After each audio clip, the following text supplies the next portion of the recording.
Thank you, Mr. Chairman. We're now back on the record in the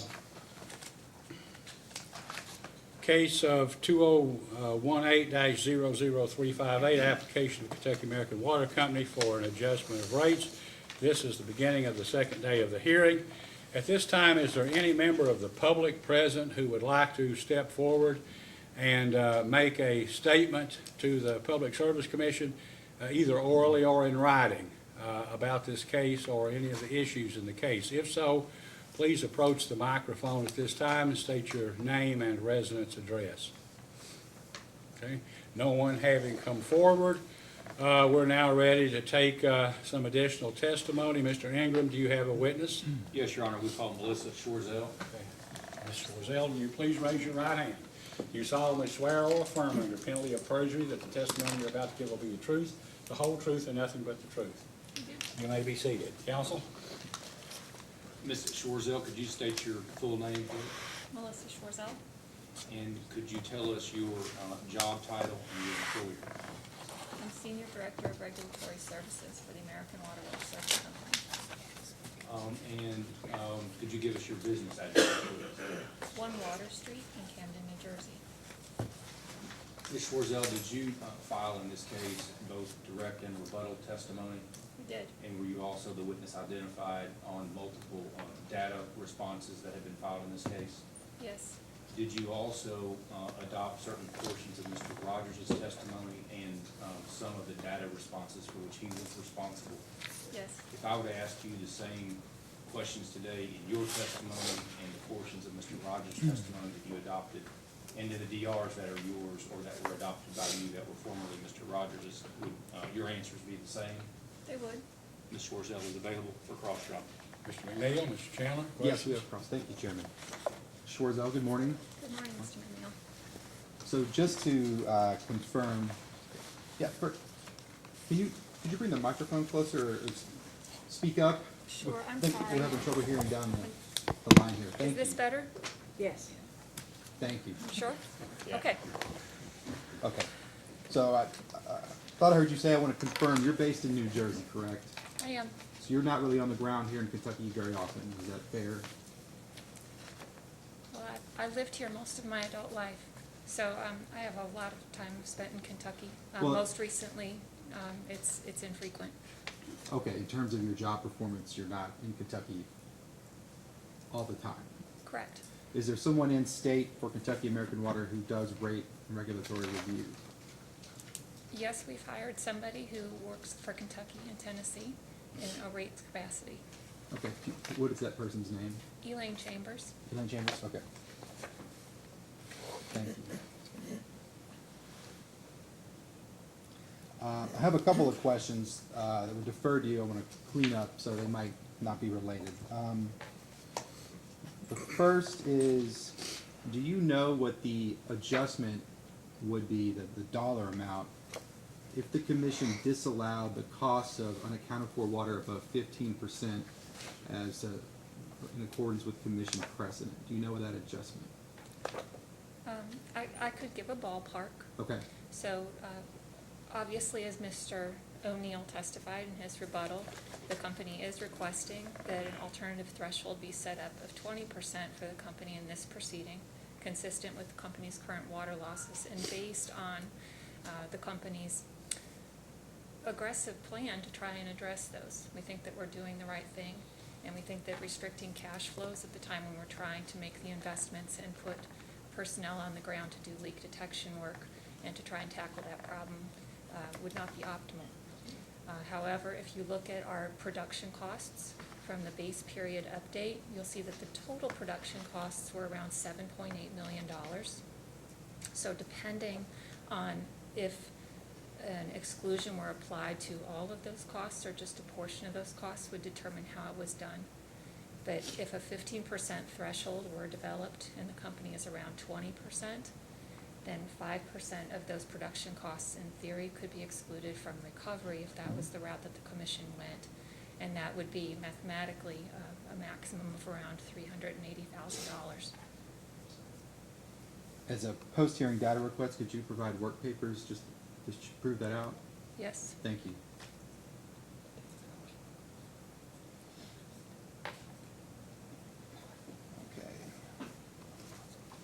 And so you mentioned the base period update, and in that update, you had an amount for tank painting. Yes.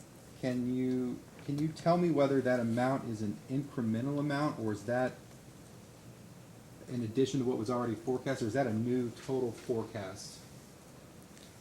The change to the company's tank painting forecast impacted two buckets of cost. One is maintenance expense, to which Mr. Pellick is a witness, but I did discuss it in my rebuttal, just to try and update what was going on with the base period. There were two new projects for hydro treaters that were not in the original forecast of the case. Those two original projects impact rate base. They also impact the amortization of that deferred maintenance expense. So they are incremental to the case as it was originally filed. They are incremental, but it is a change to the forecast. It is a change to the forecast. Pardon me, can I interrupt? I'm sorry, because of the vent, it's blowing so loud. Could I ask you to speak up a little bit? Ms. Yes, I'm Wizell? sorry, Ms. Vinsel. No, I have a soft voice like you do, and I understand, but the air vent is creating a problem. Were you able to hear my first two responses, ma'am? Yes, I was. Okay. I'm sorry, I'll try. I'm sorry, but I don't know, maybe we could move this microphone over or something to get it. She has this one right next to her. Okay. Yeah. Well, maybe you just need to, I No, will try to project. I think she's paying us okay, Mr. Ryan. I will make a concerted effort. I want to be heard. Think about you talking to your husband. Wow.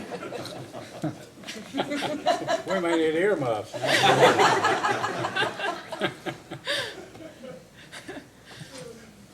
Okay, well, I'm not to belabor this. The tank painting, it's not an actual base period update. It's a change to the forecast. That's all I'm trying to confirm.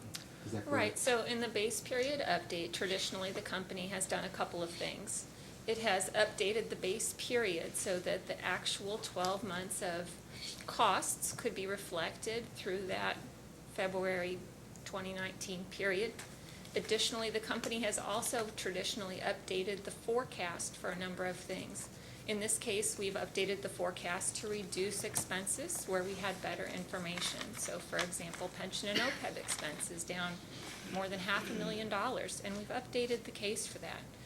The company has reflected lower costs of short-term and long-term debt because we have better information available now, and we want to pass on that cost savings. Accordingly, we found that there was two new projects. The incremental expense of these is less than all of the savings that we're passing back, but we thought that this should be a two-way street. And if we're going to update with the best information available, that should not only include efficiencies that we're able to provide to the customers, but also these two projects that create some incremental cost for the company.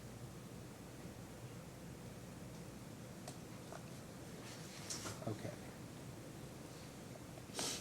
Chairman, may I approach? Yes, you may.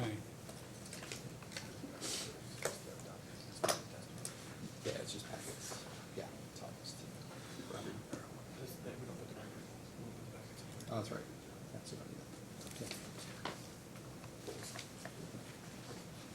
So I'm passing out a packet that it's all in the record, just selections from your rebuttal and certain responses you sponsored. Sure.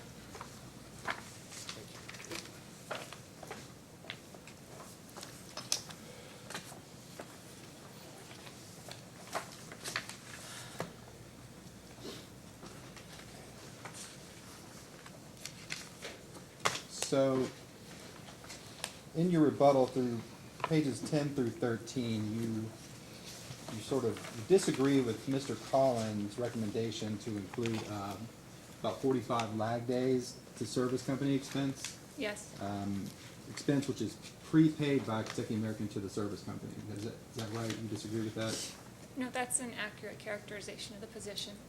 However, wouldn't you agree, though, that the costs for monthly overpayments are borne by Kentucky American customers? I'm sorry, what? Wouldn't you agree, though, that the cost for those monthly any overpayments that might occur would be borne by Kentucky American customers? I think if you look at the evidence that Mr. Collins cited, and which is shown in my rebuttal exhibit, let's see which number it is. I believe it's Exhibit 1 to my rebuttal. That if you look over the course of the 2 years of bills that were cited, there's been a net underpayment by Kentucky American to the service company.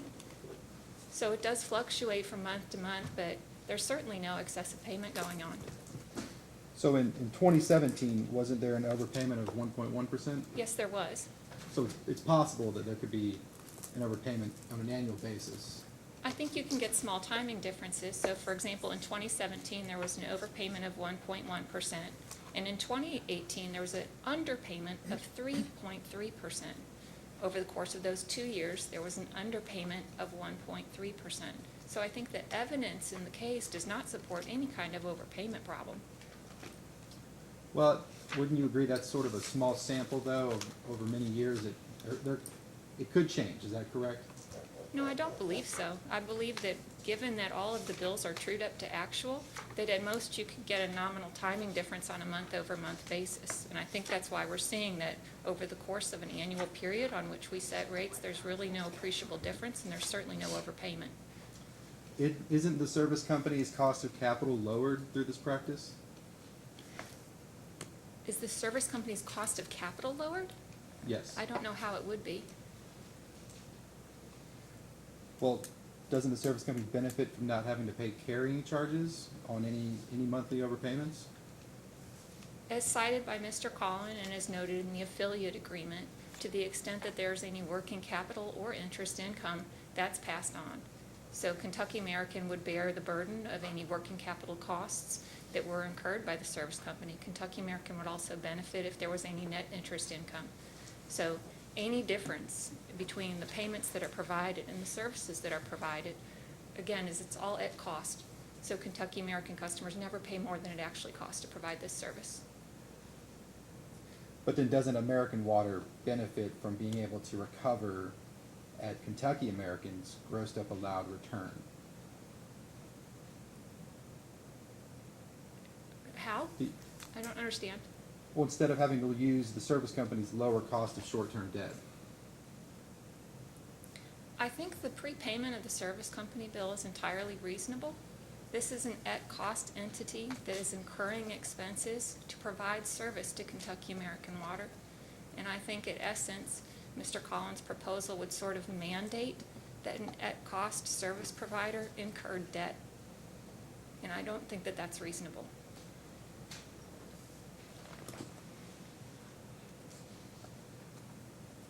In terms of pure efficiency, wouldn't you agree the better practice would be to simply bill for actuals rather than always have to true up a monthly amount that's estimated? I think it's very reasonable for the company to provide funds that make it possible for the service company to incur costs on its behalf. Okay, but I guess my question is, efficiency-wise though, isn't it easier, better to bill for actuals in theory? We are billing for actuals once those become available, Right, once they're available. correct? But you have to true up every month. Isn't that's not a deterrent in efficiency? It's a journal entry. No, I think it's pretty reasonable. Okay. Your rebuttal at page 8, you maintain a position that depreciation should remain in the working capital calculation, or Kentucky American does not get the opportunity to earn a full return on its investment. Is that right? Correct. I believe that's a quote from the commission's prior order. Can you tell me, depreciation never gets paid in cash, right? Correct. Okay. When does Kentucky American pay depreciation expense? Kentucky American doesn't pay depreciation expense. Kentucky American pays for its investments when it makes those investments, and it recovers the cost of that investment only very slowly over time. However, and this is sort of the crux of it, when depreciation expense is reflected per the books, it's deducted from rate base immediately. In other words, there's the reflection that the company has access to some zero-cost capital. But in actuality, it takes 45 days to receive those funds from customers.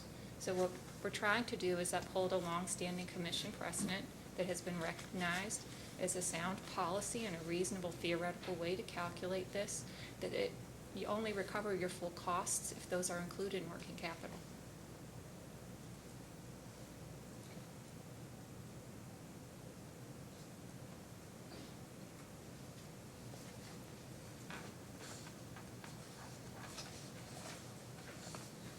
So you also, I think it's on page 5 and 15, you talk about Mr. Collins' proposal to flow back excess ADIT over an amortization period of 3 years is not right for our customers. Is that correct? Yes, absolutely.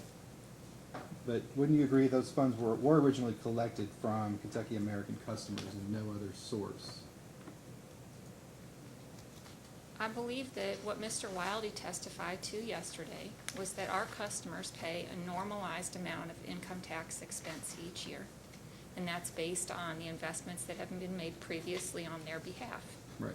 I think what he testified to is that the IRS's normalization policies, the entire purpose behind those policies is to make sure that through the regulated rate-making process, that changes to income tax expense in any given year are not flowed back to the customers that paid their normalized amount of expense, but that instead that program, those deferred taxes which are designed to incent investment, are given back to the customers who will be paying for the depreciation on that investment. Those are the customers to whom those tax benefits belong. So it's not a priority of Kentucky American to return the funds to those customers who have already paid in? It's a priority to Kentucky American to do a number of things. It's a priority to Kentucky American to not risk a normalization violation. As Mr. Wildy described yesterday, a normalization violation could remove Kentucky American's ability to use accelerated depreciation. That could significantly increase the cost of our entire capital program for our customer base. Additionally, I think it's important to highlight, as Mr. Wildy mentioned yesterday, the company's earnings per share would actually be higher if we followed Mr. Collins' proposal. And yet we're rather vehemently, very strongly encouraging the commission not to adopt that proposal. While it might accelerate our earnings per share, it's not right for our customers. It would use valuable capital. This is not cash that's sitting in a bank. We would have to take out debt and equity in order to return customers' funds over just 3 years. Those funds don't belong to them. They belong to the next generation of customers. So we'd be taking out extra debt and equity that could be used on infrastructure renewal to provide a discount to customers to whom it does not belong. All the while, we would be providing a really inaccurate price signal. We would be sort of artificially deflating the cost of water so that customers really don't get the right message about how much water to use. And we would be teeing ourselves up for another rate spike. You know, we're in here right now in part to reset rates after a $4.1 million drop in rates, and that's okay. But if we do this, and for all those reasons I mentioned, I don't think it's the right thing for customers. But if we do this, we'll be back in here again in just a few years to again spike rates up for another $4 million because we flowed back rates to customers too rapidly. This just, it might raise earnings for the company, but it's not the right thing for our customer base.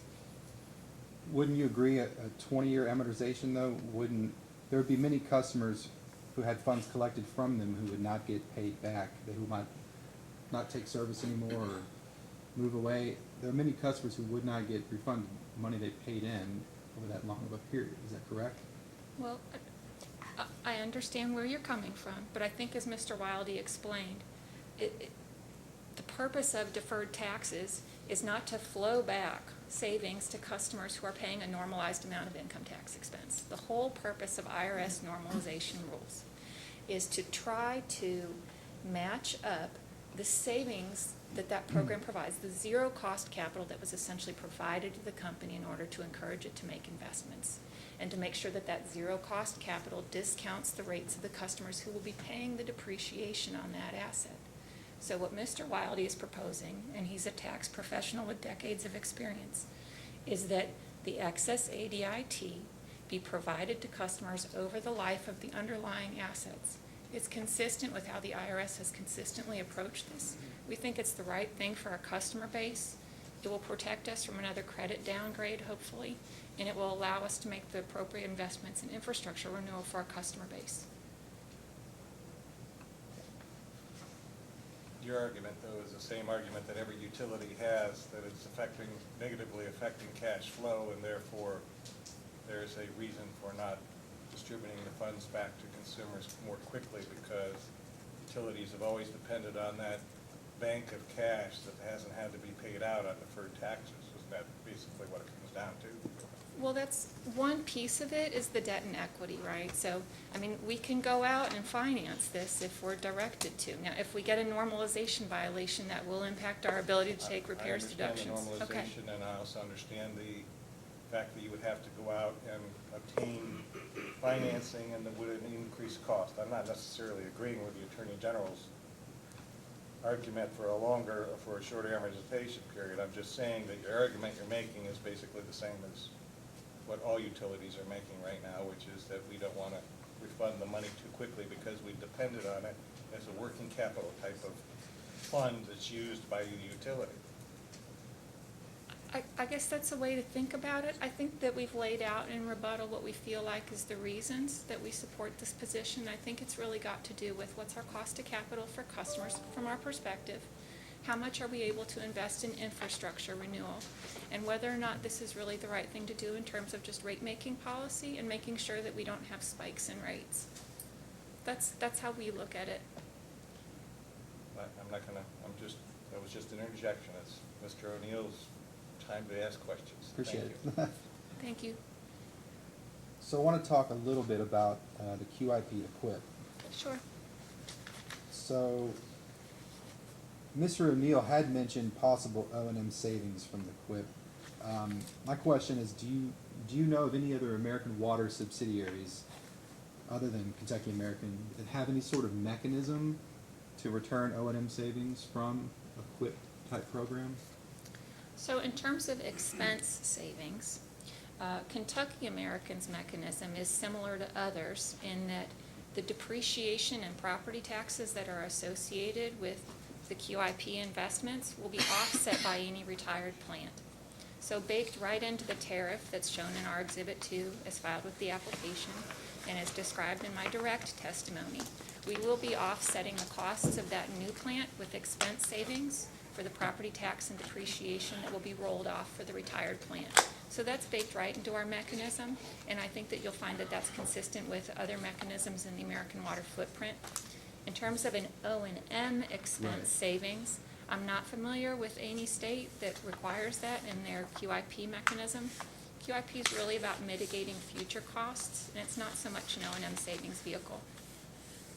Well, even if not required, you're not aware of any other subsidiary that actually flows back any savings at all, required or not? Correct. Okay. In your packet there's a response to staff, second data request 53.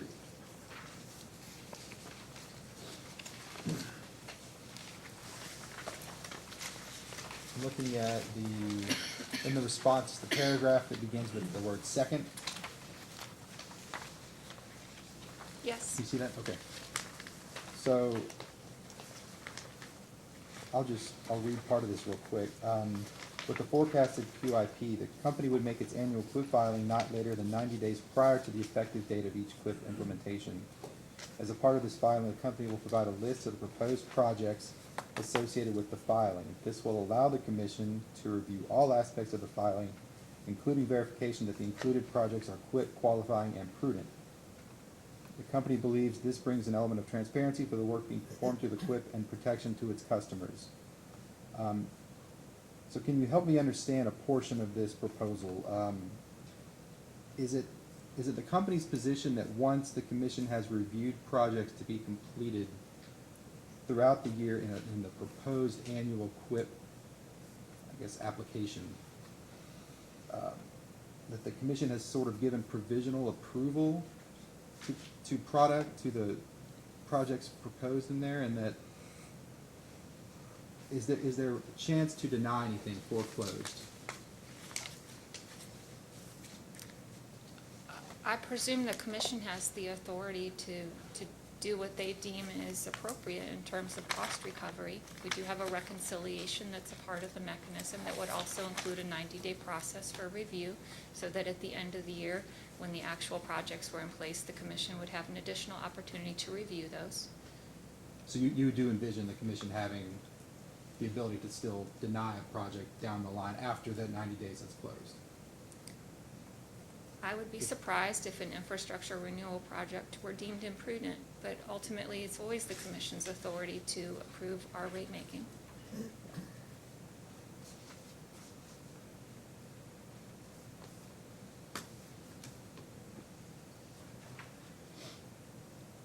So in your rebuttal, you also go on to state on page 24 that you think the QIP would need 5 years to fully ramp up, as other witnesses have testified. Is that correct? I believe I was just citing Mr. O'Neill's direct Okay, testimony. that's fair. Were you here when Mr. Rowe mentioned 5 to 10 years as possibly being a pilot period yesterday? I was here when he testified. I don't recall him saying that specifically. I So- just don't recall, I'm Sure, sorry. Sure, so if, say, there was a pilot period of 5 to 10 years, would you agree that would require a substantial investment by the company?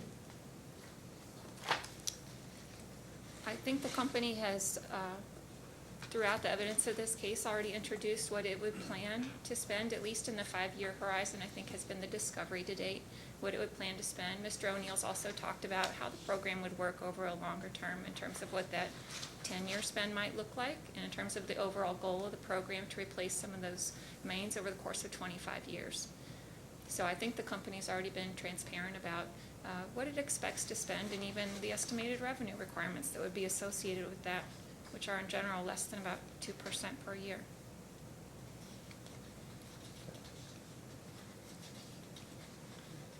In your job duties, are you consulted by subsidiaries in their rate case planning?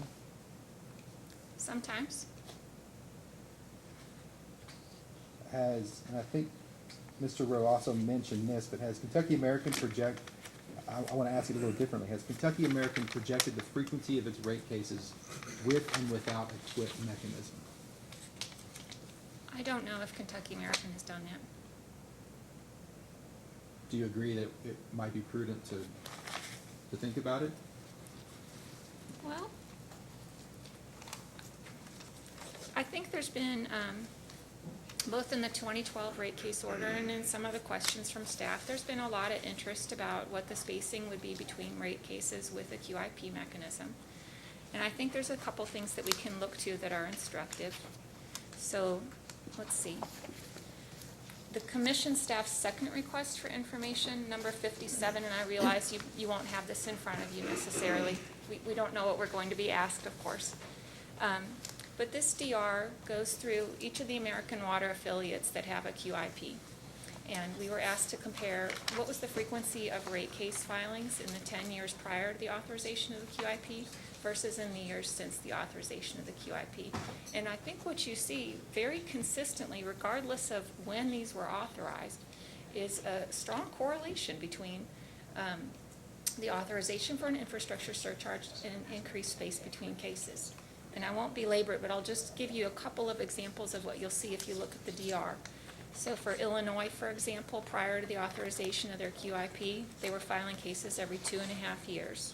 Afterwards, every 3.5 years.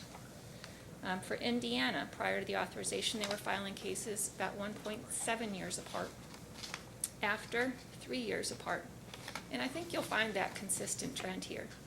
I think in terms of what kind of space between cases we'd like to see in Kentucky, that will largely be determined by how the commission decides to set up the mechanism.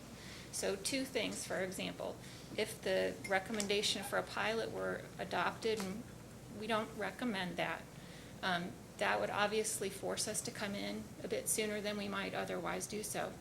Additionally, if an overall cap for the program is established, that will significantly influence the opportunity that we have to put space between cases. So for example, the Attorney General recommended a 5% overall cap. Based on what we've seen here, other circumstances barred, that would bring us in within a couple of years. We probably wouldn't see any increase in case spacing. If we have something more like a 10% cap, like Mr. Rowe referenced yesterday, that would give the company the opportunity to extend the time between rate filings. And obviously, that would be great. We don't enjoy coming in here any more than you enjoy adjudicating it. We do it because it's necessary. But if we were given the authority to have the opportunity to extend the time between case filings, we're certainly amenable to that. Do you think that Kentucky American Water would be open to a stay-out period if they received a QIP approval? I certainly understand the desire for such a thing. And again, the Kentucky American is not interested in filing rate cases any more frequently than it has to. A stay-out provision, absent knowing the outcome of this proceeding and without knowledge of what will happen in the future, is very challenging to commit to. I think it's almost impossible. We simply don't know what kind of material changes to our revenues or expenses or investments might be required in the coming years that wouldn't be covered by the QIP. But as the evidence demonstrates, typically this does extend time between cases, and the company would certainly like the opportunity to spend more time investing in infrastructure and a little bit of less time up on the stand. I would take that as a no then. Strongly prefer not to. Thank you. If Kentucky American receives approval of a QIP, it wouldn't necessarily address the water loss issue on this system, would it? I think it's an important step to addressing water loss. Obviously, we have a vast system, 2,000 miles of main throughout our service territory.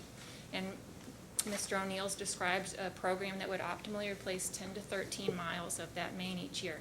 So each year, 10 to 13 miles of main might become shiny and new. At the same time, 1,990 miles of main would get 1 year older.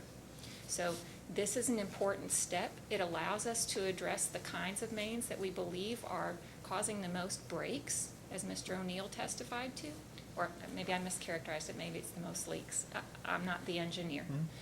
But I think he's identified these as important mains to replace. So I think it's an important step in addressing unaccounted for water, but I simply don't think, unfortunately, that you can hope to create a perfect downward trend. I think it's just an important step to addressing it so that we can stop that upward trend, or at least try to.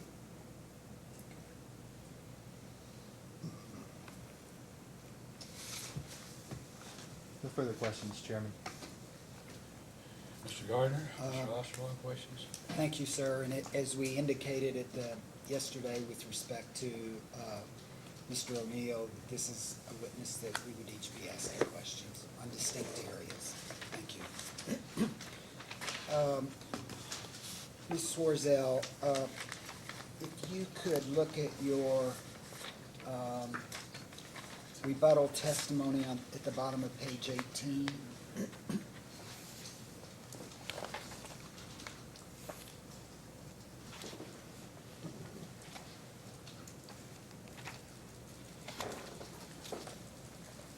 I'm there. Okay. You mentioned what Mr. Rowe, how he explains certain items in his direct and rebuttal testimony, and then you conclude, after that preface of saying it is at a significant disadvantage to attract discretionary capital allocations from American Water as compared to its affiliates. And then you footnote that, and what is your footnote 18 say? It says direct testimony of Nick O'Rowe, page 16, rebuttal testimony, pages 4 and 5. Okay, thank you. Talk to me, I'm going to ask some questions to make sure I understand about the service company. So approximately how many employees does the service company have? I don't know. You have no idea at all? Is it like 20? Is it like 100? But you have no idea? I think it's in the neighborhood of more than 1,000. Okay. I think it's around 1,600. I just don't know the exact number. Okay, And I could be off by a few hundred. Sure, but that's all I was asking for, is that Okay. range, so that's very helpful. And you all are a subsidiary of American Water, correct? Correct. And are your headquarters located near the headquarters for American Water? I don't believe that there's a headquarters for the service company, to my knowledge. Service company associates merely are associates of American Water that serve more than one subsidiary company. And so we are located throughout the enterprise. Okay. But you, and with respect to the parent, where are their headquarters? American Water Works headquarters is in Camden, New Jersey. Okay. Do you have any idea how many employees they have? At the headquarters building or American Water Works? American Water Works, the corporate entity. I don't know. Okay. By way of a post-hearing data request, I'd like to find out how many employees the American Water has, corporate. Just the parent company? Yes, ma'am. Okay. Is it the parent company that makes capital decisions, or is it another entity for American Water that makes the capital decisions? I think it's the enterprise as a whole that makes capital decisions. There's a lot of parts that have to collaborate.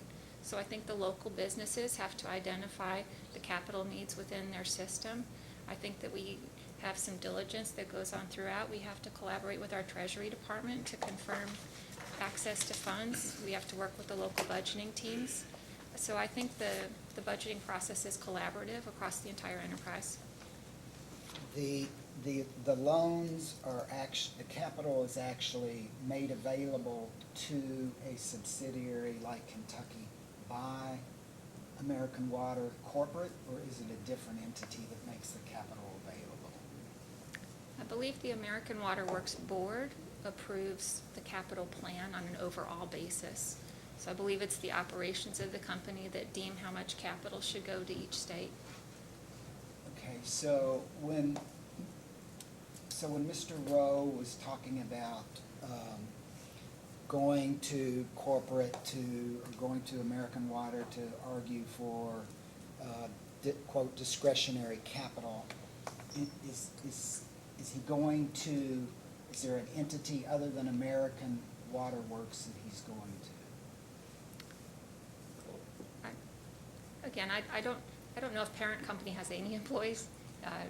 So I think what goes on is that there's a budgeting process, and we could describe that more robustly in a post-hearing DR. But part of that budgeting process each year is to develop a 5-year strategic capital expenditure plan.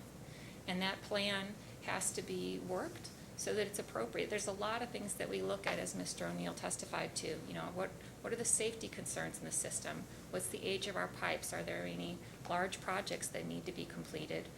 So it's a full look at what the capital needs are in the system, and then again we have to do the diligence all the way up in terms of what's the capital availability and how much capital should really go to each state and what's the appropriate level.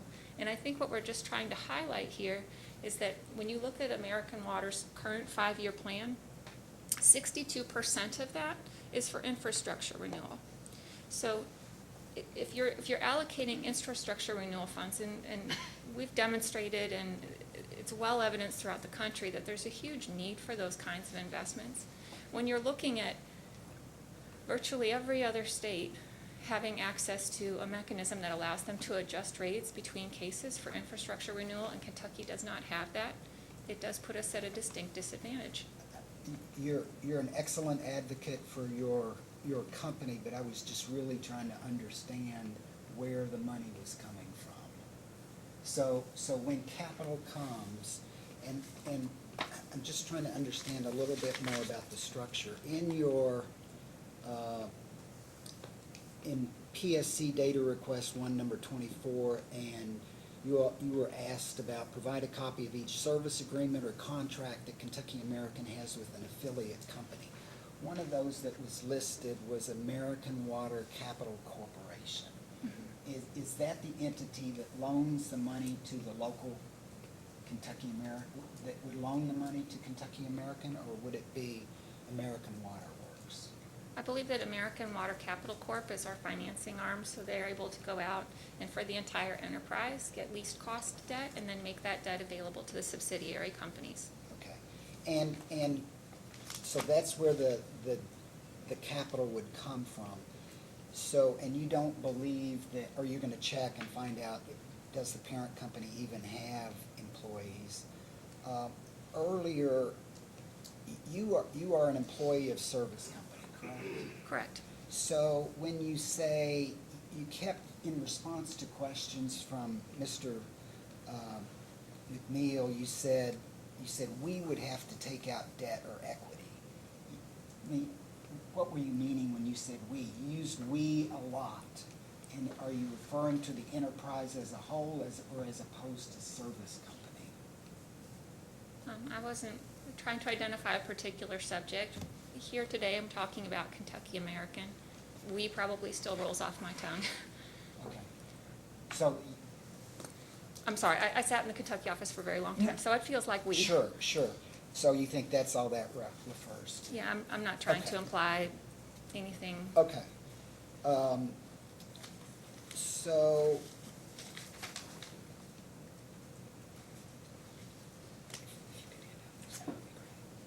I'm gonna hand out, just for ease of reference, the service agreement, and then the chart where relating to the payments that Kentucky American Water makes to the service company. May I approach Mr. Chairman? So,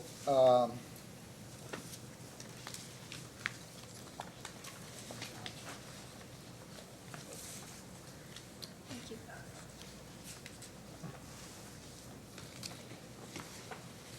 service company does not make the capital decisions by itself, correct? My understanding, and again, I don't work in the engineering department, but my understanding is that that's a collaborative process that happens as part of business planning, and it's engineering, working in concert with the local budgeting teams, working in concert with people that have to decide how to allocate capital across the system. Does the service company make those decisions as to how to allocate it, or is it a different entity?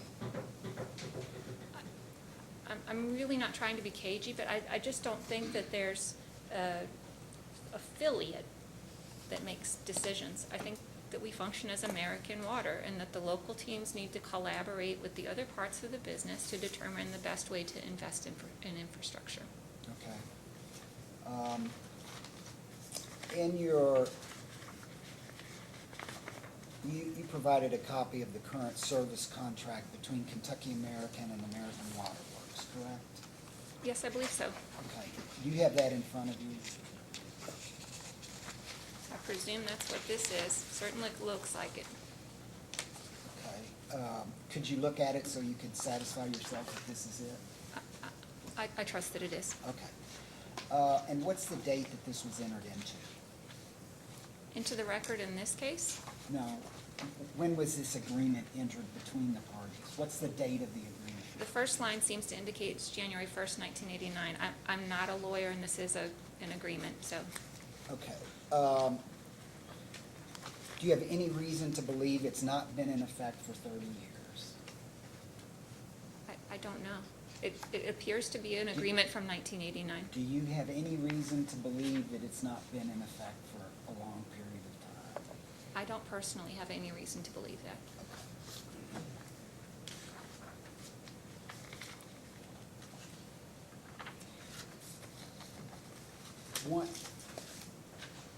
So, are you familiar with this agreement?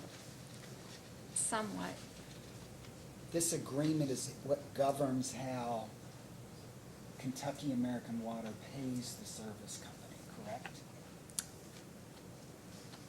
I don't know that it goes into detail about the payment process, but there is this section on payment for service. So it does, I think that's a fair characterization. I'm not a lawyer, so I'm a little cautious about interpreting essentially a contract. In the answer to a PSCDR number 24 that you and Mr. Rogers and Mr. Rundgren answered, when referring to American Water Capital Corporation, you said the costs of AWCC are billed as outlined in the service agreement between Kentucky American Water Company and American Water. So, can you point to me in this agreement how the costs of capital are billed to Kentucky American Water? And if you would like to I know- make that a post-hearing data request, the agreement, as I read it, doesn't reference capital costs. So I'm just, I believe there's a reference to working capital that Mr. Collins cited, so I do believe there's a reference so in is here that to the working only capital. capital that is referred to by your response to the American Water Works is working capital gets billed through this agreement? I believe that working capital can be a component of the bill that would move from the service company to the affiliates, and that it can be both interest expense and it can be interest income.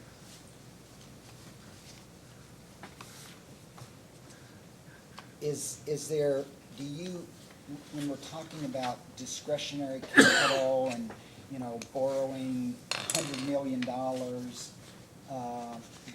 Mr. Rowe testified yesterday that they that they invested over $100 million in projects, and if they had to borrow in order to accomplish that, would those borrowing costs be billed through the service agreement, or is there a different structure where they would pay those costs? I mean, you talked about this may provide for working capital. Is there another type of capital that they would incur, that Kentucky American would incur, that gets billed through this service agreement? Kentucky American has its own capital structure, as shown in the Exhibit 37J, both in the original application and in the base period update, and that is debt and equity that is held at Kentucky American. Okay, so it's your understanding then that there is no other capital cost that gets billed through the service agreement other than working capital? No other capital cost? That no other capital gets paid or repaid through the service? You pointed out that working capital is a cost that is paid through the service agreement, correct? Yes, working capital either as expense or as interest income. Again, the service company operates at cost. Okay, So- so is there any other kind of capital cost, interest, whatever, that gets billed through, as a mechanism, through the service company other than what you just described as working capital? So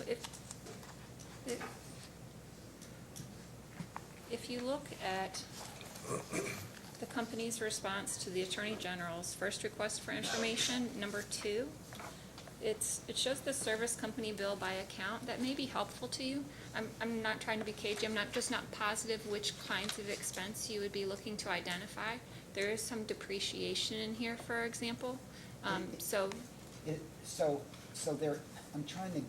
when they borrow money, that has nothing to do with the service company? That is, as you said, it's their own, it may get approved by higher up, but they do not, has nothing, it doesn't come through the service company. I think that's correct. So, yeah, it is correct. Okay. So, yes, Kentucky American carries its own debt and equity. All right, that's all I'm trying to get. Okay, sorry, I'm No, not no, trying to be and cagey. I'm not, I'm sorry I was so inarticulate in asking that.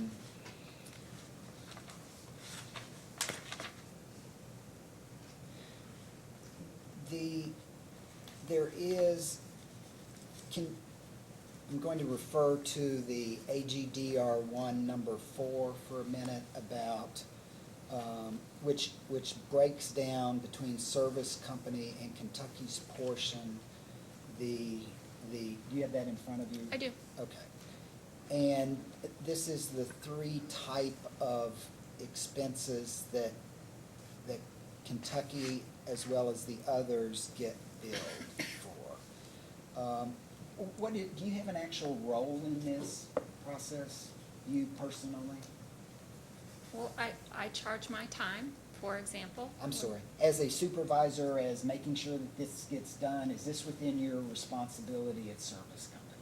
Each supervisor is responsible for approving their employees' time. Which part of that is how does that employee charge their time and are they charging it correctly? And what I'm wanting to know, I guess, given what you've just said, is do you have a broader role that you are responsible for billing these costs to Kentucky American and other affiliates? No. Okay. Do you know,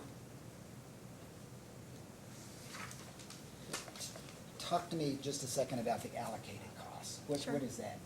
How is that determined? Sure. So it's easiest to just describe them. Sure. So a direct charge is when work is done for one particular affiliate.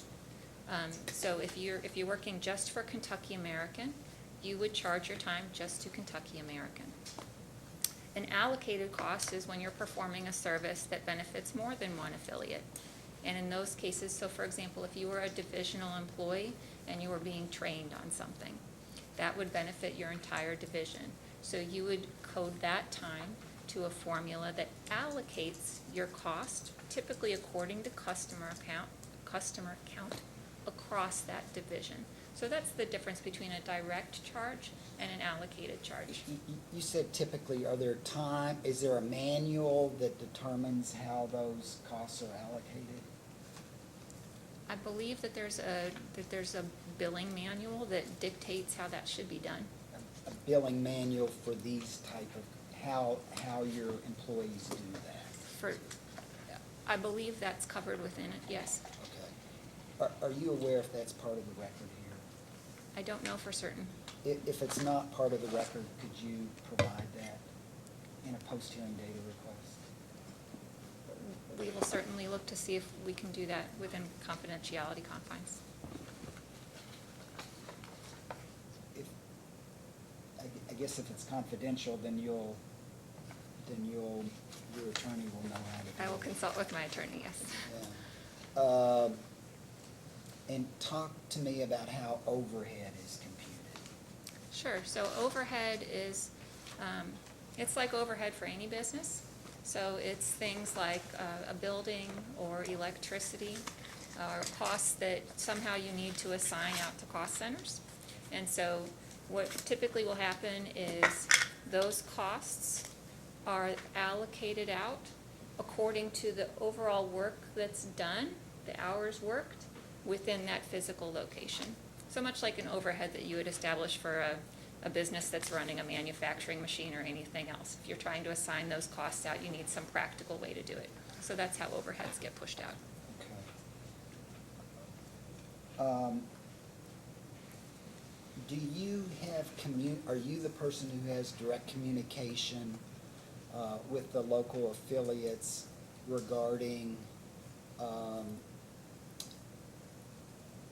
the process of reviewing these, or is that somebody else in other words, if a person at Kentucky American Water questions a particular charge, would they be calling you, or is there somebody else? They wouldn't be calling me. Okay. So you don't know the frequency with which somebody at Kentucky American calls and has a question about some of the charges that are being billed to them? No, but I mean, affiliates can, we're one company. Affiliates can always call if they think that something has been mischarged to them. They can always raise that up. Hey, I saw that you billed some hours to my company. What work was it that you were doing? So there's always the opportunity to review that. And then, of course, also as part of the budgeting process, Mr. Rose on the service company board, he has an opportunity to look at that. And when the service company charges come down as part of the budgeting and forecasting process, we have an opportunity to look at those. And if they feel unreasonable, the presidents and other leaders in the business can push back. And I think if you look at service company costs on an overall basis, they've been, much like other O&M, it's been relatively flat between 2010 and 2017, which is a pretty remarkable achievement. So if somebody pushes back Yeah. and says that their portion is unreasonable, and given that allocated costs are a distribution of a fixed number that's incurred by the administration of the Service Corp, who receives the pushback portion should it be decided that it was unfair to the locality that it was being allocated to? Well, if you review charges and you call somebody and you ask about those charges and you find that they weren't appropriate, then that person needs to charge for time as worked. I mean, that's what the service company agreement says, is that you'll charge for your work as you perform it. But the amount has to be allocated to someone else then. What you're saying is then it was inappropriately coded or mismarked because the costs are incurred. They have to go somewhere. Well, that's, on a short-term basis, I would say that that's true. Yeah, absolutely. Even on a long-term basis, costs are incurred, costs are allocated. There's no, it disappears and somebody eats it at the corporate No, level. it's absolutely correct. So, Your Honor, all I was trying to express is that over the long term, there is that process where you can push back. So, for example, I was part of the finance department in 2014. Our company went through a process where, again, we were trying to create efficiencies. We were trying to control costs. That's a big theme at American Water. And we redesigned our finance department. That was painful. We cut about 30% of our staff. But we did it in a collaborative fashion with the business because we thought it was the right thing to do, and we were trying to hold down cost. That's an efficiency improvement that Yes. reduced the overall cost. Yes. And probably was reallocated on some methodology that Mr. Gardner is requesting that you provide to him. But at any rate, it's still the total that's now incurred and allocated out to the different units based on some formula that Kentucky American Water's come up with. Right, so that total cost does have to get recovered somewhere. And I'm Right. just merely trying to identify that I think if you look at that evidence over time, that service company expense, like overall O&M expense, has been very well controlled. And part of that is that pushback process between the presidents and the leaders and how those service company budgets get developed each year. Are they reasonable or not? And how hard do we need to push those business units to find efficiency? Short-term versus long-term. Short-term is a pushback to say that I don't think I received a fair portion this month and maybe needs to be looked at as something needed to be recoded.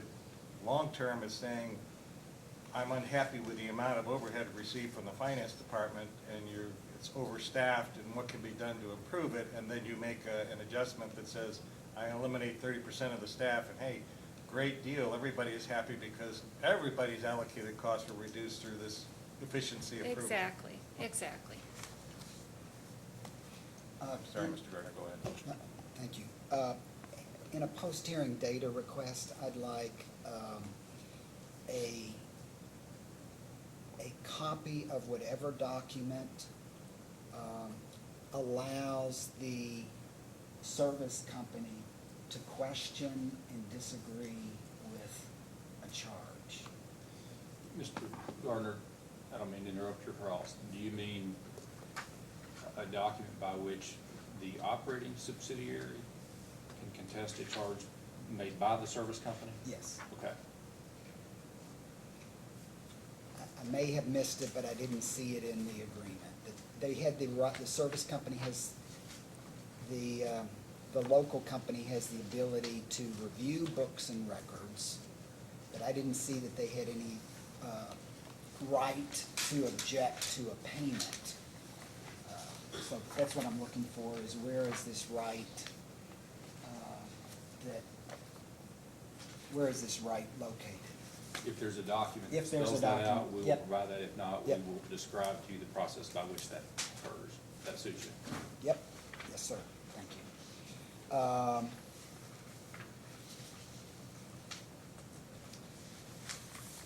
Let me ask about these bills that the that the Kentucky American gets are quite lengthy.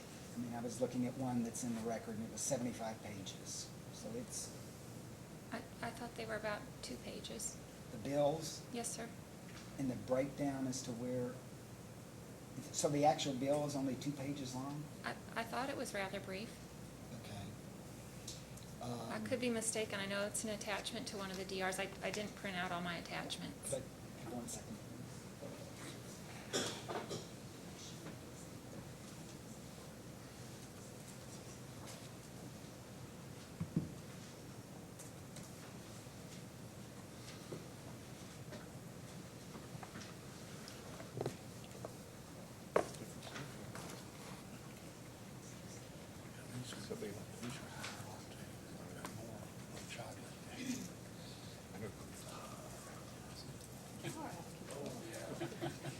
We don't have the discipline. I did everything, and then we were all over. I said everything up to 14, so we didn't do 15. Yeah. Just so I don't take up any more time, as a post-hearing data request, if we could have, you say the bills in your testimony or in data request, you say the bills, they get an invoice on the 3rd business day of the month. So if I could have the most recent bill, May the 3rd, that Kentucky American Water received. Okay. And is that sent to them electronically, I assume? I don't know. Okay. You don't know anything about how the mechanics of that work? I don't know how making that bill available to Kentucky American so that they can look at it works. Okay. Do you know if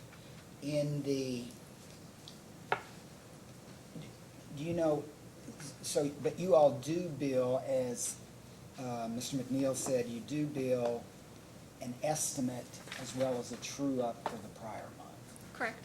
And does the service company automatically draw or electronically take that payment the middle of the month, or do they make an affirmative payment to the service company? I don't know.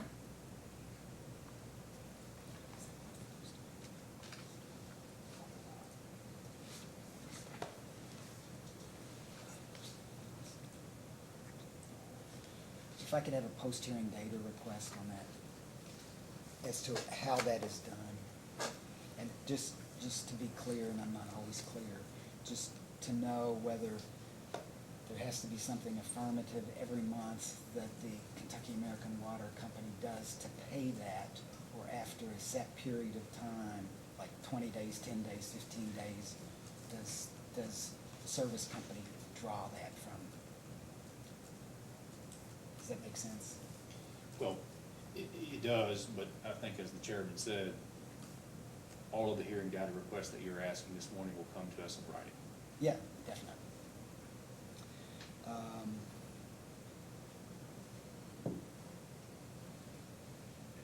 And in a data request, you say, and this is AGDR number 32, you say simultaneously the previous month's prepaid balance is cleared. Cash is credited through the company's loan balance with AWCC. And in parentheses, you say in-house bank.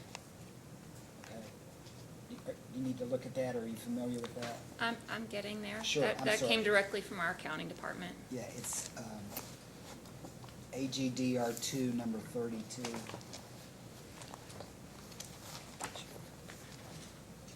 it be easier if I bring one up to you? I'm sorry, I'm slow, I'm trying.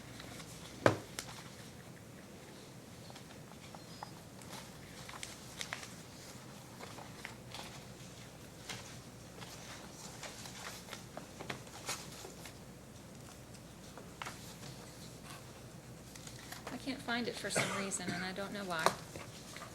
May I? But I recall the DR you're referring to. So my question is, when you refer to the company's loan balance with AWCC, where the previous month's prepaid balance is cleared, and you say in-house bank, that's not a separate loan, is it? I mean, that's just like, Thank you. I'll read through it really briefly, make sure I get you the right answer. sure.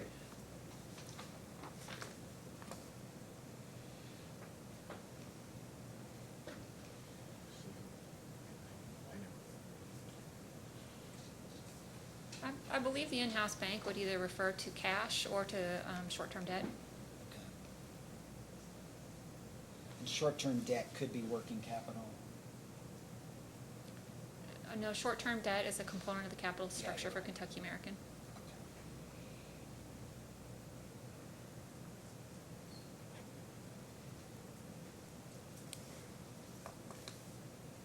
Okay, that's all I have, thank you. May I proceed? Yes. Thank you, Mr. Chairman.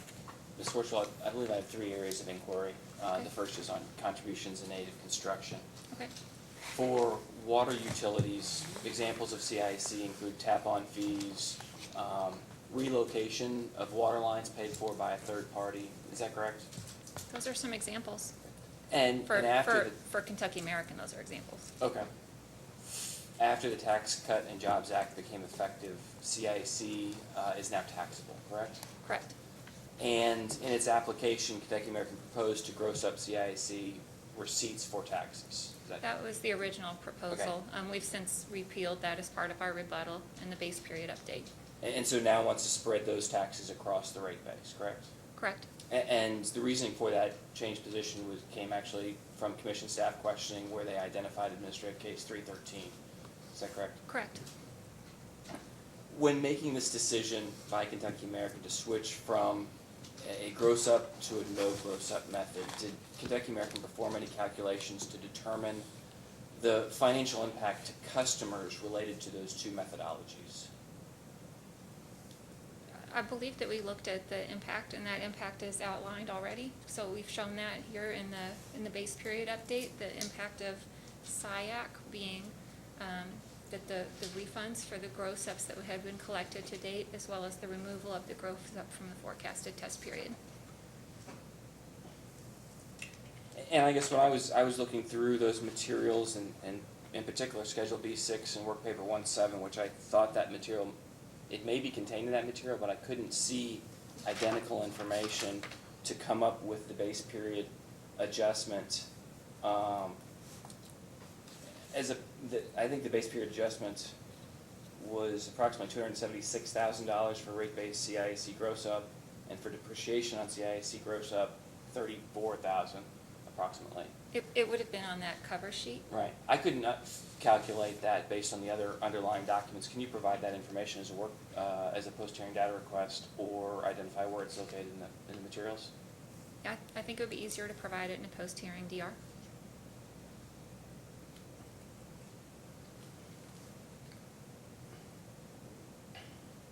Kentucky American has a policy in its tariff that requires a deposit to be placed under certain circumstances for a water main extension. And then under those circumstances, Kentucky American provides a refund to the individual making the deposit when another customer directly connects to that line over a period, I think it's 10 years. Are you generally familiar with that policy? Yes? When Kentucky American receives a deposit under that situation, that deposit is recorded as CIC, correct? It's recorded as something called customer advances. Okay. Is that the equivalent to CIC? So they're a little different. So customer advances typically reflects funds that are collected and may be returned over some course of time. So typically those are developer funds that are taken in under some kind of agreement to eventually refund those if, for example, if they extend a line to a new neighborhood, they pay the upfront costs of that line, and then as we tie new customers on, we slowly refund the cost of that line to them. Generally, if we don't tie an adequate number of customers on, those are moved down to SIAC.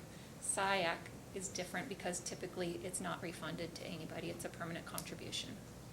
Do you know under the Tax Cut and Jobs Act whether that customer advance is subject to taxes, federal income tax? Yes, I believe it is as well. Do refunds somehow serve as an offset to that customer advance such that Kentucky American would pay less in income tax to reflect the difference between the original deposit amount and the net amount. I'm sorry, can you repeat that? Sure, I'm trying to figure out whether or not when Kentucky American provides that refund, if appropriate and when appropriate, whether there's any offset such that Kentucky American doesn't have to pay the federal income tax under the Tax Cut and Jobs Act for those customer advances. Maybe I can give you a hypothetical, might understand. Let me think just for Sure. a second. I think I understand your question. I'm just trying to think through the accounting of it.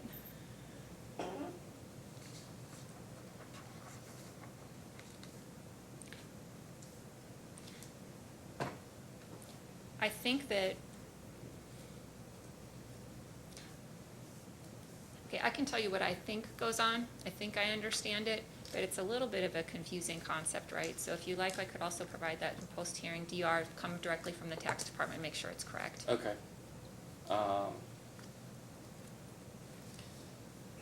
That's probably the easiest process. I think so. and I Better than think that conjecture. The secondary question that I would have that I'll also include in post-hearing data request is that to the extent that there's a base period update with the amounts that I mentioned before, is there any sort of impact to those numbers related to any refund of deposits? And so I'll include that in the post-hearing data request. Okay. And I know in your rebuttal testimony, you had mentioned that Kentucky American has begun the process of refunding amounts that were collected over the last year or so. Do you know if that process is complete? I think that process will be complete before new rates go into effect for this case. Do you know if there's any rhyme or reason as to why some individuals received their refund or entities received their refund prior to others? I'm not positive, but I think in some circumstances it has to do with how near those projects are to completion.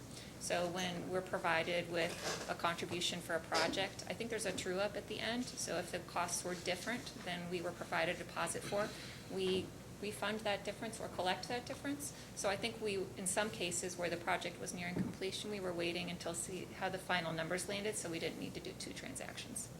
And I know in one of the data responses, Kentucky American provided a list of entities or individuals that provide a deposit. As opposed to hearing data request, can Kentucky American provide a report showing the amounts that have been refunded and any amounts that have not yet been refunded? Yes? Thank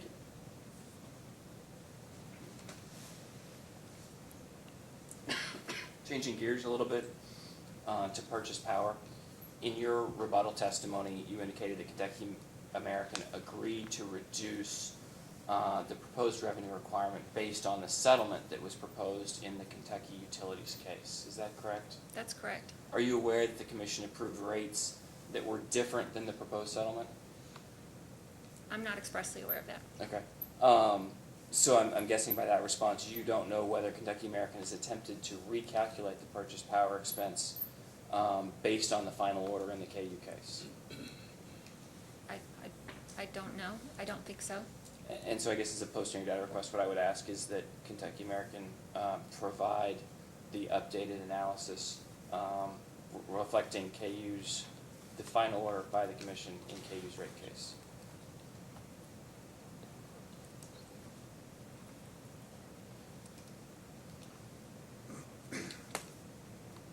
And then I have a couple post-hearing responses that I'd like to distribute that may help. May I approach, please? Yes, you may.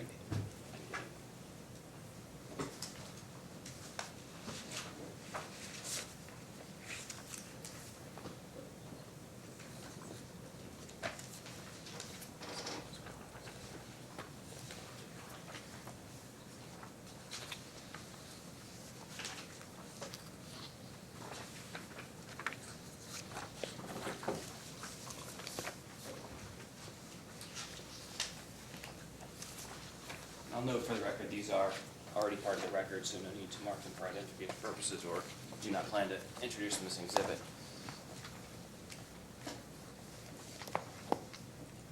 In response to staff's second request for information, item 72, in the largest paragraph there, near the bottom on that first page, Kentucky American states that the purchase price of the North Middletown system and the cost of its operation are almost entirely funded by the system's present rate revenue, with only a $16,000 deficiency at the company's requested rate of return. That $16,000 deficiency is based on present rate revenue, correct? This seems to be what it says. I'll just confirm real quick.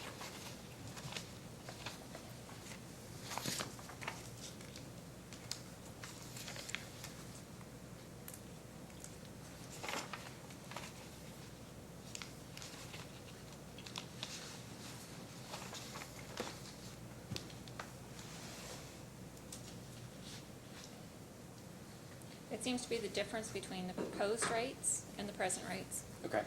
And those present rates were initially established by the city of North Middletown and which were adopted by Kentucky American, correct? Correct.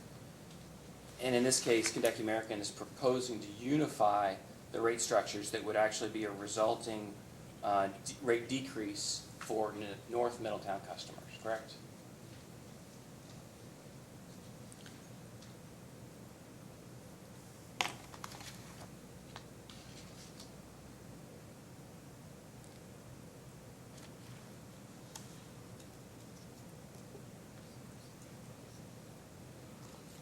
That is correct. That is what we're proposing. If, at least for the average residential customer, I know that that's the case. Okay. And if you look at the second DR response that I provided to you, which is Lexington Fayette Urban County Government's first request for information, item number 93. Yes. Kentucky American provided a similar calculation for the Southern Division or Eastern Rockcastle system, and Kentucky American indicated that the revenue requirement would be $182,855 above present rates. Is that correct? $192,855. Yes. Thank you. And those present rates, again, they were established by the Eastern Rockcastle Water Association as approved by this commission, and then adopted by Kentucky American, correct? Yes, I believe so. Okay. And once again, in this case, Kentucky American is proposing to unify the rate structures, and the result of that would be that Eastern Rockcastle customers, on average, would receive a decrease, a rate decrease, correct? That's correct. In this instant case. Yes. Because Kentucky American is proposing what is effectively a rate decrease for its customers in North Middletown and Eastern Rockcastle, customers outside that area would subsidize the the comparative amounts that are based on the difference between operating costs and present rate revenue, correct? I think our estimates from these two DRs were that bringing the Eastern Rockcastle system into the present rates would impact our average residential customer in the service territory by about 7 pennies per month. I think the estimate for the North Middletown was that would impact our average residential customer by 0 pennies per month. So at the initial entry into the single tariff pricing, it does provide a discount for these customers, and it does provide a very small impact on our customer base for the Eastern Rockcastle rolling into the single tariff, and as far as we can tell, none for the North Middletown. Now, over time, that can change. So one of the purposes of single tariff pricing is to spread the costs of investment over the entire customer base. So rather than, water system investments can be periodic in nature. And so rather than getting sort of a serial rate shock in geography after geography, by creating a single tariff, what you do is you create gradualism across the entire customer base. It helps to spread costs. So not only do you get the economies of scale that you get by increasing the size of the customer base, but you get greater gradualism and you reduce rate shock throughout the customer base. Which I think is why the Commission has been supporting single tariff pricing for more than a decade. But ultimately, you would agree, in this particular case, Kentucky American's proposal for a unified rate structure, it effectively socializes the higher costs of providing service in the Eastern Rockcastle and North Middletown systems by spreading those costs across other ratepayers. Again, the North Middletown system for the average residential customer is estimated to have 0 pennies of impact. on the average residential customer and the rest of the system. For Eastern Rockcastle, we do estimate about 7 cents. So, Thank you. yes. No further questions. Okay. This is a good time to take a break, so let's take our morning recess at this time, and we'll reconvene at 20 minutes until 11 o'clock. Good news. Good morning. We're now back on the record. Mr. Penny, cross-examination. Yes, Your Honor. Good morning, Mr. Marzella. Good morning. In response to item 61 of the combined data request from the AG and Lexington County for government, you provided a schedule that shows the investment in the proposed main replacement for the QUIP. I think it's item 61.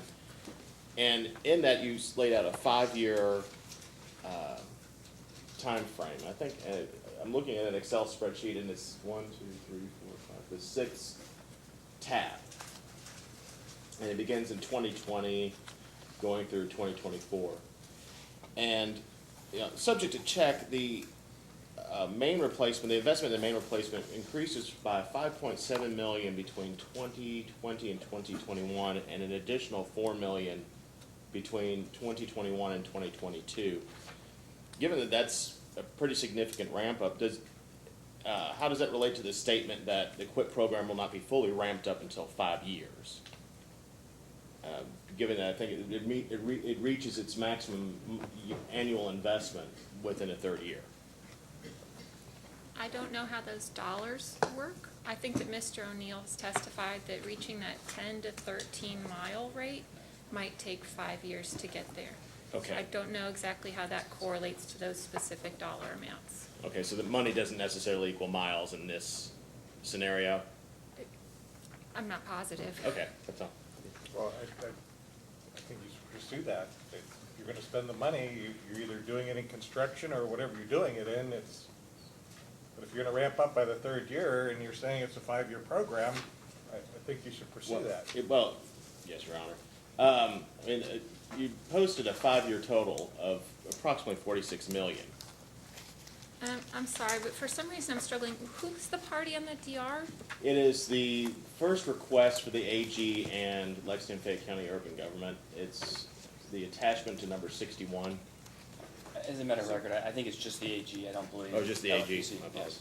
apologies. So, Mr. Penny's AG 161? Yes, Okay.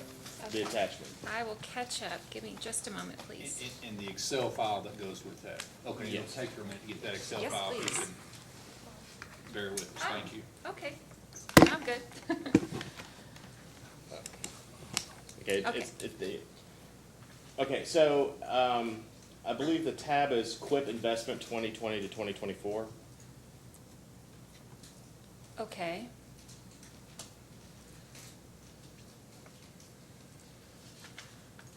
Okay, Okay. And then with the line, it's QUIP mains replaced / restored. I think it's line 11, that spreadsheet. Do you see that? I do. Okay. And then, so the 5-year total is going to be $46,250,000. And if you look at the, ramp up, I'm using that in quotes, for the first year, it's going to be $2.25 million. Second year, the total is going to be $8 million invested, and then from there on out, approximately $12 million invested. So I guess the question goes back to, would it take an entire 5 years for the ramp up, or does it reach its projected maximum annual investment in the 3rd year? So I don't know the answer to that question. So I'm the numbers girl. In terms of the operational piece of it, I would probably need to get that answer from Mr. O'Neill. So we could probably provide that in a post-hearing DR if that would be acceptable. I think that'd probably be best result, so. Okay, thank you. And then, did you calculate the revenue requirement impact of the QUIP during the first 5 years of its operation, assuming the commission approved it? Yes, so I believe that the DR that you referred me to, I think there's a revenue requirement in terms of dollar amounts that are shown on the bottom of that first tab called QIP revenues. And then additionally, in my testimony, I believe it was in my rebuttal testimony, I'm just gonna set this here, Molly. It was one of the exhibits, I think it may be exhibit 2 or 3, but let me look.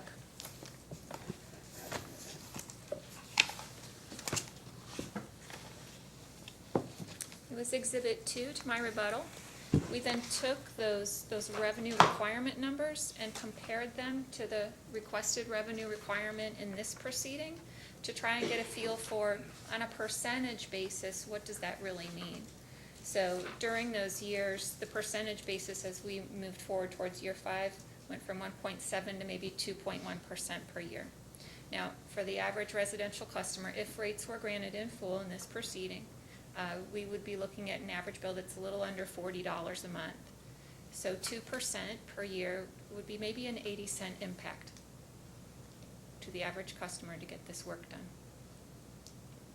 And when you calculated that, do you presume that there would be no rate case filed during that period of time?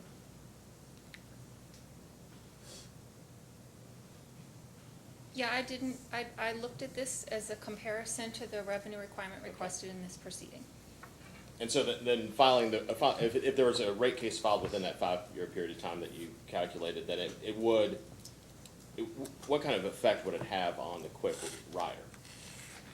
So when a company files a rate case, the QIP is reset to 0%. Okay. So especially in this where we have a forecasted QIP. So that forecast would go, and then the forecasted period for the rate case would begin so that QIP could stop and turn to 0%. And it's only after the forecasted test year that any new QIP would go into effect. And I think that you've had some questions about tank painting and the painting of I want to call them hydro eaters, but I know they're hydro treaters. So forgive me if I slip. And you provided us with some numbers, I believe, of the overall effect of the deferred maintenance. As a post-hearing data request, could you provide in an Excel spreadsheet form the breakouts of each of the projects? I think it's the 2 hydro treaters and then the Muddy Fork tank, is that correct? Muddy Fork tank rehabilitation? Of course. We separate those out because I think we only have the aggregate number of the effect on the Yes. revenue requirement? Yes. Okay. And then on page 27 of your rebuttal testimony, I'll give you a second to get there.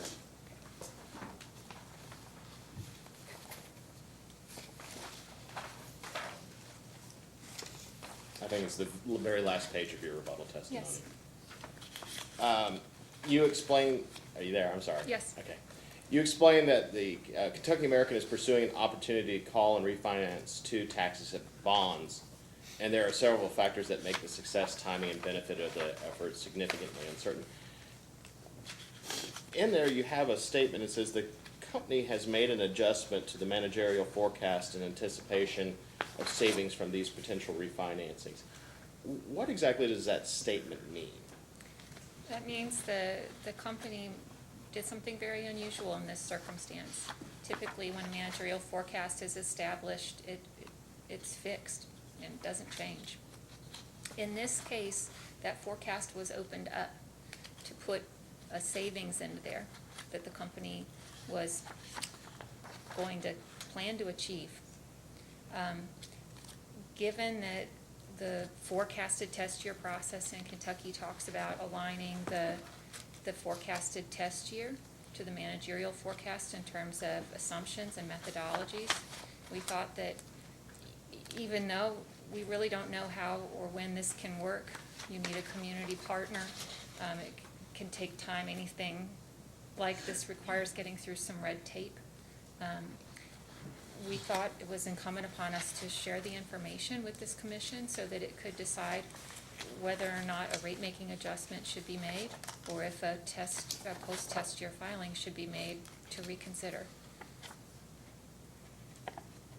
Okay, so you might have lost me at the pass. Oh, I'm sorry. But no, that's okay. That's a me problem, not you. But so I mean, is this reflected in any adjustments to the revenue requirement? No. Okay, all right. Then I'm fine. I understand Okay. that. Thank you. And as a post-hearing data request, the commission staff would like to request a revised Schedule M billing analysis based upon the revised revenue requirements that were set forth in the April 15th, 2019 filing. Well, it will put it in the post-hearing data requests. Okay. And then I'm going to refer to two documents. The first one will be, they're both exhibits 37L. One's going to be the one that was originally attached to the application, and the other one's also was the one that was filed in the updated ones. And what it talks about, it's a narrative description of Schedule L. And subject to,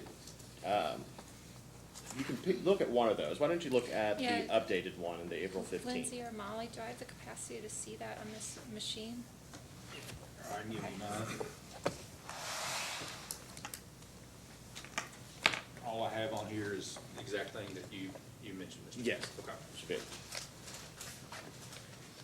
Thank you. This is, Schedule L? yeah. that's Okay. the cover page. You want the mouse? Council, can I just clarify, you're talking about 37L of the base period update filed April 15th? Yes, I am. Okay. And just, do you have that in front of you now? I do. Okay. Well, and the last sentence says the company added 3 additional counties for service availability on the cover page. Is that correct? Yeah, that should have been stricken. Well, that was part of the original application. And that was in the original application. And that's my question, because in the original application, there were 2 sentences following that. And Okay. I'll read them to you, just. Sure. So, and this is subject to check, but this is the original Schedule L that was, Exhibit 37 Schedule L that was filed with the application. And the last 2 sentences say, the company is proposing to adjust its tapping fee tariff due to decreased cost for water service installations. Additional gross up for state and federal income tax will be added to the rates. And then it says to refer to Mr. O'Neill's testimony. Should those sentences still be in the updated Schedule L? It sounds like the first sentence should still be in the Schedule L, and it's just the second sentence that should have been stricken. Okay, we would request that you'd file an revised Schedule L Yes. with the correct Thank you. sentence in it. Thank you for catching that.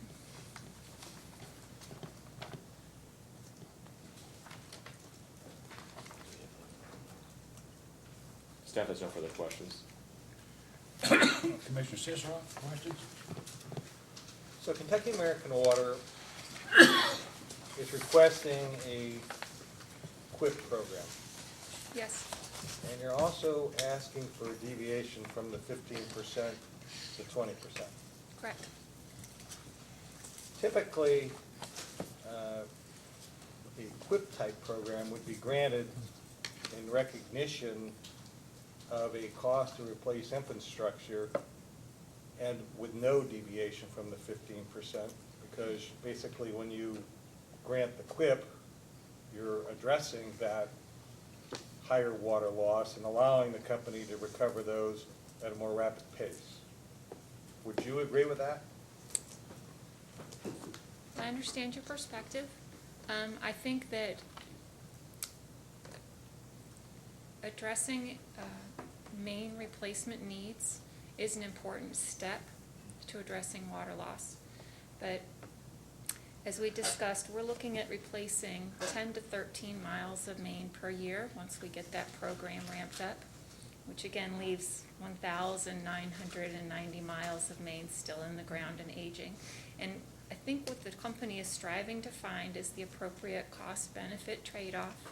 So again, production costs are $8 million or so in this case, a little bit less.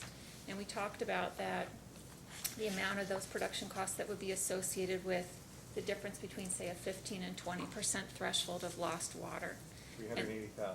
Yeah, so, and 380,000, so if you compare that, and I know you don't necessarily have this in front of you, but in the rebuttal testimony, we cite the revenue requirements that are associated with that CLIP program at replacing at a 10 to 13 mile clip, or getting towards that.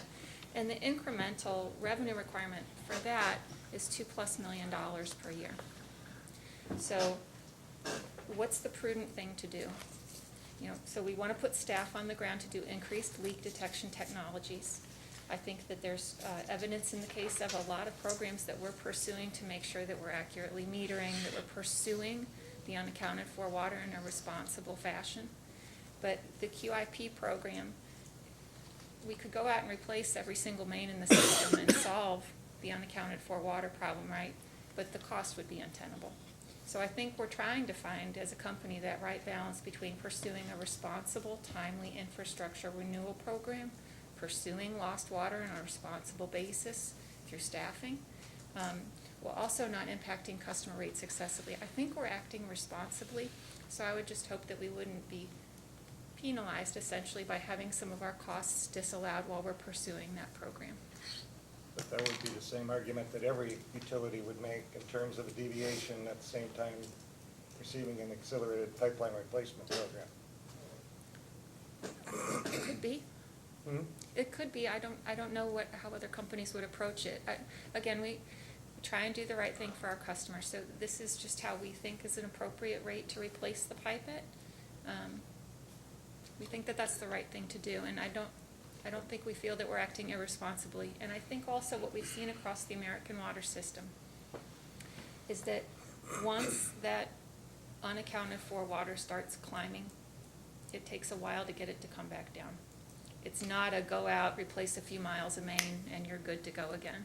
It's an ongoing, long-term commitment. I believe at the end of 2018, the water loss was 20.8%. I don't have it in front of me. I think it was approximately 20%, so subject to check, I would agree. So at this point, even with the replacement program, Kentucky American Water is still looking for a full deviation from what their current water loss is to make them whole back to 15% without any recognition of what a QIP program would do in reducing O&M or water loss in general. I know it's 13 years the first year. After 10 years, it's 130 miles. But it doesn't seem like there's any recognition of the benefit of that. You're just looking to be made whole on the 15 versus 20 and have a program that allows you to replace pipe faster. It's an interesting question. So I think that we are looking to institute a QIP program. I think that's the right thing to do. I think we're also looking to recover all the production costs, the chemicals and the fuel and power, waste disposal that is associated with treating water for our customers. In terms of trying to identify an incremental savings, so I mean, you could try to do something like that. I know that in some of the gas mechanisms that there's a small O&M expense savings component. But back of a napkin, let's say you replace 10 miles of main out of 2,000 miles. Is that 0.5% or so? So you could try and say, well, maybe I would save some small increment of those production costs. Unfortunately, your other 1,990 miles of main got another year older. So there's no definitive or assurance of any kind that our costs would actually go down. I think, again, what we're trying to do with the QIP program is mitigate future costs, mitigate future cost increases, try and stop this incline of those water losses. And You seem to be you seem to diminish the importance of the QIP program. You keep referring to it's only 10 to 13 miles a year and it's insignificant, almost like the commission shouldn't even look at it as being a viable program because it's not really going to do anything. You talk about mitigating the future and then diminishing whatever benefit it has for the current period of time, and 10 years it's only 130 out of 1,100 miles. So I'm not sure which argument you're making here is. Are you saying the QIP program is a viable program or it's not? Because if it's viable, then there's benefits. If it's not viable, then why is Kentucky American even bringing it up for discussion? I certainly don't mean to imply that the QIP program's not important or that it doesn't accomplish a great deal. Again, we're trying to bring that pipe replacement rate down to a more optimal level. 377-year cycle just isn't sustainable. I think what I'm just trying to express is that in terms of O&M savings, it's difficult to measure. And it's also difficult to measure the cost of not doing the program. The traffic disruptions, the service disruptions, the potential damage to property and roads. So when pipes are left to continue aging, there's a considerable cost to both the company and to society. So I think we're trying to do the right thing, and I certainly didn't mean to diminish it in any way. If I did, I misspoke.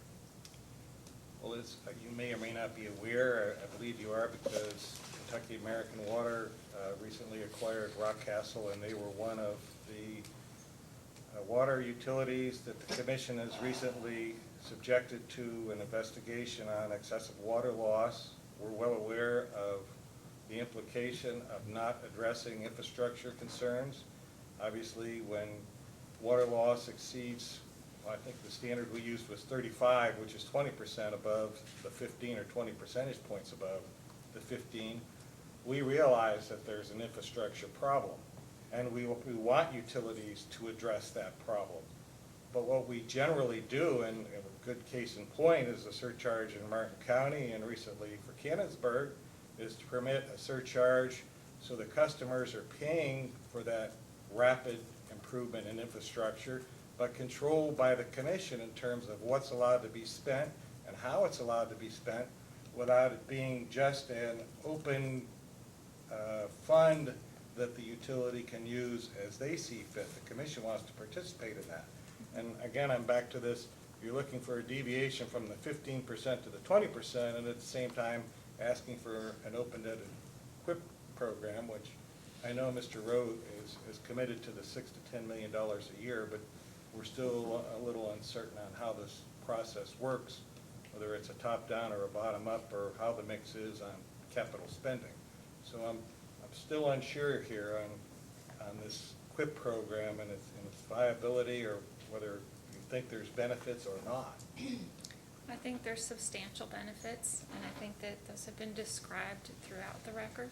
I think they relate to both water quality, service quality, preventing service disruptions, putting that pipe in the ground at the lowest unit cost possible, creating it and doing the work in a steady manner so that any rate impact on customers is gradualized and that tidal wave of the Nessie curve doesn't come crashing down on our kids. I think there have been substantial benefits that we've identified. I think it's just that O&M savings component that's just a little bit difficult to dollarize. Certainly we'll follow the commission's direction. If the commission feels that some kind of O&M savings component is really critical to the mechanism, then we'll find a way to do that. And I think we actually tried to quantify something.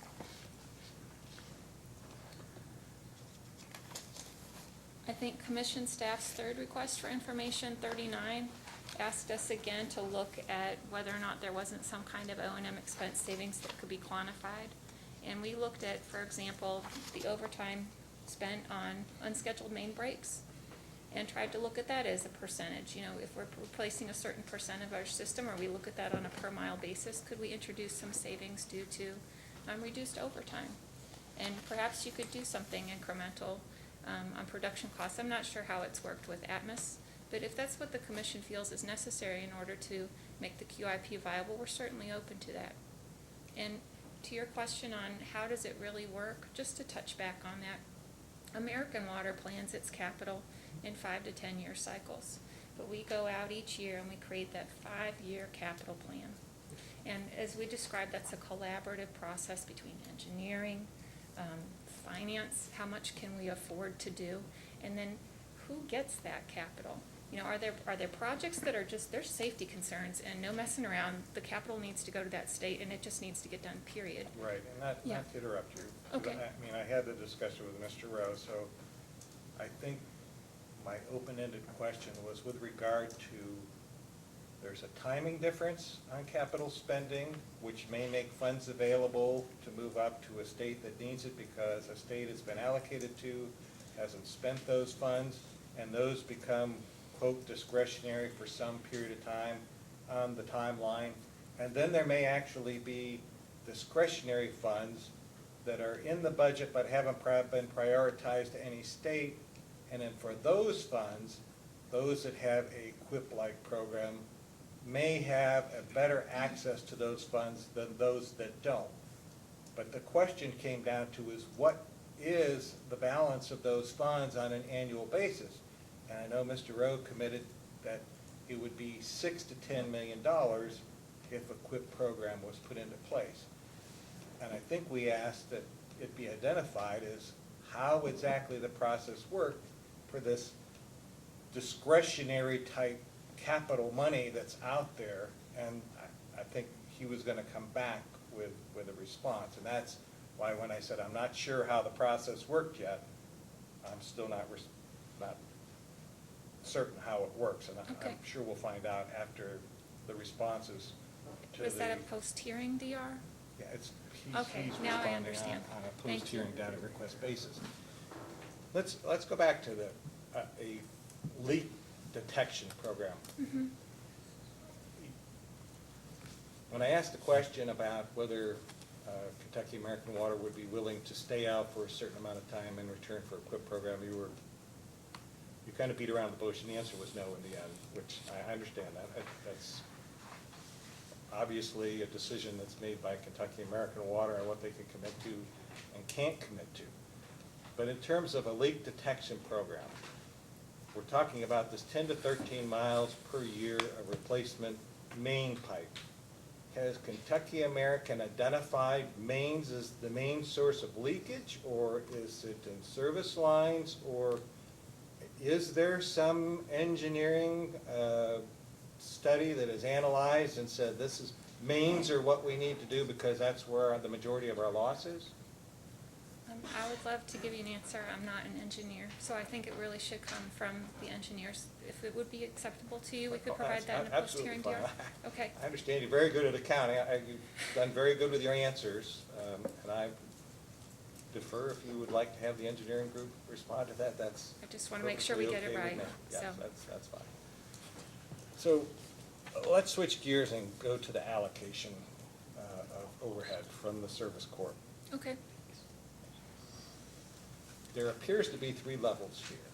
The local level, which is Kentucky American Water, the service corp, whom you work for, and then there's American Water Corp. And did I understand you to say there's no employees for American Water? They're all in the service corp level? I don't know. I just don't know if the American Water Works company has an employee on a standalone basis. Again, a service company employee is just an employee who serves more than one affiliate. So when we go back to allocated cost, you and I both agree that when there's costs incurred, they have to be allocated to someone. Within a given period, yes, we agree. Administrative overhead is not a profit center. They don't earn any money. Therefore, whatever costs are incurred, they have to go somewhere. I think You you're agree with exactly that? right, yes. Okay. So we know the service corp is allocated because those are servicing all the various organizations. They're either doing it on a direct basis, an allocated basis, or overhead and allocating the overhead in some fashion. If there's personnel at American Water Corp., I'd like to know how those are flowing down through the process. Because this agreement, I believe, is just between Service Corp and Kentucky American Water, right? Yes, I believe so. So that means the allocated costs would have to go from American Water into the Service Corp and then down to Kentucky American Water. I'm not sure how it works, but we'd be happy to provide that. I'm interested to find out how those costs work their way through. Okay. You also made a comment that you believe the prepayment of invoices was okay because the Service Corp doesn't make any money. It's a cost basis charge, and therefore it's okay to have a prepayment. I think it's How reasonable. far in advance is the prepayment made? I think it's mid-month, So mid-month for the end of the month, 2 weeks ahead of time? 2 weeks after the first expenses began being incurred, 2 weeks before the last expenses incurred for the month, so midway through. You realize that the contract talks about one of the permissible charges under the allowance for overhead is interest on working capital. Yes. So when you say it's done on a cost basis, and it should be permitted on a prepayment basis, they're already being permitted to charge for interest on whatever the working capital requirements are. Yes, they would be permitted to charge interest. Do they? And, well, if you bear with me for just a moment. Sure. Um,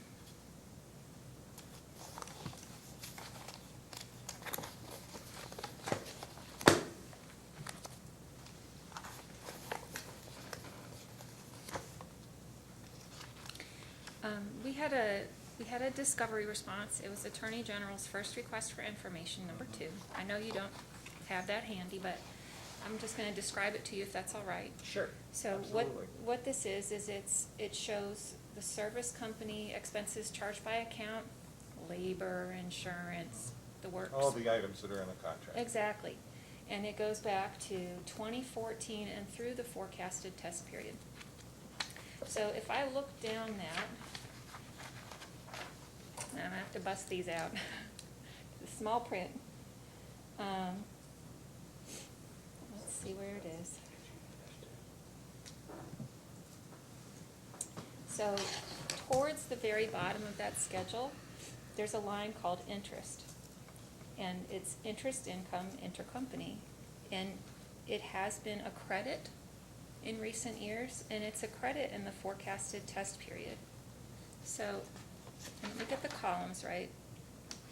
So in the forecasted test period, customer rates are lowered in this proceeding, are proposed to be lowered by $40,000 because in net, through the wash of things, we think that service company is able to essentially have a very small short-term debt loan, so to speak. So there is a working capital credit being passed through to customers in the amount of about $40,000. So Mr. Collins' adjustment recommended a reduction of $130,000 based on a notion that he wanted the service company to bear all of that working capital and he didn't want Kentucky American to bear any of it. So not only would you have to figure out what it was that the lead lag was under some new construct, but you'd also probably need to wipe out that $40,000 of credit that's currently being included in the cost of service, if that makes sense. The $40,000 credit sits on Service Corp's books.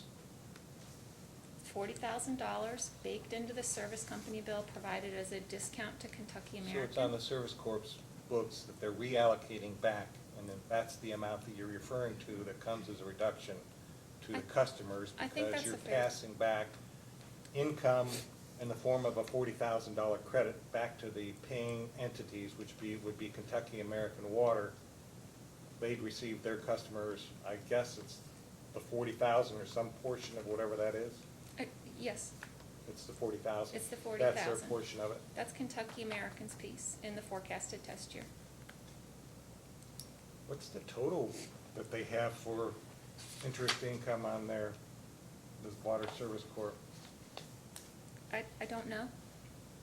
Kentucky It's American not- is, It's not important. It's- Okay.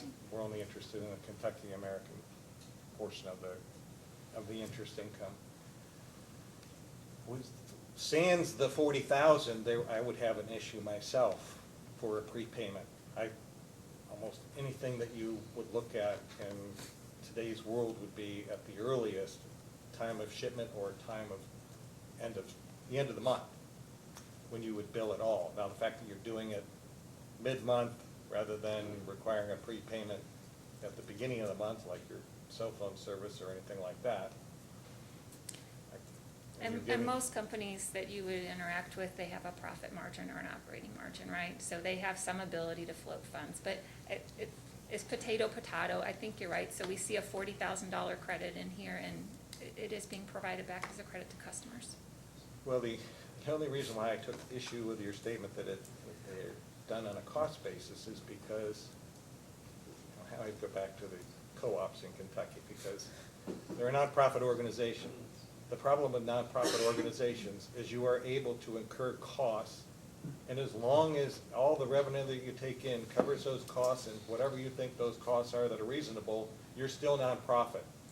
Your members receive the benefit of a book entry that says credits are owed, capital credits are owed, But in the end, there's a lot of discretion about what goes into a administrative cost center in terms of what is reasonable and what is not reasonable.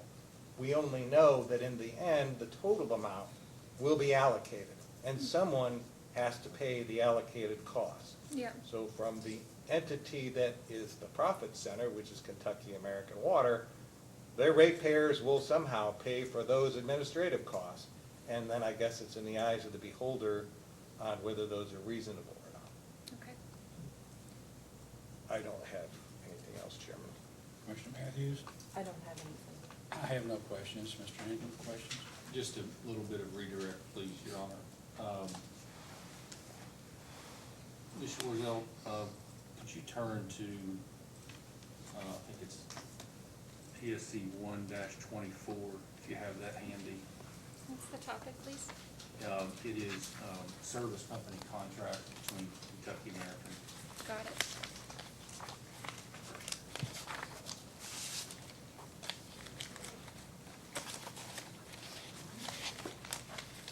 I'm there. Okay, and this is a question from the PSC that asked for those types of service company contracts. The prior question, PSC 123, asked for contract between Kentucky American and the service company. Do you recall that? And then this PSC 124 asked for the contract between American Water Capital Corporation and Kentucky American Water. Yes. And do you see the attachment to that? The first attachment is in fact a document entitled Financial Services Agreement. And the two parties to that June 15, 2000 contract are Kentucky American Water and American Water Capital Corp. Is that correct? Yes. Okay. And is it your understanding that, and I think you said that American Water Capital Corporation is kind of the financing arm, if I remember your words correctly, in the American water system? Is that right? Yes.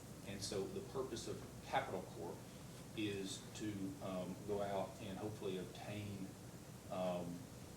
money at the lowest possible interest rate and most favorable terms, and borrow that money and then in turn loan it to the operating subsidiaries to the extent the operating subsidiaries need that type of capital available. Is that right?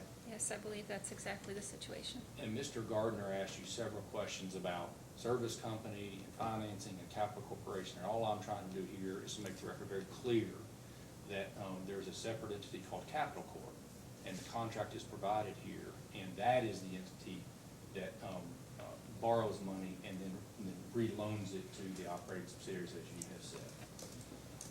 Is it your understanding that Kentucky American has been in front of this commission numerous times in what we call financing cases under KRS 278.300, in which Kentucky American has sought this commission's approval to take on long-term debt?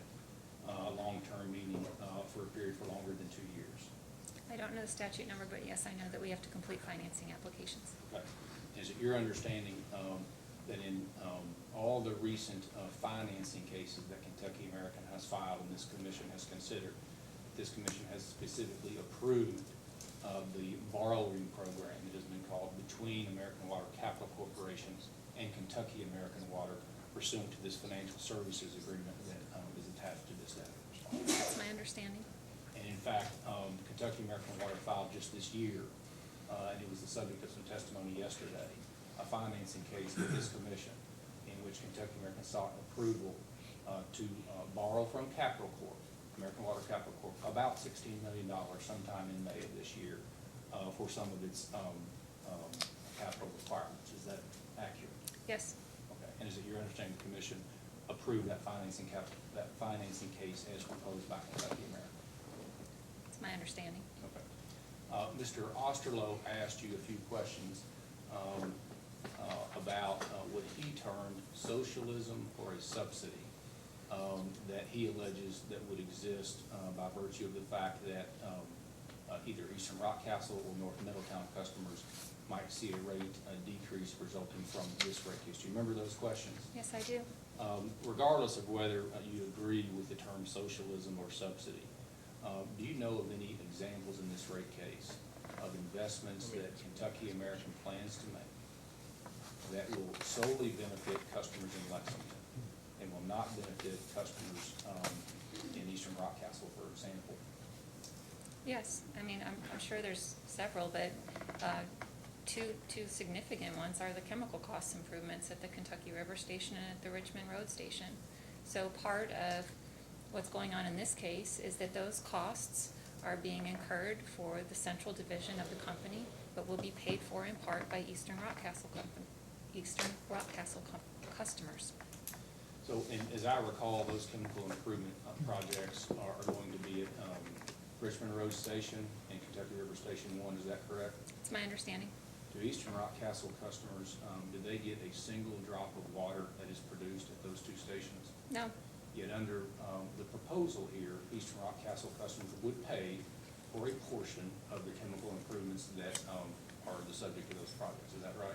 yes, it's under single tariff, the revenue requirement is all in one, and So- that's the benefit.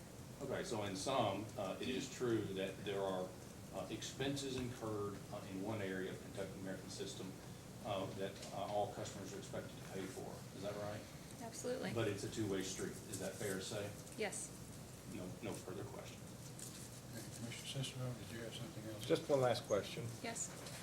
In the Attorney General's first request for information, item 4, there was a question asked about FERC Form 60 and providing the allocation of costs. And 3 years were provided, 16, 17, and 18.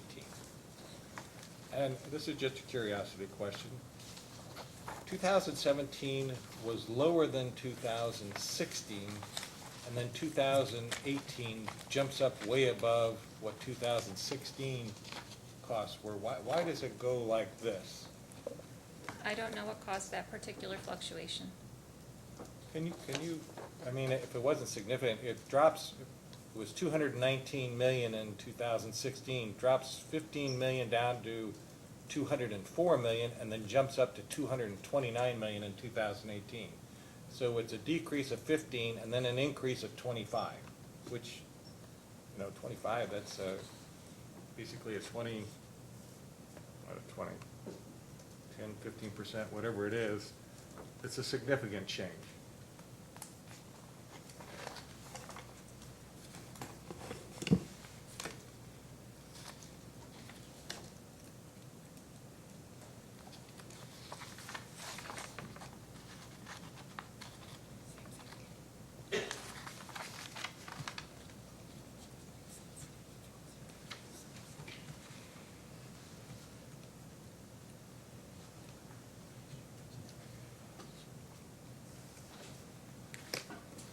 I think it may have had to do with, we can find out in a That's post-hearing fine. DR, but I think it may have had to do, quite simply, there was, related to TCJA, I think the remeasurement, I think there was an entry made at 17 that was reversed in 18, that may have reduced expense in the 1 year and increased it in the other.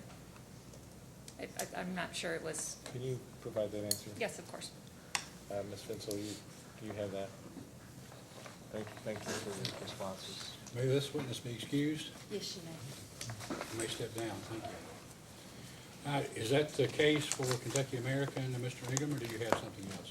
That is the case, Your Honor, our witnesses are finished. All right, who's up next? AG? Thank you, Chairman. You may call a witness. Thank you, Chairman. I'm the Kentucky Attorney General and election to Fayette Urban County Governor would like to call Mr. Lane Collins to the stand. As Mr. Collins is making his way to the stand, we would ask leave to ask Mr. Collins a bit of direct at the outset. Mr. Wildy, as was discussed yesterday, provided some more, I guess I would, best way to characterize it, is more granular information, given the company's ability to separate their tax information out in the middle of April. And so I've spoken to council, but my intent is to ask some direct to Mr. Collins regarding just the updated amounts that were previously unavailable until Mr. Wildy's rebuttal testimony. Your Honor, I would not typically agree to that. Direct testimony is pre-filed according to this commission's procedures. However, given the circumstances of the Tax Cuts and Jobs Act and Kentucky Americans, and this was raised in Kentucky Americans tax case, inability to provide all the information necessary for decisions on that until later in this process, we'll agree to that on this limited basis. Now, let me ask you, Ms. Chandler, I mean, I know you're sharing this witness with Lexington. You're doing the only direct, is that correct? That's correct, and the only redirect, Your Honor, if there is any. Right. Thank you. Mr. Collins, please raise your right hand. Do you solemnly swear or affirm under penalty of perjury that the testimony you're about to give will be the truth, the whole truth, and nothing but the truth? Yes, I Thank do. you. Thank you, Chairman. Before I introduce Mr. Collin, can the AG move to introduce Attorney General Exhibit number 15 that was provided yesterday? We'd like to move for that. Is there any objection? No. Then let it be marked and filed as AG Exhibit 15. Thank you, Chairman. If I just have 1 second. Good morning, Mr. Collin. Good morning. Do you mind to provide your name, title, and place of business? Yes, my name is Lane Collin. I'm a Vice President and Principal with the firm of J. Kennedy and Associates. And did you cause to be filed testimony in certain data request responses in this case? Yes, And do you have any corrections to either the direct testimony or those data request responses? I have one correction on page 39 of my direct testimony, line 15, page 39, line 15. The amount there is $187 million. It should be $2.187 million. And taking into account that correction, if you were asked the same questions today, would your answers be the same? Yes, And is it your intention to adopt those data request responses and direct testimony as your testimony in this matter? yes. And Mr. Collin, do you have a copy, I'll give everybody a time to turn to it. Do you have a copy of the full-size version of Mr. Wildy's rebuttal exhibits? I do. Okay. Just let me know when you're ready to link me up.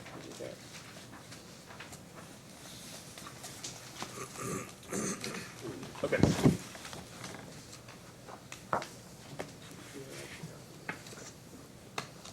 And so, have you reviewed these exhibits before? Yes. And would you mind to turn to Exhibit JRW4R?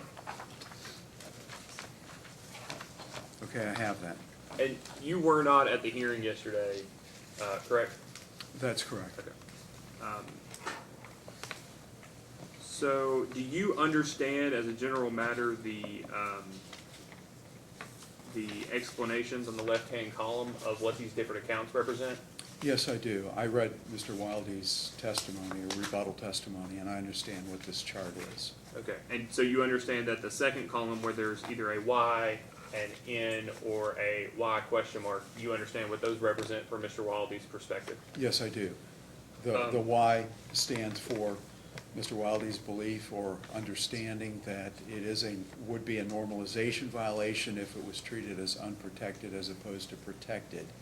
And the Y is a question mark, at least with respect to Kentucky American Water or Mr. Wildy's assessment.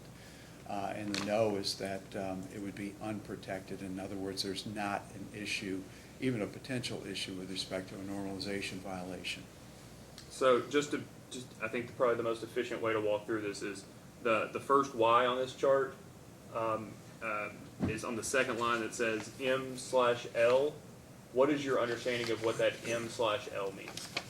The M/L is a method life difference on tax depreciation compared to book depreciation. That clearly is a normalization issue that is addressed by the Tax Cuts and Jobs Act. Clearly that is a protected ADIT, but it's the only one. So you agree with Mr. Wildy's Y next to that, correct? I do, yes. The second Y is the third from the bottom, and it says repair M/L. Do you understand that? Well, I'll ask you a leading question. What do you understand that repair M/L to mean? That has to do with the repair allowance deduction.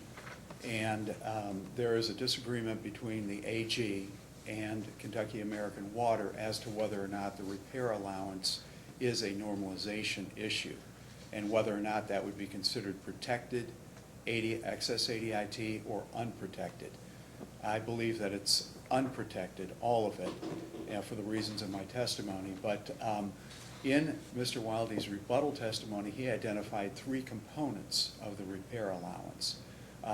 One has to do with what he describes as method life differences, and that's the one that has a Y on it. And it's a relatively minor amount. I don't think it's worth the commission disputing that. I think the other two are worth taking a hard look at. I don't agree with Mr. Wildy, but because it's a relatively small dollar amount, I would not dispute it.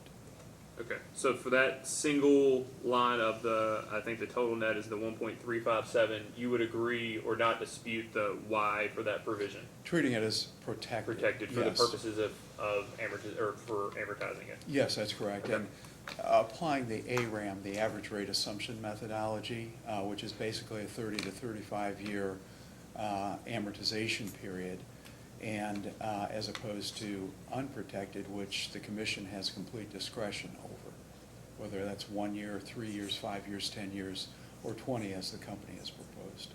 And finally, the last one that is Y is taxable contribution to native construction. Do you agree with Mr. Wildy's designation as being protected? Yes, there's a somewhat of a history with that, and you'll notice that that's 1.16 million, and that essentially offsets the repair allowance due to the method life of negative 1.3. So I think that the two basically net each other out. And I'm just going to take a step back here just to be clear. The difference between method and life, those are differences between tax. Those are differences between book and tax purposes as a result of depreciation, accelerated Yes. depreciation. Method life differences are solely related to book depreciation compared to tax depreciation. For example, you may be able to write something off for, or depreciate an asset for book purposes and rate-making purposes over 30 years. But for tax purposes, you may be able to write it off over 10 years. So that's a life difference. And if you did it both of them straight line, 30 years straight line, and tax depreciation over 10 years straight line, there would only be a life difference, no method difference. The method difference comes in where for book depreciation you have straight line, and for tax depreciation you have accelerated. So that's where you get the terms method and life, and those are the only specifically identified differences that are protected under the tax code and are required to be amortized for rate-making purposes using this ARAM methodology, so long as you have the data to do that. And I want to clarify your answer. Those are, what Treasury Code sections are those? Those are sections 168 and 167. There's a reference in 168 to 167. And are those the two sections that are presented as requiring a normalized method of amortization in the Yes. Tax Cuts and Jobs Act? Yes, that's correct. And then, can we just do the ends quickly? The ones that that Mr. Wildy agrees are unprotected. Do you agree with his assessment as to the ones that are unprotected? Yes. Okay. All of the ends we certainly would agree with. And so it comes down to the why question marks, correct? Yes, that's the correct. main point of contention Yes, between the two yes. positions. Yes, that's correct. Okay. And we would concede the first one, the cost of removal, simply because it's a positive amount, and amortizing that is a recovery from customers rather than a refund to customers. So if they want to treat that as protected or use ARAM for that, we certainly wouldn't dispute it. Is that similar to what the commission approved in the, are you aware of the commission approving any method of, any amortization for an item like that in a previous Tax Cuts and Jobs Act case? Yes, if I recall correctly, it was a Kentucky Power case. But Would subject to check, would you agree that it was the LG&E and KU case? yes, I'm sorry. Yeah, Okay. it was. It was a KU and LG&E case. Where there was That's a right. regulatory asset? That's correct, as opposed to a regulatory liability.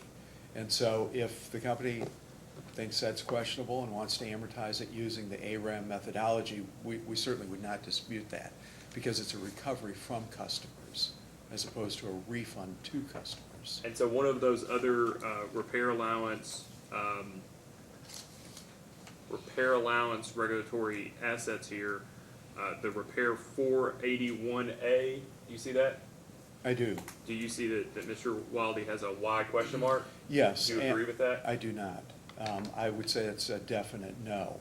And the predicate for Mr. Wildy to assert, and he's not asserting it with certainty, but he's simply saying, and in fact, in response to discovery, before he filed his rebuttal testimony, he said that essentially the company acknowledges that these are unprotected and would be treated as such but for the consent agreement.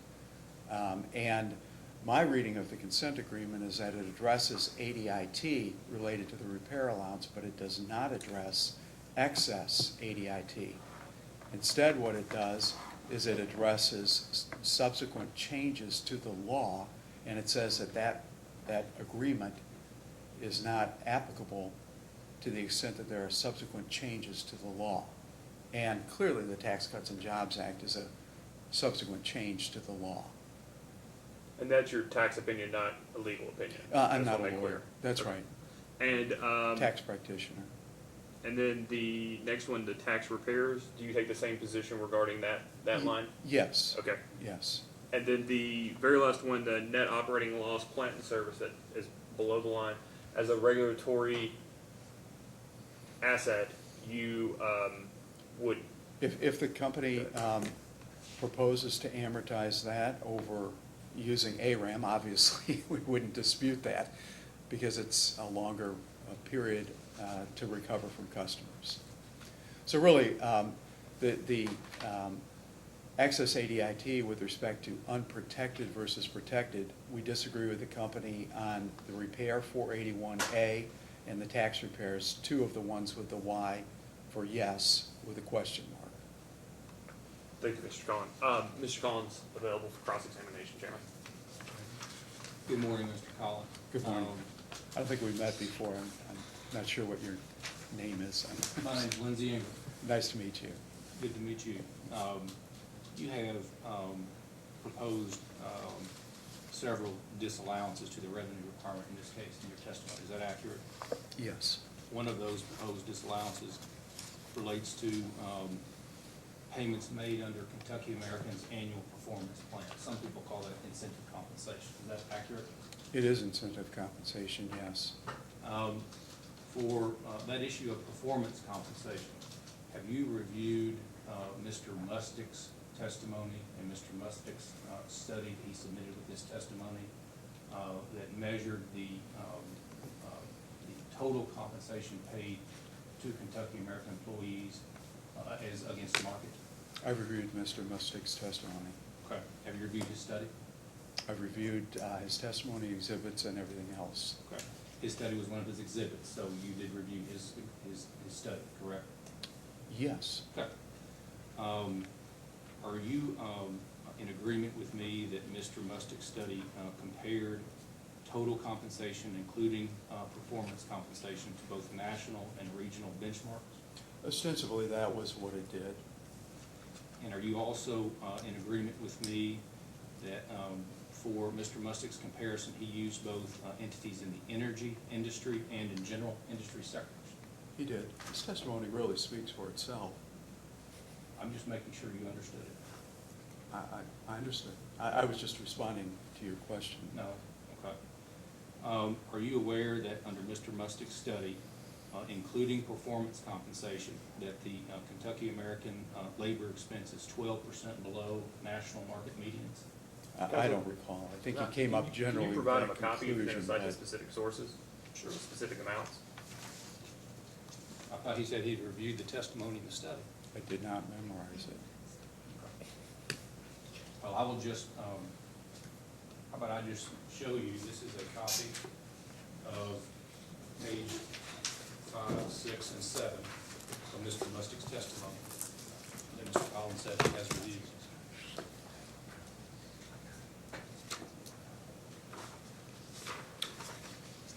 Is there something you'd like me to look at specifically, or? Sure. Would you agree with me that on, I think, the second page of what you've been handed, that Kentucky American compensation, including performance pay, is 12% below market median over on the right-hand side of Exhibit 1 of that page? Okay. Exhibit 1 on, let's see, page 6 of 10. I see that. That's page 6 of 10 of Mr. Mustick's testimony, is your understanding, correct? I do, yes. Okay. And then could you turn to the next page, And that, the exhibit on the next page, which I think is exhibit number 2, may I approach your honor, compares Kentucky American total compensation, including incentive compensation, and determines what percentage is it below market median. Mr. Collins? What I see here is 8%. Thank you. Is that what you asked? Yes, sir. Okay, Thank you. I have that back. okay. Now, you responded to some discovery that was issued to you in this case, correct? Can I ask a question? I mean, you asked him if he agreed with you that testimony was correct, and I think he answered that that's what the testimony said. Yes. Do you agree with the accuracy of the testimony, or are you agreeing that the testimony that you were shown made that statement? The latter, yes. You have not performed any study yourself of the reasonableness of Kentucky American Water's compensation levels, have you, Mr. Collins? I did not. Okay. And that means you've not compared Kentucky American's compensation levels to the general business industry, is that correct? That's correct. Nor to the utility industry, correct? That's correct. The company filed the studies. I did review those. Okay. And is it your position that incentive compensation is common in the general business industry? It's common, yes. Okay. Is it also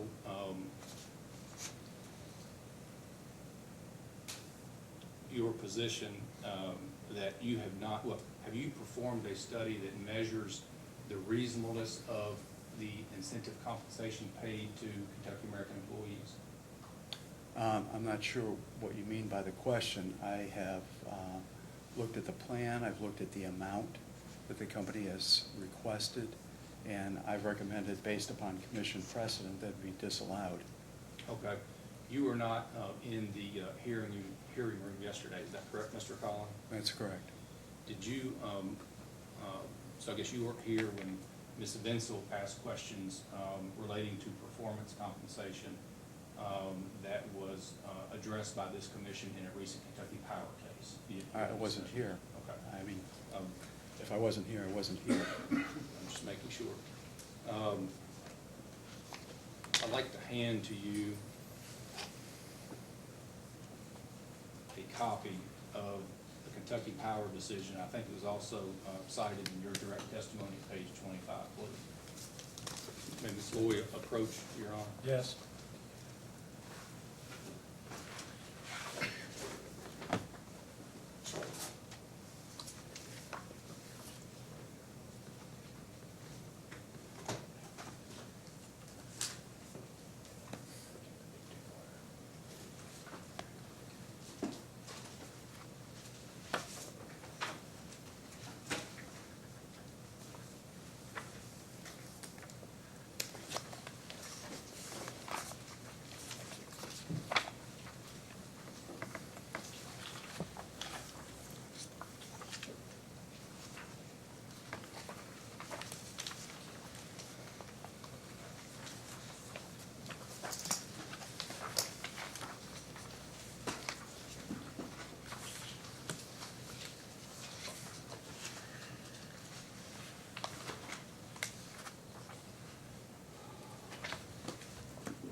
And Mr. Collins, what we've handed you is the commission's decision in case number 2014-00396, correct? Yes, that's correct. May I ask you to turn to page 24 of that decision?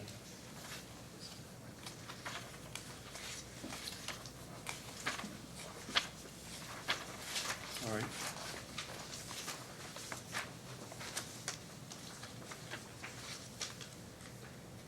And do you see the paragraph on page 24 that starts with the AG recommended? I do.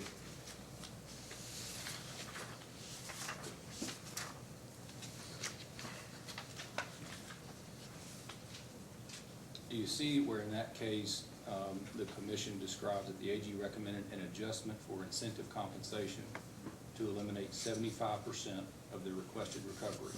And as support for that recommendation, the AG notes that Kentucky Power's funding measures for the plan are tied to AEP's earnings per share. Did I read that correctly? I don't think it was verbatim, but generally correct. Yes. And then if you could turn to page 25 of that order, please, Mr. Collins.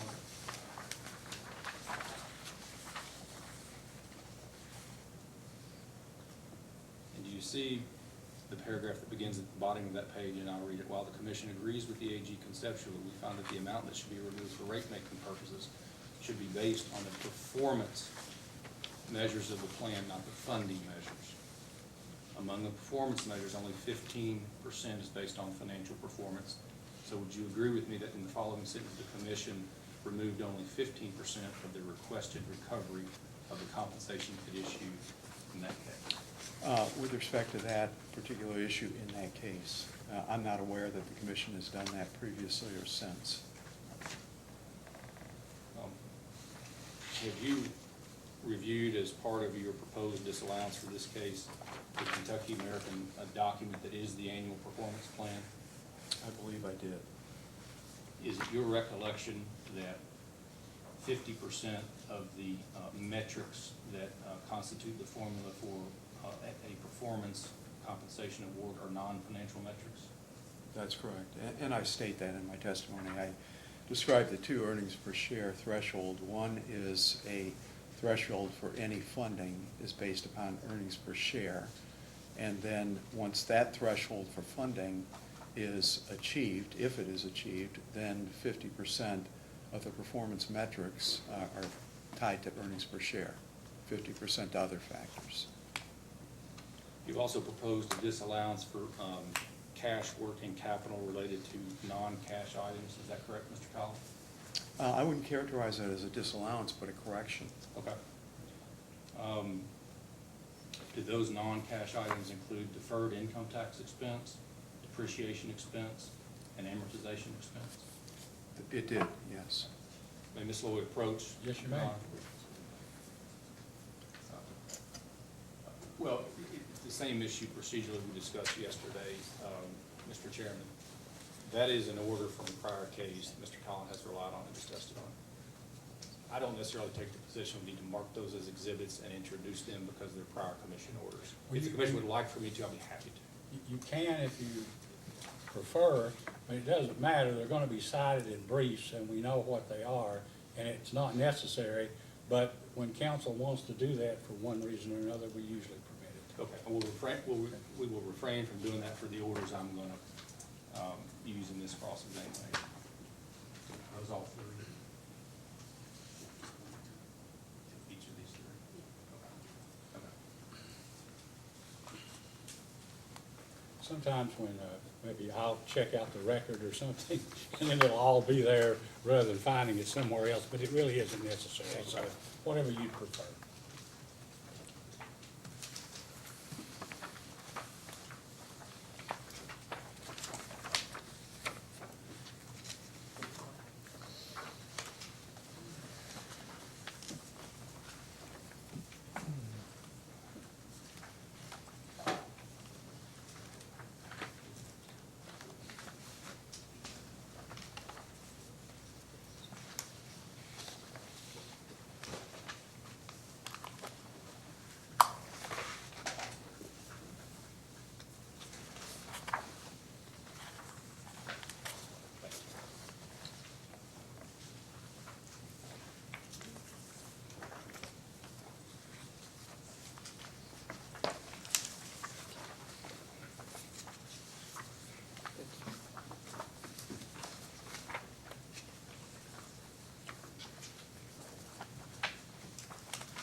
Okay, Mr. Collin, just to make sure you have the same orders that I think you have you been provided an order in a 1992 Kentucky American case number 92-452?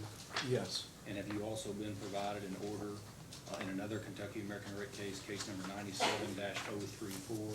Yes. And have you finally been provided a Kentucky American order in a Kentucky American rate case number 2012-00520?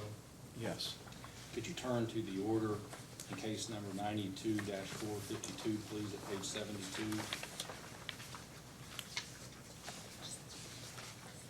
Yes, page 17. Oh, I'm sorry, 17.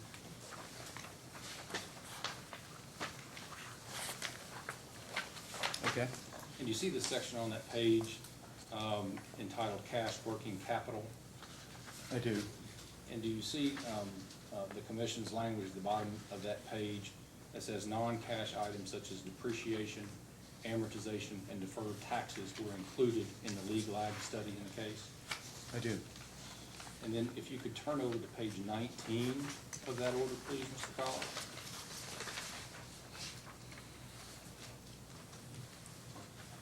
And do you see the paragraph in the middle of the page that begins with the lead lag study? I do. And then do you see the sentence, the third sentence of that paragraph that says, the Attorney General / LFUCG, those are the two entities that you provided testimony for in this case, correct? That's correct. Recommend that net working capital be no greater than $1,399,000 to reflect the elimination of depreciation, amortization, deferred taxes, and net income. See that? Did I read that correctly? You did. And then you see the final paragraph on that page that says the AG, LFUCG are correct that depreciation, amortization, and deferred taxes are non-cash items. But non-cash items can produce a need for cash working capital. Did I read that correctly? You did. And then if you go down to close to the bottom of page 20 where the commission held, beginning with the word although some commissions exclude them, the record evidence persuades the commission that including net earnings and non-cash items is theoretically sound. I see that. You see that that's language from a 1992 Kentucky American case. Would you agree with that? I think we established that up front. You asked me if it was an order from that case, and I answered, yes, it is. Would you turn to the order that I had provided you in case number 97-034? Yes. Would you turn to page 26 of that order, please? Yes. And do you see on that page where there is a section in this rate case order entitled Working Capital? I do. And do you see there at the middle of that page that the commission said that the AG proposed to reduce cash working capital by $358,722? I see that. And do you see the commission summarize those adjustments as being driven by depreciation expense and item number 1 on that page 2, and deferred income tax expense and item number 2 of that page? Have I read that correctly? That's a correct recitation in terms of the items, yes. Would you turn to page 28 of that order, please?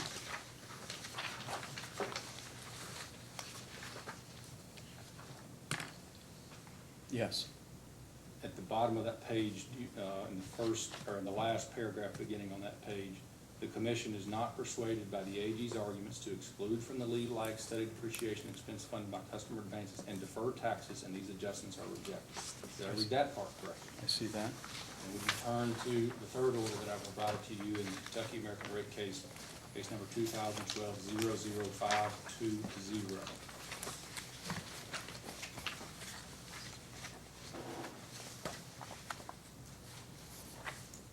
And would you mind turning to page 13 of that order, Mr. Collins? I'm there. And do you see the paragraph in the middle of that page beginning with the AG? And if you go to the second sentence in that paragraph, the second clause after the comma, does it not say that the AG argues that non-cash expenses and common equity profits should not be considered in the calculation of working capital? Did I read that correctly? Yes. And then would you turn over to page 14, please? Did the commission not say on page 14, Kentucky American's lead lag study uses the methodology that the commission has generally accepted since 1983. Our review of past Kentucky American rate adjustment proceedings indicates that the AG has consistently presented and the commission has consistently refused to adopt his argument regarding working capital. And then there's a footnote there that cites to a litany of prior Kentucky American rate cases. Did I read that correctly? You did. I might point out that there's an additional sentence that follows it, where the commission says the AG has offered no new evidence or argument. The AG has, in this case, offered new evidence and new argument.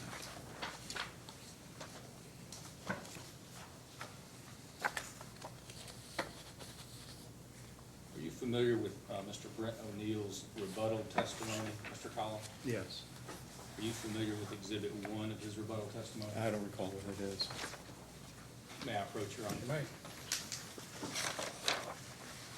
What I'll tell you, Mr. Collins, that is Exhibit 1 of Mr. O'Neill's rebuttal testimony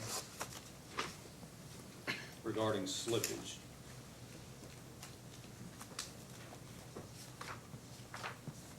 Yes, That looks familiar to you. You have reviewed it before. I've seen this before, yes. Do you see, and this exhibit was discussed yesterday, Mr. Collins, when you couldn't be here. But specifically, I will tell you that the discussion included some testimony regarding the number on the bottom row of that page over on the left-hand side that is highlighted in blue, 101.89%. Do you see that number? I do. Is it your understanding that that number is derived from the tables above it and is a calculation of Kentucky American's proposed slippage factor that could be applied in this case? It's an alternative calculation, and based upon the description in his rebuttal testimony, and for that matter, description in the responses to the AG discovery, that basically the difference is, as I appreciate it, a dynamic budget in actual expenditures compared to a dynamic budget as opposed to a budget established going into the calendar year or test year compared to actual spending. Well, you characterize this as an alternative proposal. Do you disagree with me that the calculation shown on this page is the slippage calculation method, utilize the slippage calculation methodology that has been used and approved and applied by this commission in numerous past Kentucky American cases? I don't think that's correct. Or what I you're understand, yeah, I understand that's the company's, the witness's position. But that certainly is not my understanding from the discovery or from his testimony. Have you reviewed prior calculations of slippage in prior Kentucky American rate cases? I have, yes. Okay, could you tell me how the slippage adjustment in those cases is different than the methodology used in these tables on this Exhibit 1? Yeah, as I understand it, these budget amounts are budget amounts with respect to the capital projects, the non-recurring projects that are updated throughout the year. So for example, you may start out with a group of projects in the budget, some come out, new ones go in. So you have a dynamic budget for those projects. And essentially, the company argued in response to staff discovery and in response to AG discovery that you should use the dynamic budget instead of the fixed budget going into the year. And my understanding of the information that I relied upon was that it was the fixed budget going into the year, and that's where the derivation of the 91% slippage factor came in. Do you see the two tables to the right on the bottom of that page, that the one in the middle entitled AG/LFUCG non-precedent consistent slippage calculation? You see that table? I see that table with that title, yes. Do you see in the column there entitled budget, the bottom total number there for the years 2008 through 2017, the budget number is $213,790,262. I see that, yeah. And that was a result of projects being taken out of the budget, projects being added to the budget. It was a result of the dynamic budget process, as I understand it. and as I just described, and as Mr. O'Neill described in his testimony and in responses to discovery. That $213 million number, is that the number that you would have the commission use for the budget number for that time period in question? Yes. Okay, and would you agree with me that, to the left column over there, that same budget number under the Kentucky American calculation is also, 213 million, just barely above it? It's approximately the same. The big difference, obviously, is in the actual spend. In other words, what projects are you including in the actual spend? And my understanding of this table, the middle one on this exhibit from Mr. O'Neill's rebuttal testimony, this was the comparable table and information that I relied upon for my calculation and recommendation, was that this was the static budget, the budget going into the year, and these were the actual expenditures compared to that static budget. And now what the company would like us to do is have a dynamic budget, projects out, projects in, and then compare the actual spend to that, and that was the derivation of the 101.89%. Is it your understanding that the Kentucky American is proposing the actual spend versus the total budgeted dollars, regardless of whether any particular projects came out of that budget during any one year or were added to that budget in any one year?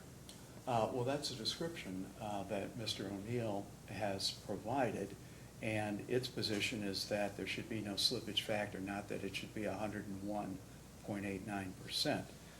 But I believe that the commission's practice has been to take the static budget and compare that, the projects in the static budget or the budget going into the upcoming year, and compare actual expenditures against the projects included in that budget, not to do this dynamic projects out, projects in type of comparison. Can you cite to any commission order that specifically says the static budget theory that you just suggested is the methodology that in fact this commission has used?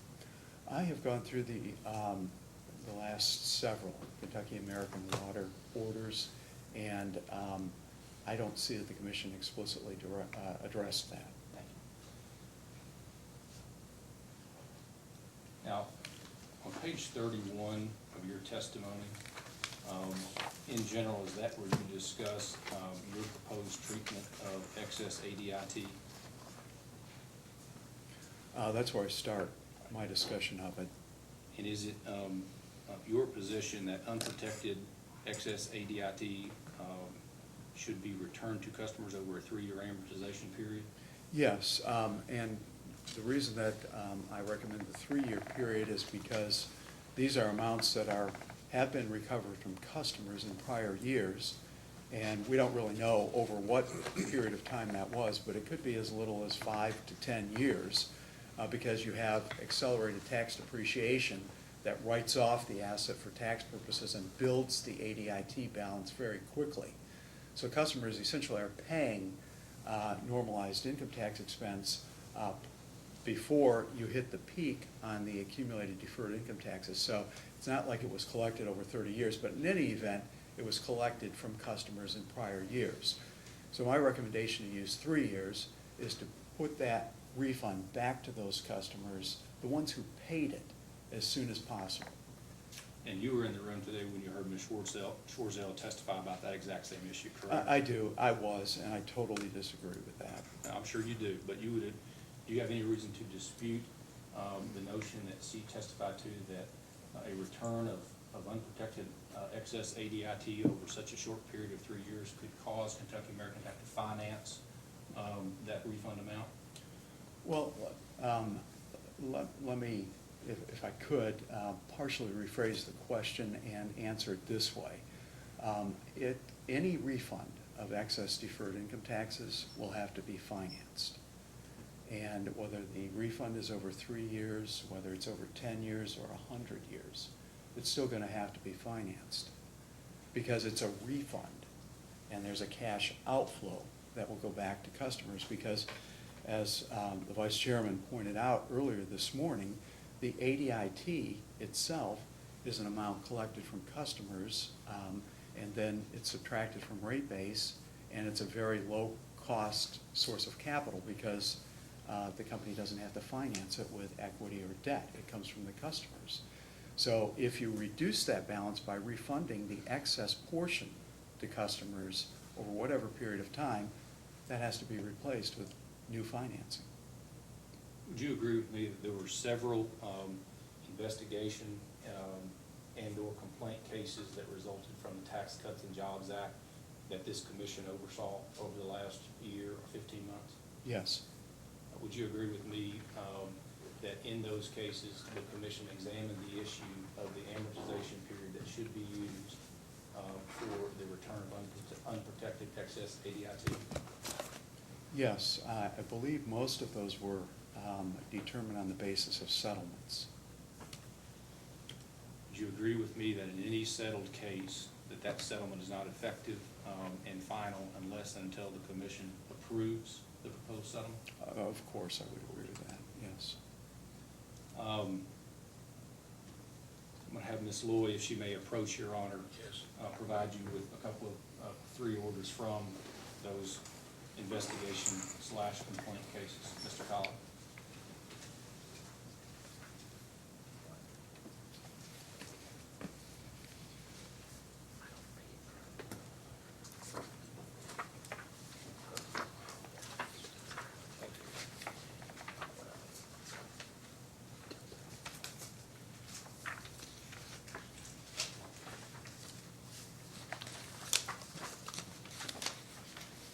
Your Honor, I know we're past noon, but I'll have just a We'll few go- more minutes. You can finish your cross.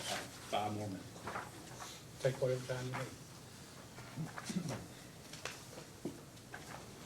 I promised Chairman after yesterday, I'm not gonna complain. As long as you need to, I'm not one to say anything. You can count on being overruled.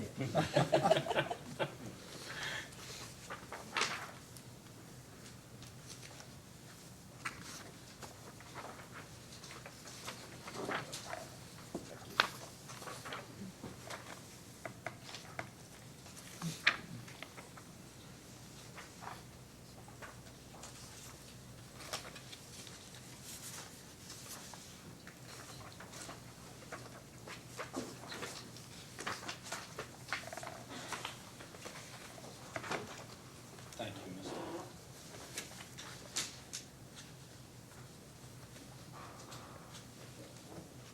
And I think we can go ahead and start, Mr. Collins, if that's okay, while Ms. Loy finishes that off. Have you now been provided 3 orders by Ms. Lloyd?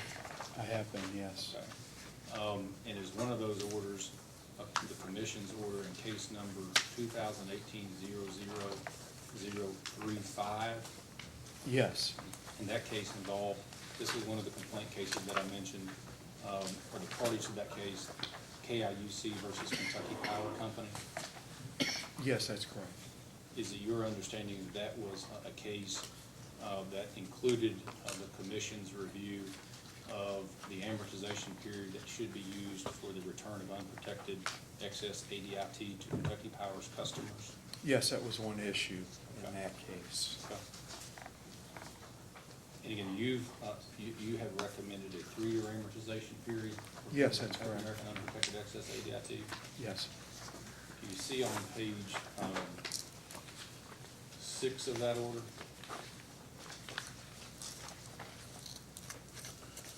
In the paragraph that begins with decommission, the paragraph ends with the statement that for these reasons, we will approve the proposed 18-year amortization period for the excess unprotected ADIT. I don't see that. Okay. Page 6 of that order? I'm looking at it. Oh, yes, I see that now. Okay, Yeah. so that you're understanding the commission approved an 18-year amortization period in that case? Yeah, and there was a good reason for that. There was a huge balance of excess ADIT related to the retirement of Big Sandy 2.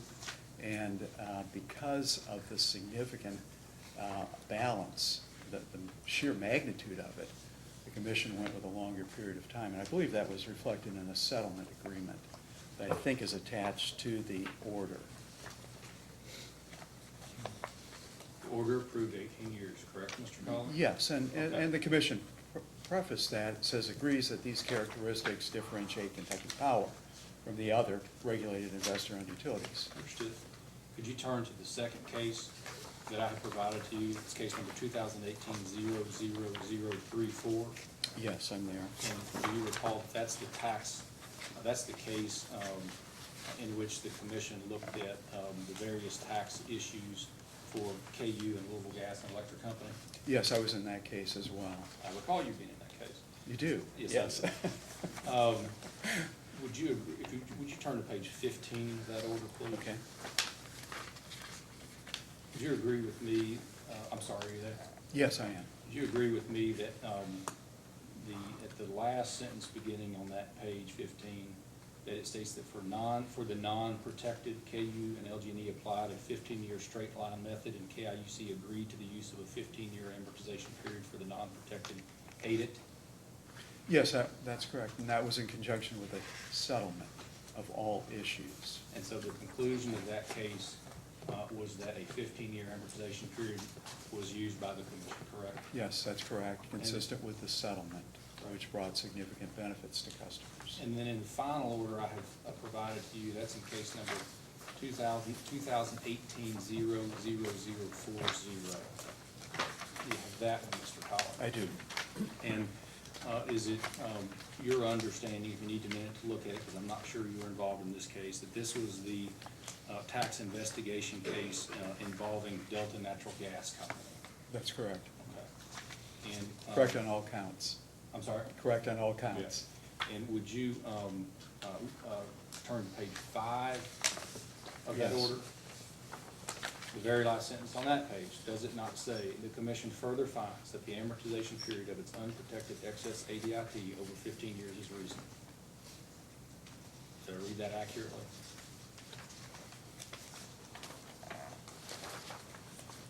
Yes. Now, you also propose a disallowance to the revenue requirement in this case based on some staffing levels. Is that true, Mr. Collins? Projected staffing levels, yes. Yes. And is it, I need to understand your recommendation there. Is part of your recommendation, or at least partial support for, if not full support, the fact that if you look at Kentucky American staffing levels over history, there is a difference between the actual filled positions and the actual number of positions that are available at the company? Yes, I would characterize it, however, as an actual compared to budget, or, we can substitute the word forecast for the budget. There is invariably a lag, difference in the actual number of full-time equivalent employees compared to the amount budgeted or forecast. And that averages about 7 positions. And you say, in fact, you say that on page 20, could you turn to page 22 of your direct testimony, Mr. Collins? Yes. I'm there. And the first Q&A on that page, that's essentially what you just said now, that the company has historically 7 fewer actual full-time equivalents than it budgets or forecasts. Yes, that's correct. Is it fair to say that those 7 positions are due to vacancies? By definition, that would be correct. If you have budget or forecast positions and you don't have them filled in reality, those would be considered vacancies. Would you agree with me that in any entity the size of Kentucky American, that at any one point in time, it is not only typical, but it's likely that you're going to have some vacant positions due to turnover, employee departures, attrition for whatever reason? Yeah, exactly the point of my testimony. It's likely that that relationship between the actual number of employees and the forecast number will remain in effect really in perpetuity. And what the company did was assume that there would not be any vacancies, that it would be fully staffed up at 152 positions instead of at 140. And would you agree with me that the Kentucky American has in this case, in its forecasted test year, accounted for those vacancies by decreasing the projected level of overtime and independent contractor expense? Well, I don't know if it's, I don't know if I would characterize it that way. There has been a reduction in overtime expense reflected in the company's filing. But I think we get there just with having an addition of 5 additional actual positions. We get there with a reduction in the overtime. we don't get there with an increase of 12 positions and then a reduction of the equivalent number of 12 full-time personnel in overtime. So in other words, granted, there is a reduction in overtime, but I would argue that that's accounted for by 5, that we're not disputing 5 additional full-time equivalent positions. But what the company is asking for is 12 in the forecast year compared to what it historically has staffed at. And historically, it has had a vacancy of 7 positions. So, as I understand your testimony, of the 12 additional employees that have been requested, you don't dispute that 5 of those should be recovered in rates. Is that what I heard you say? I did not dispute it. I'm not affirmatively supporting it. I don't dispute it. And you do dispute the other 7 because those 7 are based on what we call vacancies. What you've termed vacancies, but I would say is a discrepancy in forecasting compared to actual full-time equivalents. Have you, as you prepared for this case or since then, have you reviewed the Attorney General's proposed disallowances in Kentucky American's 2004 and 2010 rate cases on this issue that I'm calling vacancies? I may have. If you have something I can look at, I could refresh my recollection. I don't, but do you have any reason to disagree with me that the commission rejected that vacancy argument proposed by the AG's expert witness in both of those cases? There was a discussion of that. I don't really know the specifics, though. Do you have any reason to disagree with me that the commission rejected those vacancy proposed disallowances? I don't have a specific enough recollection Do you have of any reason the to issue. disagree with me as you I'm sit not here today? finished. I'm Your not Honor, finished. Ashton answered, he's already said he doesn't have a recollection of the orders. It's improper for him to continue to ask if he Sustained. disagrees with his testimony. Sustained. I have no further questions, Your Honor. All right, at this time, let's take a lunch break until, 1:15, and then we'll come back and try to finish up, I guess, with additional cross-examination, Mr. Collins. Okay, we're now back on the record. Mr. Collins is back on the stand. Staff, do you have questions? Yes, we have just a few questions, because Mr. Ingram covered most of our questions already. Good afternoon, Mr. Collins. Good I'm afternoon. Nancy Vinsel. I don't know if you remember me from past cases. I but- do, Oh, yes. Well, good. I'm sorry, I mixed up my papers. I want to make sure I'm starting where I want to start. Kentucky American has proposed to amortize the accumulated deferred income tax for the stub period over 3 years. And what is your, do you have a counter proposal or an adjustment? I did not have a counter proposal, but I think that would be reasonable. Reasonable? Yes. Can you explain why you think that's reasonable? Yes, some utilities, in my recent experience, propose an immediate or a one-time refund. Depending upon the magnitude of the dollars involved, it may be reasonable to do it. If the dollars are reasonably small or relatively small, it might be appropriate to just do a one-time refund. Other than that, over a 12-month period, 3-year period, a 3-year period just seems reasonable to me. It truly is a matter of judgment, though. Thank you.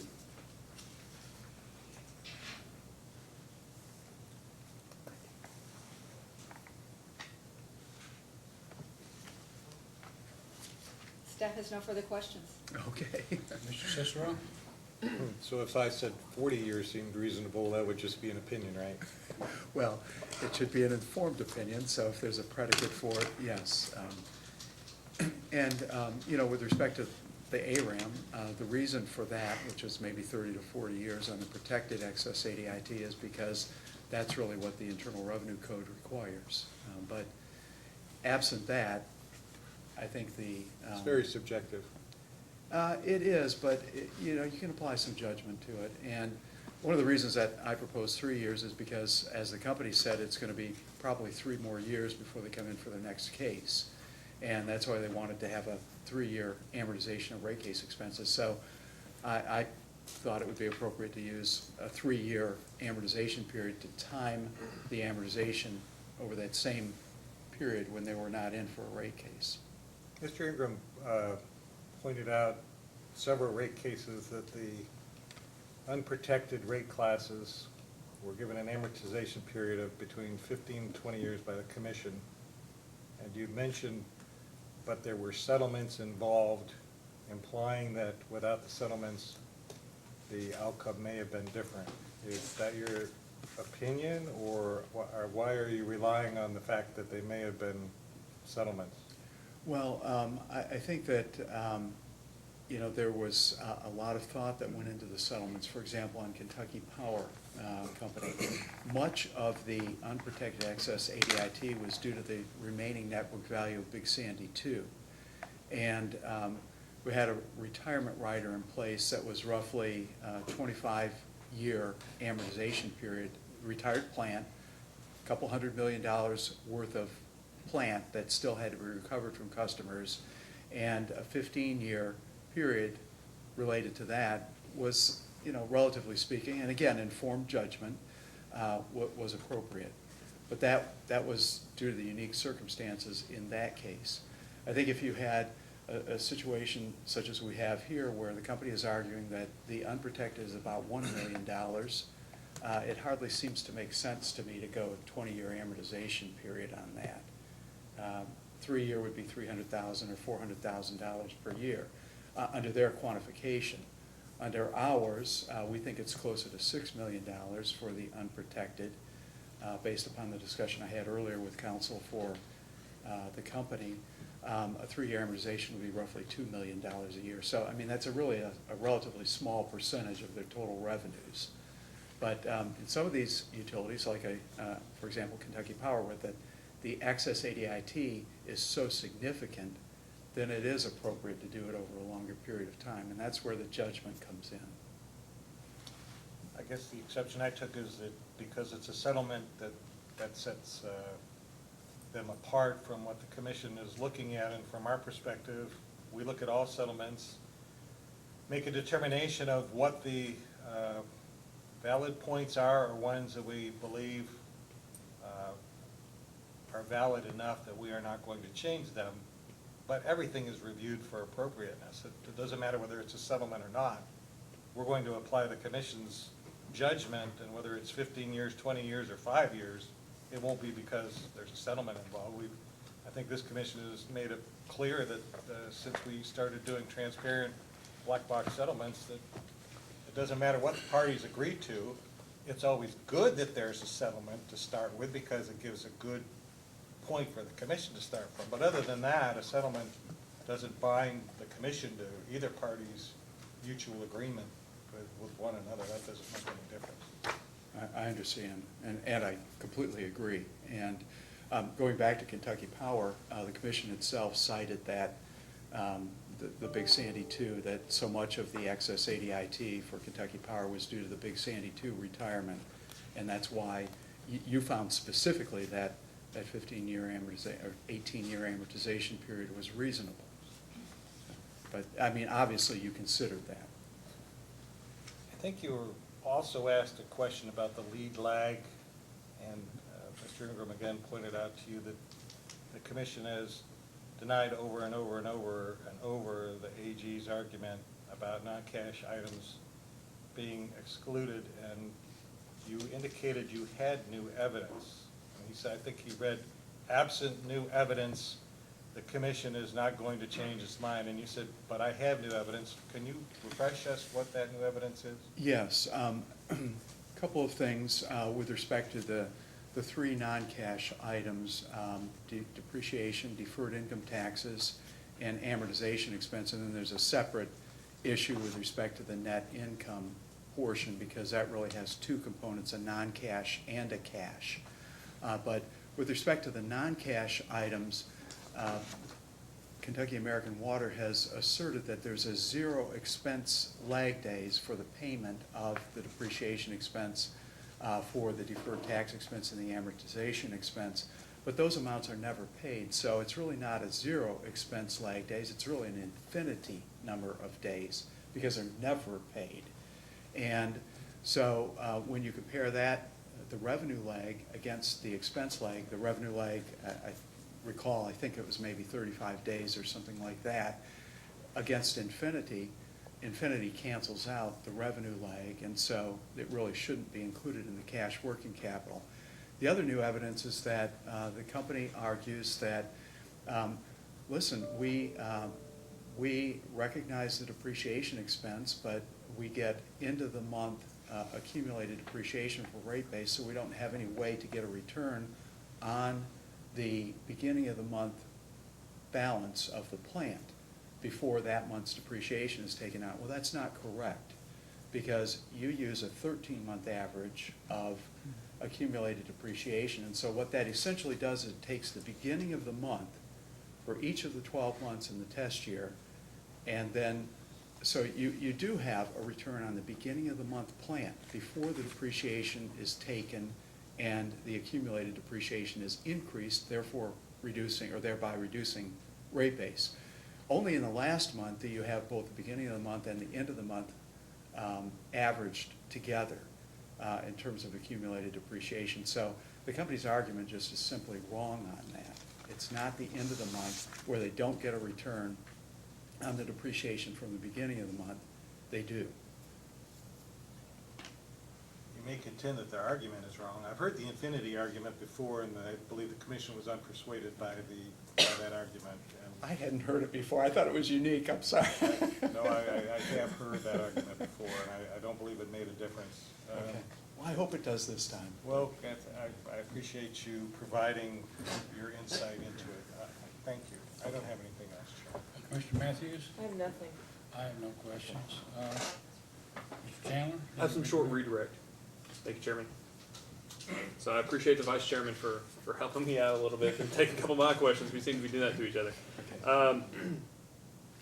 So I want to, something you said a second ago, I just want to make sure we're correct. You mentioned 15 years for Kentucky Power. Do you remember Kentucky Power's excess unprotected ADIT to be 15 years or 18 years? 18 years, I corrected myself. It's 18.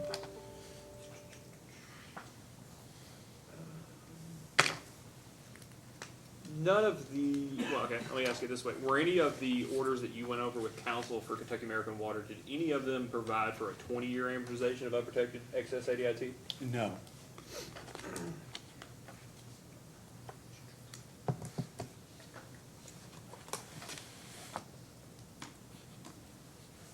And do you remember discussing with counsel for Kentucky American Water the Kentucky Power Order from case number 2018-00035?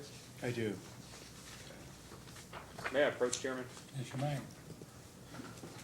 I'd like to mark this exhibit I'm about to pass out as AG's exhibit number 16. This has been previously provided to council.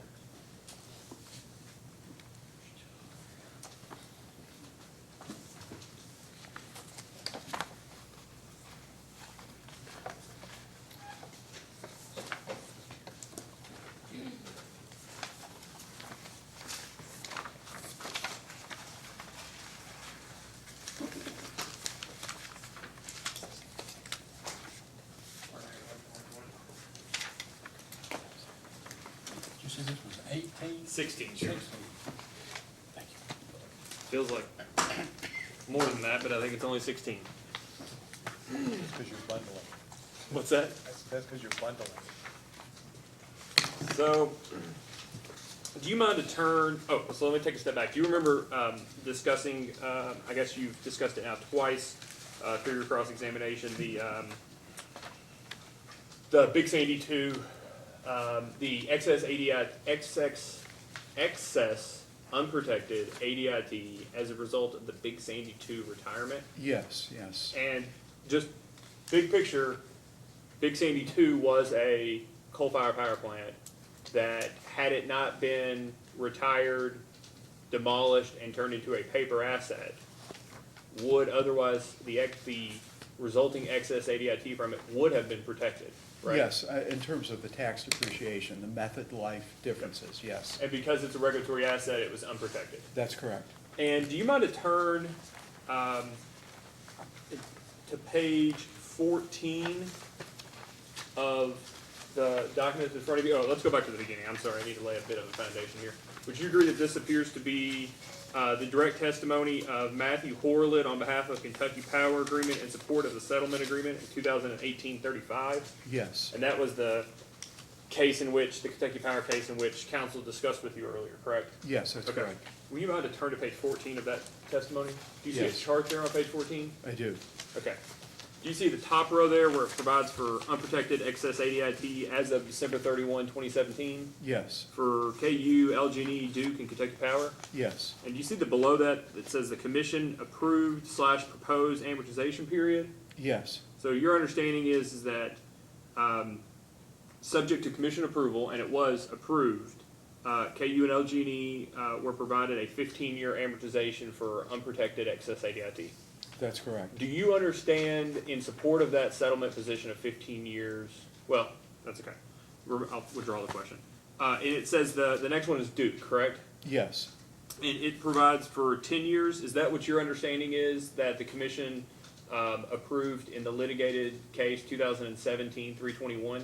a 10-year amortization period, that's correct. Okay. Yes, And then over on the far right column, it's Kentucky Power with an unprotected excess ADIT of $95,282,425. Do you see that? yes, And what was we talked about it a second ago, but just to be clear, what was the commission approved amortization period for that excess ADIT? 18 years.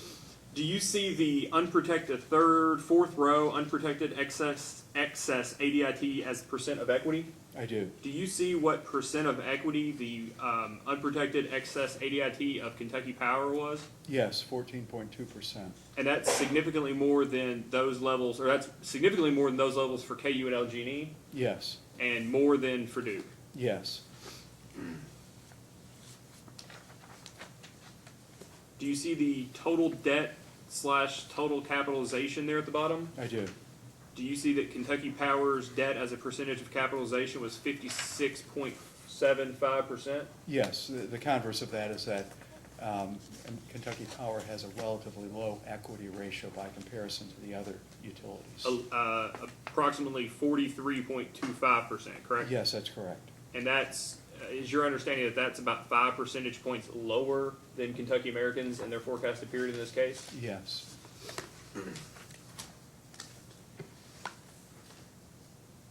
Will you go back a page? I'm sorry, let me actually back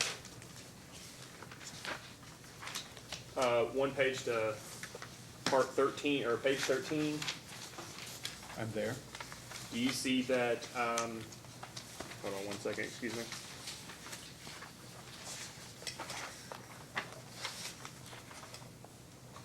Do you see that Mr. Horlid quoted paragraph 2B of the settlement agreement, acknowledging that the 18-year amortization period was agreed upon by KAUC and Kentucky Power with certain differences in mind? Yes, And it lists a handful of differences. yes, Do you mind to take the order that was provided to you by council for Kentucky American Water and turn to page 5 of that order in 2018-35?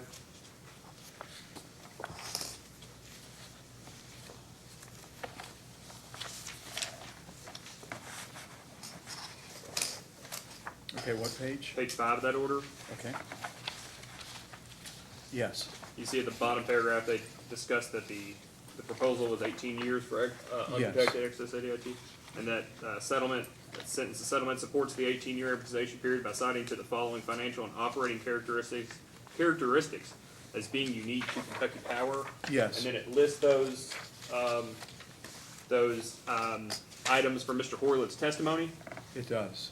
That it says that its excess unprotected ADIT represents 14.2% of total equity. You see that? Yes, Is it your understanding from the evidence that's currently in the record that that could be calculated for Kentucky American Water, given both your proposal as to what is unprotected and what Kentucky American Water's take yes. on unprotected are? It can be, yes. And then that the debt to capitalization ratio is 56.75%. You would agree that the record indicates that that can be calculated for Kentucky American Water in this case? Yes, it's in the record already, yes. And that the Moody's Investor Service credit rating is Baa2. You see that? I do, And you understand that Kentucky Americans or the imputed credit rating is also in the record for the commission to consider regarding the amortization of Kentucky Americans' excess ADIT? yes, And it says that its load and customer base have eroded over the past 10 years. there would be evidence in the record for the commission to look at that for Kentucky American. Correct. And the last one, a 3-year stay-out period for filing its next base rate case. Do you understand that the company has proposed any stay-out in this matter? It has not.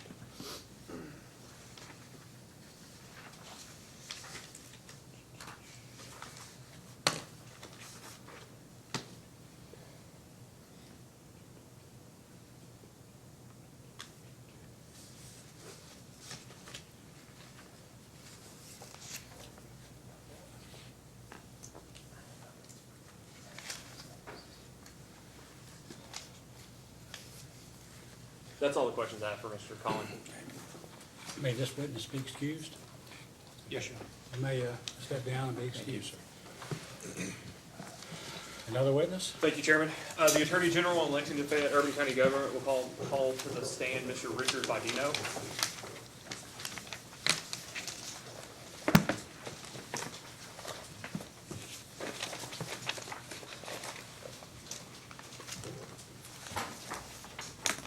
Please raise your right hand.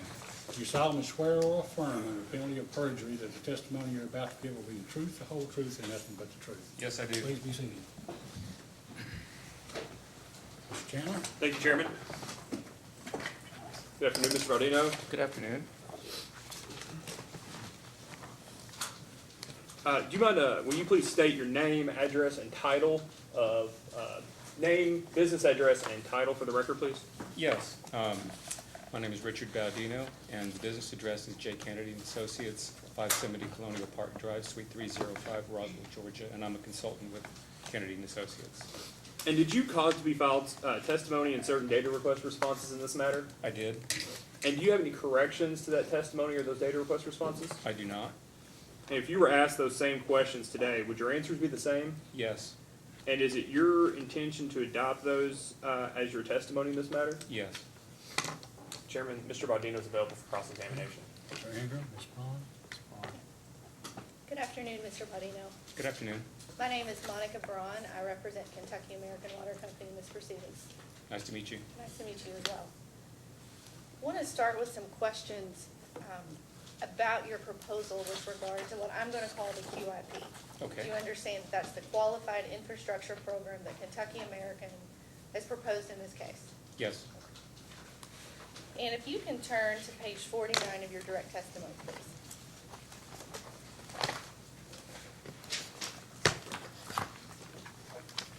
I want to make sure we're appropriately framing the scope of your testimony on this issue. Okay.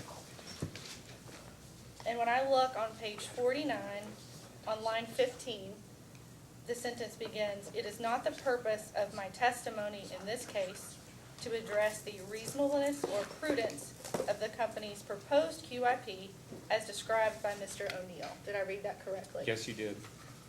Are you an engineer, Mr. Baudino? No. Do you have any personal experience operating a water system?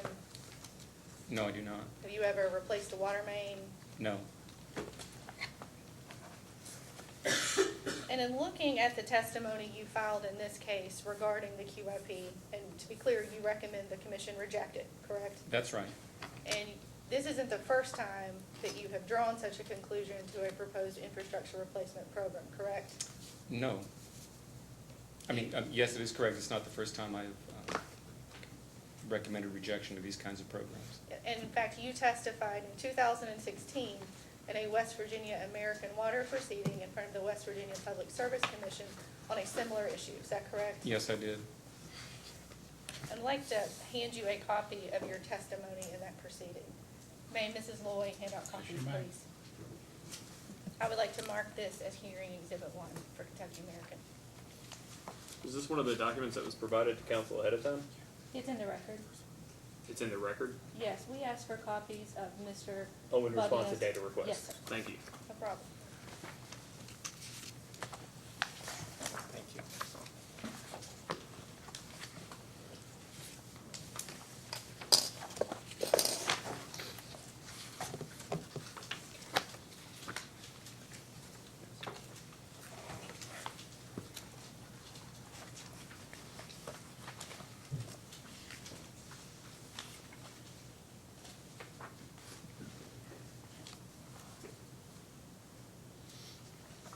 this look like an accurate copy of your testimony in West Yeah, Virginia? as far as I can tell, yes. Sure, thank you.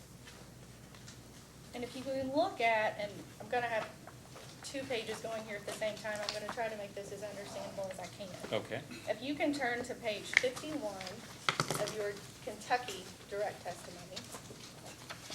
okay, I have and- that. And then page 3 of your West Virginia testimony. I have that. In looking at your Kentucky American testimony, and on page 51, you list what you describe as 4 defects that are inherent in Kentucky American's proposed replacement mechanism. Is that correct? Yes, on page 51, correct. And the first one you list, you say Kentucky American failed to show that its proposed QIP rider is necessary. Can you please read the first bullet point on page 3 of your West Virginia testimony, which, Sure. which identifies your concerns with the proposed mechanism in West Virginia? Yeah, sure. And that's on line 21 of page 3 of that testimony. And I say WVAW, West Virginia American Water, failed to show that its proposed IRP is necessary. That's the Infrastructure Replacement Program. And your second criticism of Kentucky American's proposed QIP on page 51 of your testimony is that the categories of plant are overly broad, correct? This was my testimony in this case. Yes. Well, And then- I said it's overly broad and represents a significant expansion of the Distribution System Investment Charge, DSIC, that this commission rejected in case 2012-00520.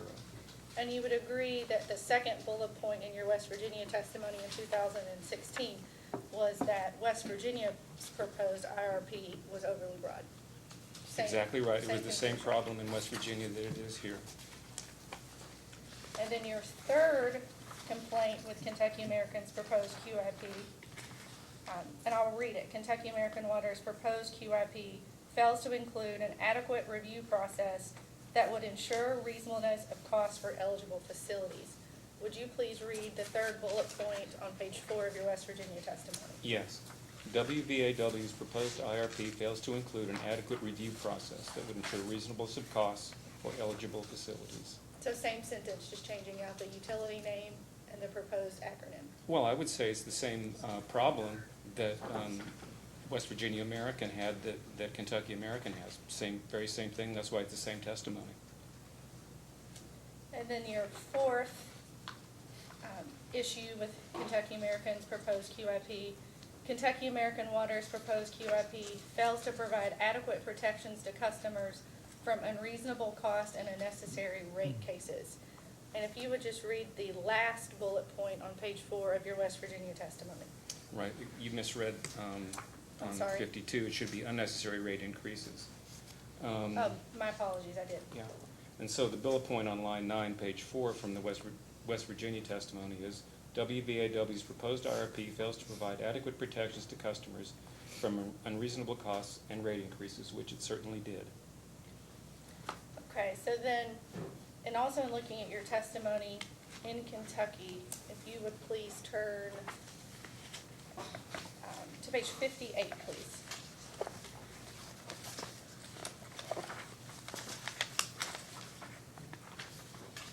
And let me know when you're there.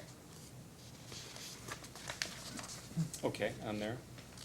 And to set the stage for that, I guess we should turn back to page 57, where at the bottom of that page, you make recommendations for the following principles and elements that will be part of any QIP that the commission approves for Kentucky American. Is that correct? That's right.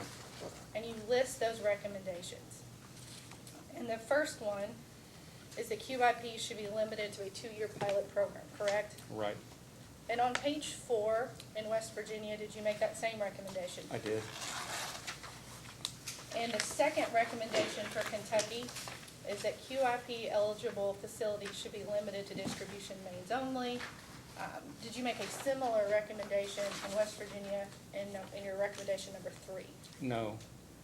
First of all, page 58 says QIP eligible facilities should be limited to distribution mains only that are non-revenue producing and non-expense reducing plant and that serve to replace existing plant. That's the full text of Sure. what I said. Okay. Now, what I said here in number 2 for the West Virginia testimony.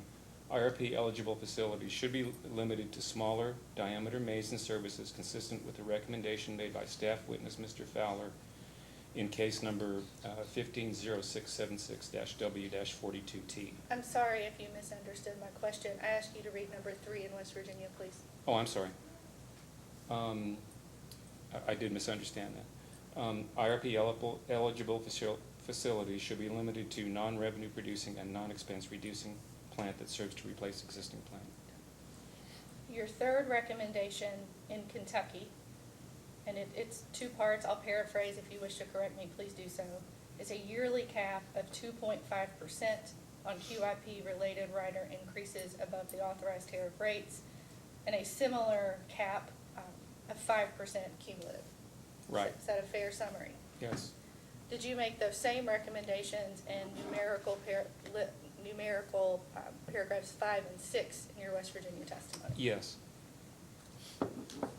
Your fourth recommendation in Kentucky is that the ROE for QIP eligible facilities should be reduced 1%. Did you make that same recommendation in paragraph 8 of your West Virginia testimony? Yes. Your fifth recommendation for Kentucky American is that Kentucky American should be required to file a base rate proceeding within 2 years of QIP implementation, and at that time, the rider would be reset to 0. Did you make the same recommendation in paragraph 9 of your West Virginia testimony?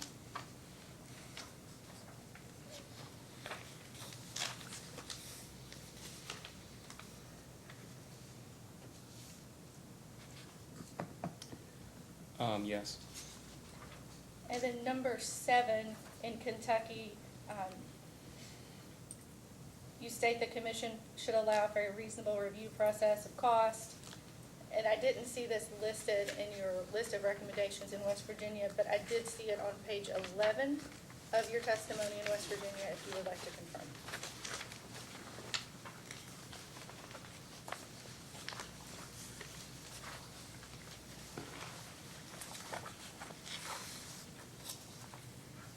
I made the same sort of recommendation here in Kentucky as I did in West Virginia, although the circumstances were slightly different. Do you know the outcome of the proceeding in West Virginia? That outcome was settled. Do you The know- outcome of that case was settled, and the client I represented did not sign that settlement, but there was a settlement with the company, the commission staff, and the consumer advocate. And Ms. Essentially Floyd- implementing the company's IRP with some significant modifications. May Mrs. Loy approach and hand copies of the West Virginia order, please? I'd like to mark this as Exhibit 2.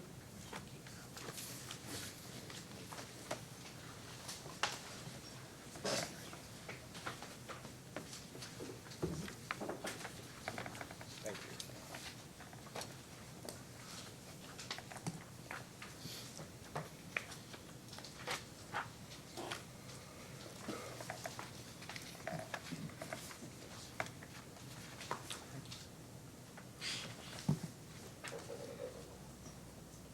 Have you seen this order before, Mr. Yes, I have. I'm familiar with it. And to confirm, the West Virginia Public Service Commission allowed West Virginia American Water Company to establish an infrastructure replacement mechanism, correct? Yes, it did. And on page 6, if you can turn to that of the order, does it note that the commission considered the full record in the case and found that the mechanism as being fair, reasonable, and in the public interest?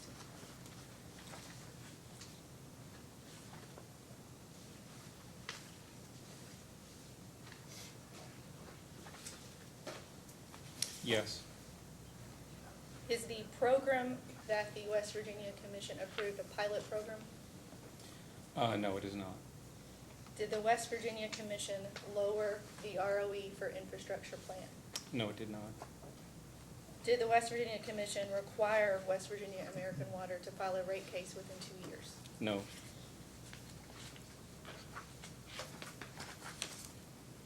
Did the commission order the 2.5% yearly cap that you had recommended? No, but I believe it did You can hold on one moment.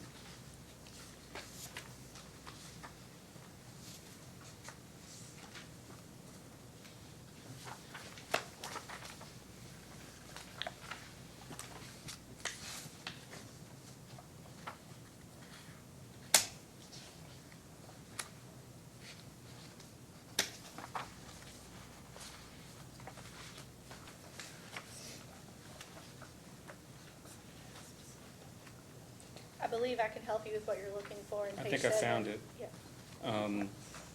On page 7, see if we agree on page 7 of the settlement that was attached to the order, it did order an annual cap of 3.75%, and a cumulative cap of 7.5%. And those are both greater than the caps you proposed, correct? Right, and as I recall, it was the company's original proposal not to have any caps.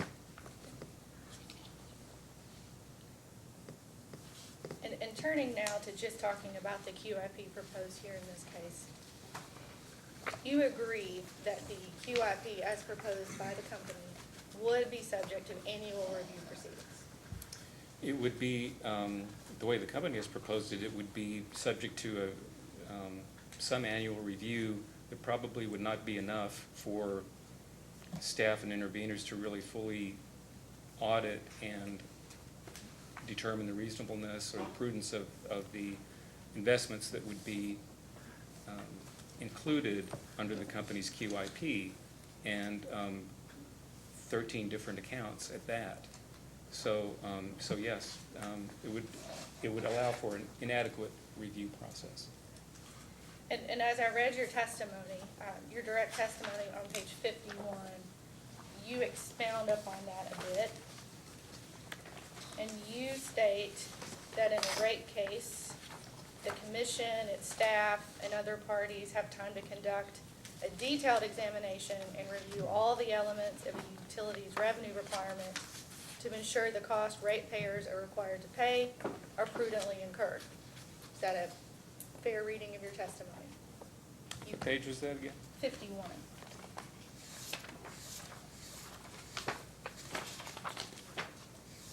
Beginning at line 4. Yes, that's fair.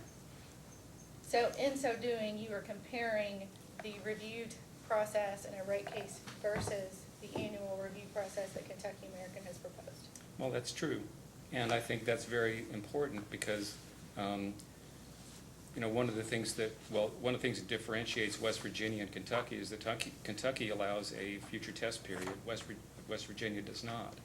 West Virginia operates with an historic test period.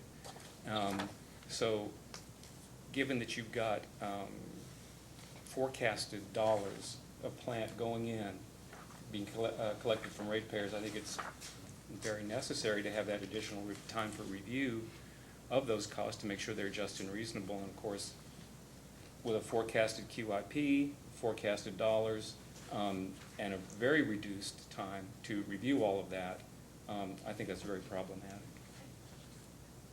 You mentioned in your testimony a pipeline replacement program that Atmos has. Do you recall that?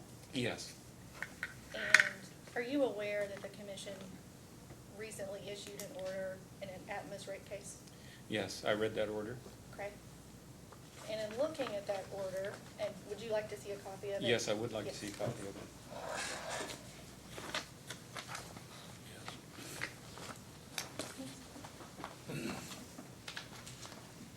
We're only going to approach to the witness this time. I get a copy as well.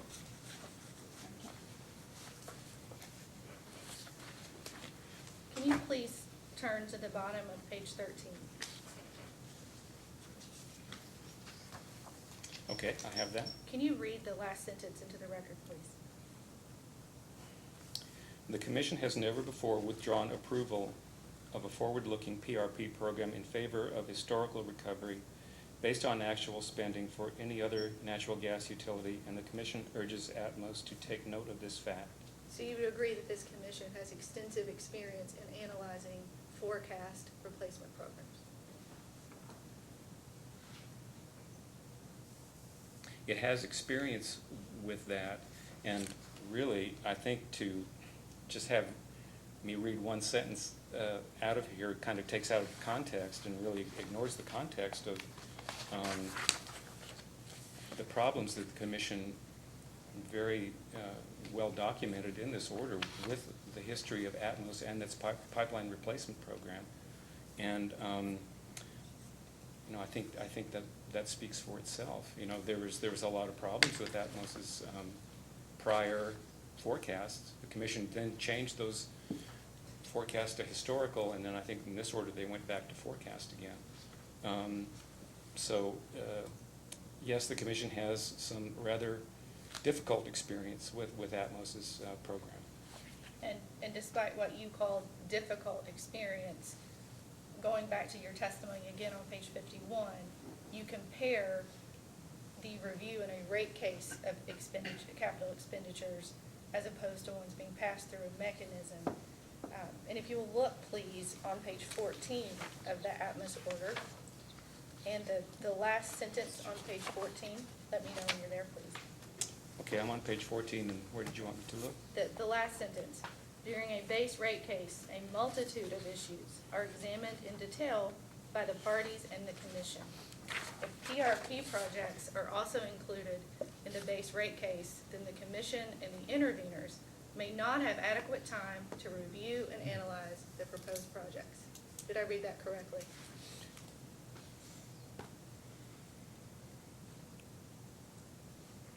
Yes.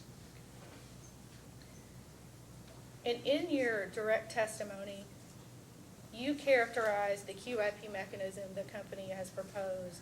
You say things, one of your phrases is limited review. I believe you said that also earlier today. No process for challenging cost. You suggest there would be no discovery. Where is that in the company's proposal? Well, it isn't. And in fact, that's what I'm pointing out here.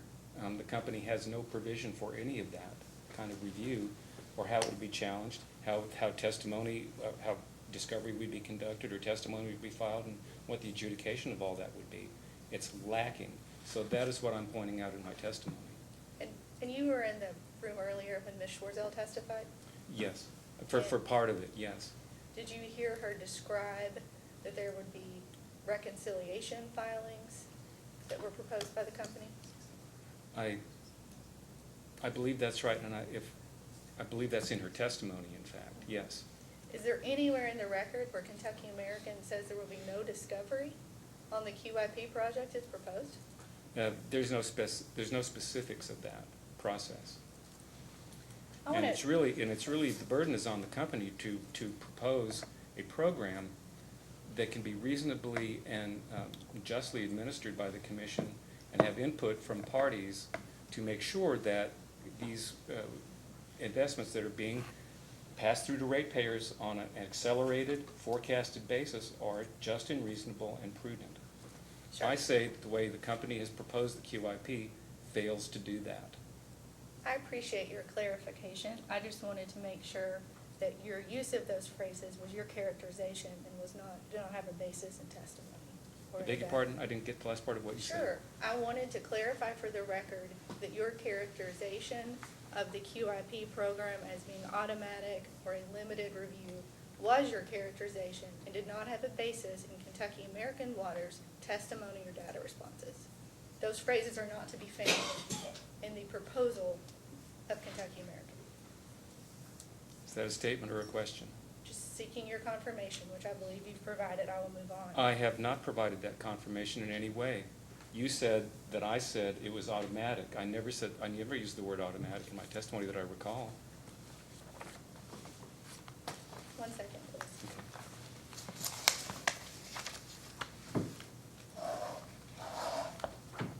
Oh, I will say on page 51, as a general matter, I say, I am not in favor of automatic adjustment clauses such as the QIP as a general matter. Automatic adjustment clauses that allow the pass-through of capital costs simply do not allow the requisite amount of regulatory scrutiny needed, such as that received in the full rate proceeding. Now, I did use the word automatic, so thank you for reminding me of that. However, it's not, it wouldn't be automatically passed through. It would be passed through with limited review.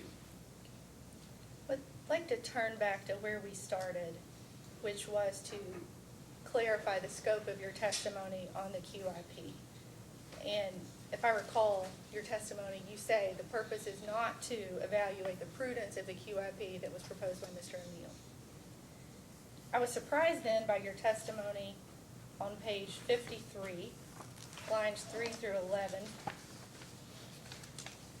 where you claim that Mr. O'Neill's explanation was insufficient to prove the need for a QIP. Page 53, which lines?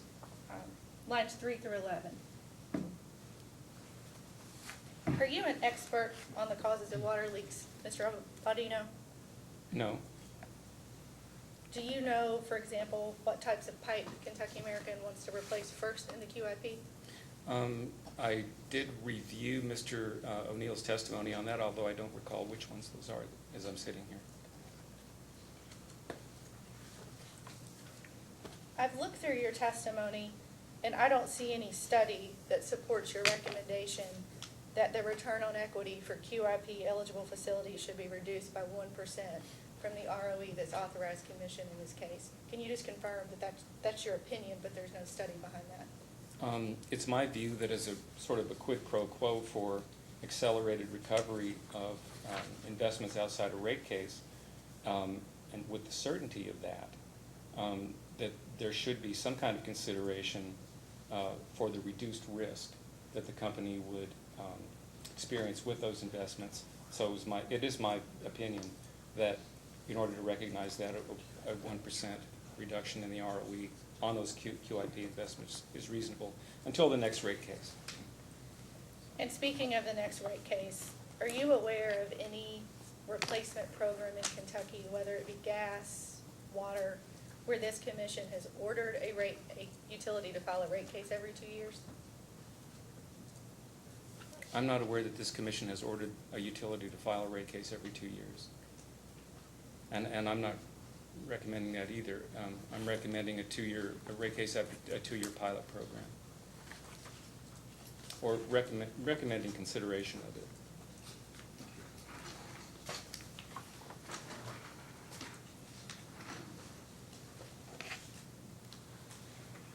I want to ask you just a few questions about the return on equity that you proposed in this case. All right. What was the date of your direct testimony in this case? The date? Yes, when you filed it, sir. March 15th, 2019. Did you know that on April 1st, 2019, 2 weeks after your testimony was filed, that Moody's downgraded American Water to Baa1 from A3? I became aware of that through Ms. Bulkley's rebuttal, and that's how I found out about it. And that's, I guess, really not that surprising given the outlook at Moody's report at the time I filed my testimony. So I think you've answered the question I'm going to, but I'll ask it anyway. Do you have a revision to your ROE recommendation in light of the downgrade? I do not. S&P still still has a credit rating for American Water Works of A, right solidly right in the middle of the A rating category. S&P did not downgrade the company. Moody's did to the Baa1, which is the top of the Baa rating category. And really, I looked at American Water Works stock price after that downgrading, and it increased. So I don't think investors would necessarily have looked at that as being a negative, since the stock price did go up after that downgrading. May Ms. Loy approach, please? Yes. The copy of the Moody's release. I'd like to give you a copy of the press release of the downgrade. Mr. Baudino. And I would like to please mark this as hearing exhibit 3 for Kentucky American.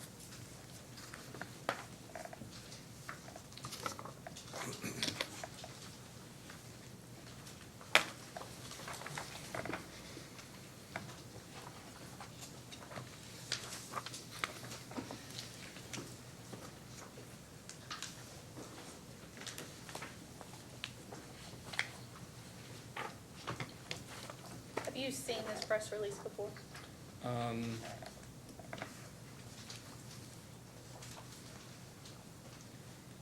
Yes, I have. Do you see about a third of the way down the page in all caps, it says ratings rationale on the first page? Yes, I see that. And the second paragraph below that header, it says the financial profile of the company has steadily declined since 2014, with free cash flow deficits and debt issuance having outpaced cash flow growth. Did I read that correctly? Yes. Do you know when Kentucky American's last ROE was set by this commission? I believe it was in the 2012 rate case. Yes. And subject to check was the date of that order, October 25th, 2013. I will accept that subject to check, yes. And what was the ROE that was established in 2013? I believe that was 9.7. So even though the financial profile of the company has declined steadily since 2014, you are recommending this commission decrease that ROE by 55 basis points?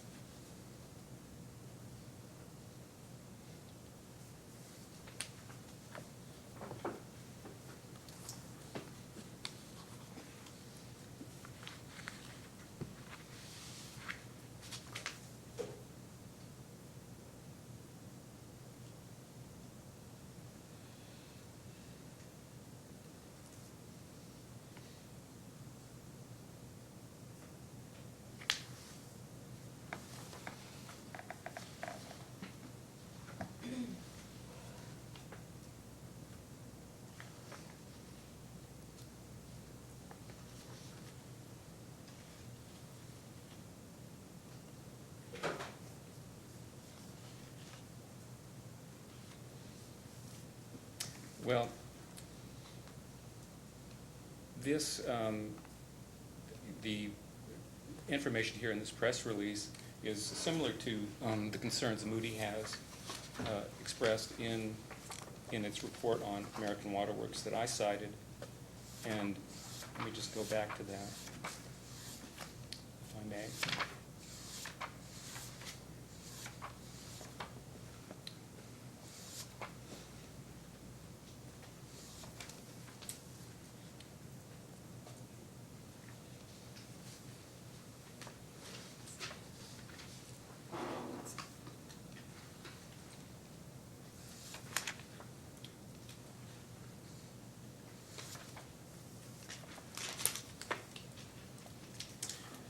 Go back to page 14 of my testimony. I cited from the Moody's credit opinion, which was at that time January 4th, 2019. And it cited support to the credit profile as well as being constrained by several things, which I note beginning on line 21 there at page 14, continuing on to page 15. Increasing leverage due to financial policies that target over $8 billion of capital expenditures, dividend growth approaching 10%, and no planned equity issuances over the next 5 years. Cash flow pressures from tax reform, and structurally subordinated holding company debt that is about 25% of total consolidated debt. So if you look at that, subordinated holding company debt, dividend growth approaching 10%, you know, really dividend growth, I mean, I think Moody's recognized that dividend growth is constraining or increasing leverage. You know, and a dividend growth of 10%, which American Water Works is touting as, you know, what its goal is, or at least the upper end of it, is a nice dividend growth, but it is constraining finances apparently and increasing leverage. So there are things at the holding company level that are happening that are constraining the overall financial picture of American Water Works. If you go on to the S&P report, which I also considered, and which, by the way, has a stable credit outlook of A, says S&P's June 11, 2018 research report. This is on page 15, line 11. S&P's June 11, 2018 research update affirmed AWW's credit rating of A, noting the rating affirmation reflected S&P's expectations that the company's strong commitment to maintain low-risk, regulated operations between 90 and 95% of consolidated earnings before taxes, depreciation, and amortization, EBITDA, offsets marginally weaker financial ratios. So obviously I took into account the Moody's report, and I also took into account the S&P report. In taking those into account in my ROE recommendation, as well as a number of other things that I discussed, I feel there's really not much difference in Kentucky American and its operations from the combined utility proxy group, and that it merits an ROE of 9.15%. Now, I recognize that is below what the commission authorized back in 2012. It is below the average sort of authorized ROEs for water utilities, which are about 9.6, 9.7%. If I had seen evidence in the market for 9.6 or 9.7, I would have recommended that to the commission, but I just did not see that. I want to go back to a few things you said in your answer. You said that you relied on, this is on page 15 of your testimony, on the S&P report. And to confirm that report, that research update, that's nearly a year old, correct? That's right. And the Moody's press release, that was from last month, correct? That was from last month, and I checked, before I came to testify, I checked the S&P website to see if there had been any new report or anything changed with regard to the credit rating of American Water Works and the outlook, and it's still, the credit rating of A is still in a stable outlook. And I'm going to go back to the question that started this because I'm not sure I got an answer, and so I'm sorry if I missed it. So even though Moody says that the financial profile of the company has steadily declined since 2014, you were recommending the commission to decrease the last authorized ROE by 55 basis points. I am recommending that for all of the reasons that I stated in my testimony, based on current market conditions, based on the credit reports, and really based on my whole testimony. Do you know what the federal funds rate was in October 2013? I'd have to, Sure. May we approach, please? yeah, I'd have to look that up. I'm not sure. It's pretty close to zero, probably.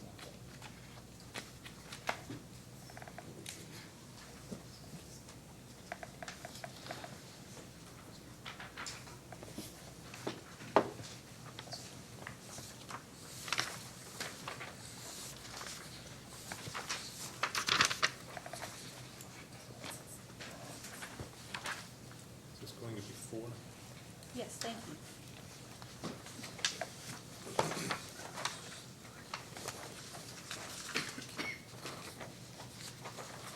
Is the West Virginia order 2? Yes.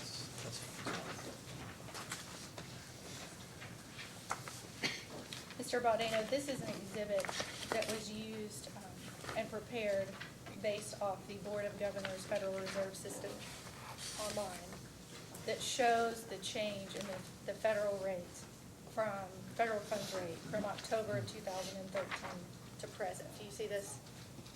I see that. And you would agree that the federal funds rate has risen dramatically since Kentucky American Water's last ROE was established by this commission? I would accept that. I think it's quite obvious, and what I would also do in response to that is refer you to page 12 of my testimony, with Table 1. And what Table 1 shows, if you look at January, you have a very low federal funds rate there of 0.34% beginning January 2016. Your 30-year treasury at that point was 2.86. Okay. Now you can follow through the federal funds, the history of the federal funds rate here for, since January 2016 through February 2019, which was the latest data I had available to me when I filed this testimony. The federal funds rate has gone up pretty substantially. And really, the 30-year Treasury has not, which is a sense of like a longer-term sort of interest rate. You look at the average utility bond yield in January 2016. Compared, federal funds rate was 0.34. 30-year Treasury, 2.86. Average utility bond percentage, 4.62%. If you go all the way down there, you look at the average utility bond rate percentage, it's actually lower. Okay, so it's 4.35% versus 4.62% back in 2016. So despite, and I've made this point in my testimony, despite significant increases in the federal funds rate, long-term interest rates are not that much different. And in fact, you've got a lower average utility bond yield now than you did back in the beginning of 2016, despite that, despite the increases in the federal funds rate. And if I were to accept everything you just said, would that not support an ROE much higher than 9.15%? Not in my analysis, it doesn't. I'd also point out what's happened to the Dow Jones Utility Average, which has, substantially increased over that time, despite increases in the federal funds rate. So there's more to look at than just one thing, which is the federal funds rate. Much more to look at. And then one final question. If you can please look back again at the Moody's press release that I gave you. Okay. And below ratings rationale, it's the fourth paragraph. It says the financial decline, talking again about American Water's decline, has come despite improved cost recovery provisions across American Water's regulatory footprint, including several infrastructure riders and trackers that make cost recovery more certain and reduce regulatory lag, which support the company's stable outlook. And to confirm, the QIP that you are recommending this commission to reject in this case is this type of infrastructure rider and tracker that Moody said supported the stable outlook. That is one of the things that Moody's has looked at there, and yes, I'm recommending, for all the reasons I stated in my testimony, why the company's proposed QIP at this point should be rejected. Yes.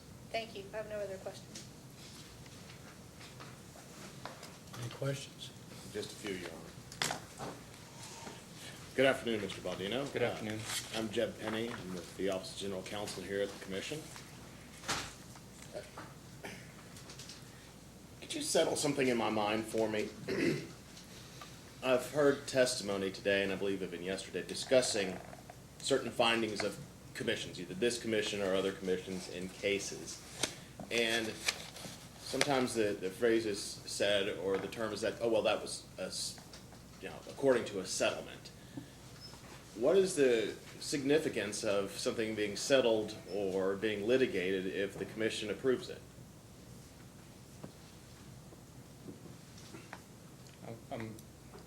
I'm sorry, I'm having a little trouble knowing how to answer that. I'm not sure I understand the question. Maybe, could you try asking it again? Well, I'll tell you from where I'm coming, because it seems to be a term that, I understand you have a master's in economics, and we have some economists on staff here and accountants as well, and sometimes people try to distinguish a commission finding or approval of something, whether it was litigated or it was pursuant to a settlement agreement. Sure. I guess my question is that really a distinction without a difference? Well, I'll try to answer it this way. I mean, let me take ROE, for example. Indeed, the Commission's last order, which came out in 2013, ordered a 9.7% ROE. So simply because the Commission ordered that particular ROE, we still get to look at that in each subsequent rate case. We still are going to evaluate the company's required ROE based on market circumstances, market conditions in the future. You wouldn't want to necessarily bind future ROE analysts to a 9.7% number, which could change over time. So from that I guess that's maybe one way to answer that, or, what the commission precedent is, versus what is settled. Now, if the ROE was settled at 9.7, obviously, that's not necessarily what, the commission order adopted that, but it doesn't mean the commission would have ordered that if, there had been a full rate case, because it would have had, the commission would have had all of that data before it and to make its own decision. But I mean, the how do commission you might know have they adopted didn't- that. How do you know the commission didn't make its own decision? As Well, far, you don't know well, that. that's good, yes, sir, good point. I don't know that. I'm sort of trying to answer the question the best I can. I think perhaps in adopting a settlement, you would look at if, say, a 9.7 was agreed to, whether that seemed reasonable based on the evidence. Yes. I mean, I believe that in. Sorry, Oh, go go ahead. ahead, go ahead. No, I don't have another question. I would just, something you had said, it spurred my interest, because I think when Ms. Braun was discussing the West Virginia case. Yes. You said, well, it was pursuant to a settlement agreement, even though your client, I believe, was not a signee to that. No, they were not. And so, I believe that there are, were you here yesterday for some of the testimony, or? I was not. Okay, well, if you allow me, subject to check, I'm going to tell you about the last 3 significant gas cases in the ROE that the commission approved in there. One of them is the Duke Kentucky Natural Gas case. I believe that was a settled case, and it was a the commission approved a 9.7% ROE. Then there's Louisville Gas and Electric, which was just a few weeks ago, essentially, and has a ROE of 9.725. And then that was a settled case. And then there was Atmos, which was a litigated case, and the commission approved an ROE of 9.65. Subject to check, do you accept that? Yes, I would accept that subject to Okay, check. and the average of the ROEs recently approved by the commission is 9.7. Okay, I'll accept that. And I believe that you also, in your, when you're looking at the proxy groups, you looked at a combined proxy group, gas and water, is that correct? I did. I used the same groups Ms. Bulkley did. I also used the water group and evaluated that, showed the results, and for the reasons I stated in my testimony, I went with the results from the combined proxy group. Okay, and so in light of the recent ROE awards from the commission, this commission in Kentucky, do you still maintain that 9.15% is a reasonable ROE? I do. I recognize it's below what the commission has recently authorized, and as I said earlier, if I'd seen market evidence to support that, I would have recommended it. I just did not see anything that high in what I looked at. And Ms. Braun asked you about your recommendation to, if the commission were to approve the QIP, or QIP, I apologize if I interchange those, that it should be limited to a 2-year pilot program. Yep. So do you believe, though, that that's enough time to quantify and analyze the program, giving the implementation of the program and to account for regulatory lag? I think so. I would recommend that. One of the things I'd like to clear up, it's the Attorney General's position and my position that the QIP should be rejected. And if the commission finds enough evidence in this case to warrant consideration of the QIP, then I had a number of suggestions, a number of recommendations the commission considered. One of them was putting this on a pilot, because it is quite a change in how Kentucky American has been regulated in the past, number one. Number two, the commission had already rejected a similar QIP program in the past. The company, in the settlement of its last rate case,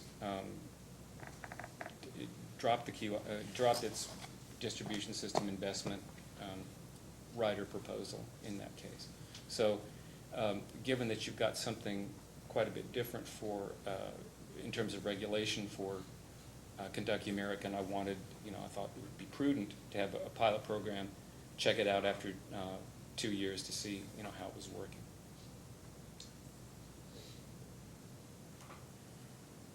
No further questions, Your Honor. May I? Yes, ma'am. You said it's the Attorney General's and your position. Is that also Lexington, Fayette, Urban County government's position? I believed you were, Yes, that's, yes. okay, he just singled one, I wanted to make sure it was inclusive. That was, It is. I inadvertently omitted that, I'm sorry. Thank you.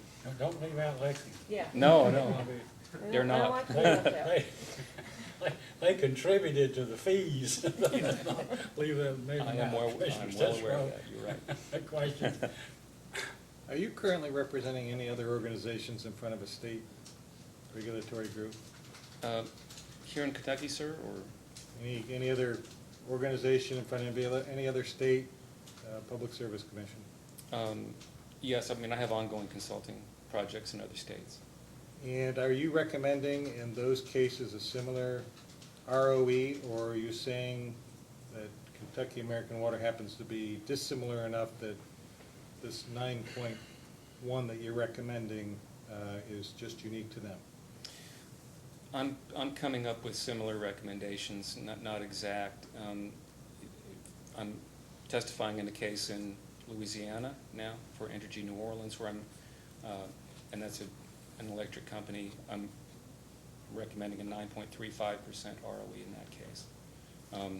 One of the rating agencies has a below investment grade rating for that company, and others, Standard & Poor's is above investment grade.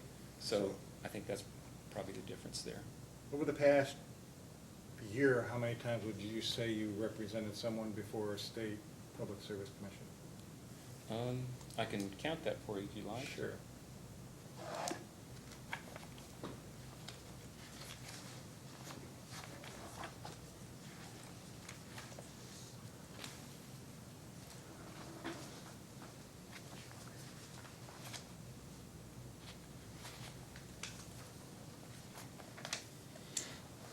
Within the last year? Okay.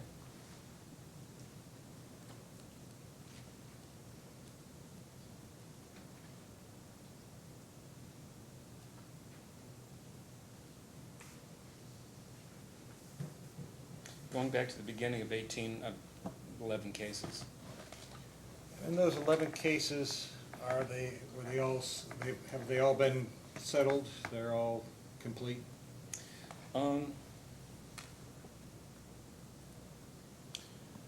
Let's see. All but the Entergy case in Louisiana, and this one. What would you say the highest ROE was in those 11 cases that you recommended?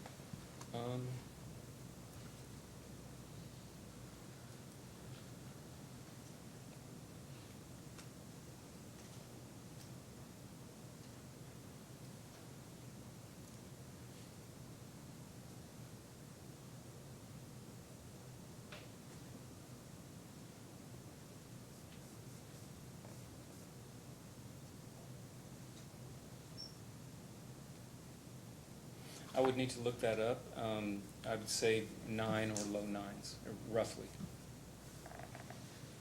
And did you have any commission agree with your assessment and rule that it should be 9.1 or 9.2 or 9.3? Have you had any commission agree with you on that assessment that that's where the ROE needs to be?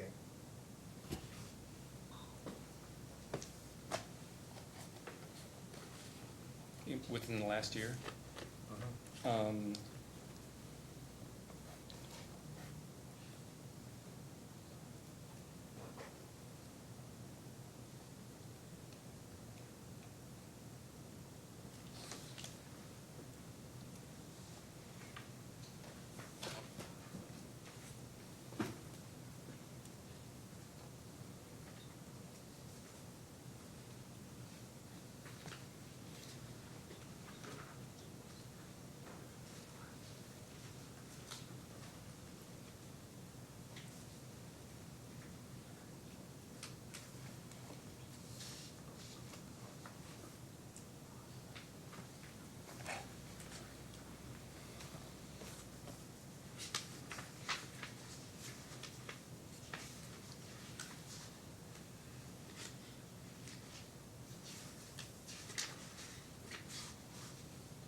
don't believe so. There were a couple of cases that were settled.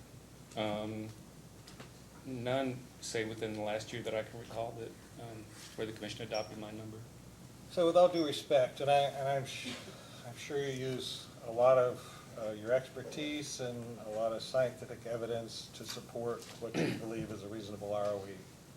But given the fact that you are where you are at 9.1 or whatever it is, it would seem that either there's too much weight being given to a certain side of it that brings that ROE to a lower level.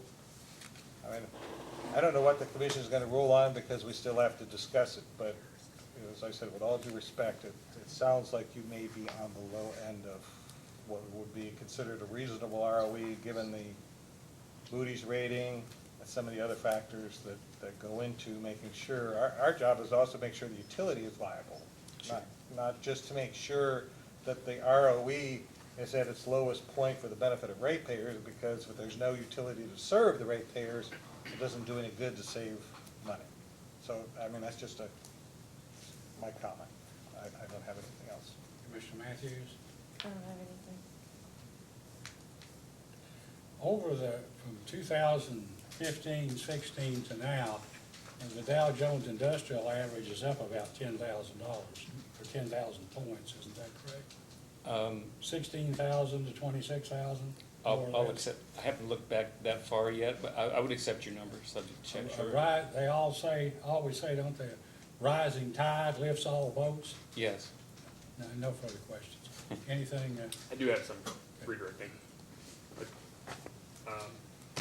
May I approach? Yes. Response to PSC DR 2-89. I was going to give it to Mr. Rodino. Mr. Rodino, that is an attachment of PSC DR, staff DR 2-89. Does that provide the, do you see that provides ROEs, authorized ROEs and imputed ROEs of utilities that make up the water utility proxy group and the water portions of the combined utility proxy group? Yes. And you're familiar, or try not to ask too many leading questions there. Is that the sheet that you use to do the authorized ROEs, to perform the authorized ROE figure in your testimony? Let me check and see if that was the one I used.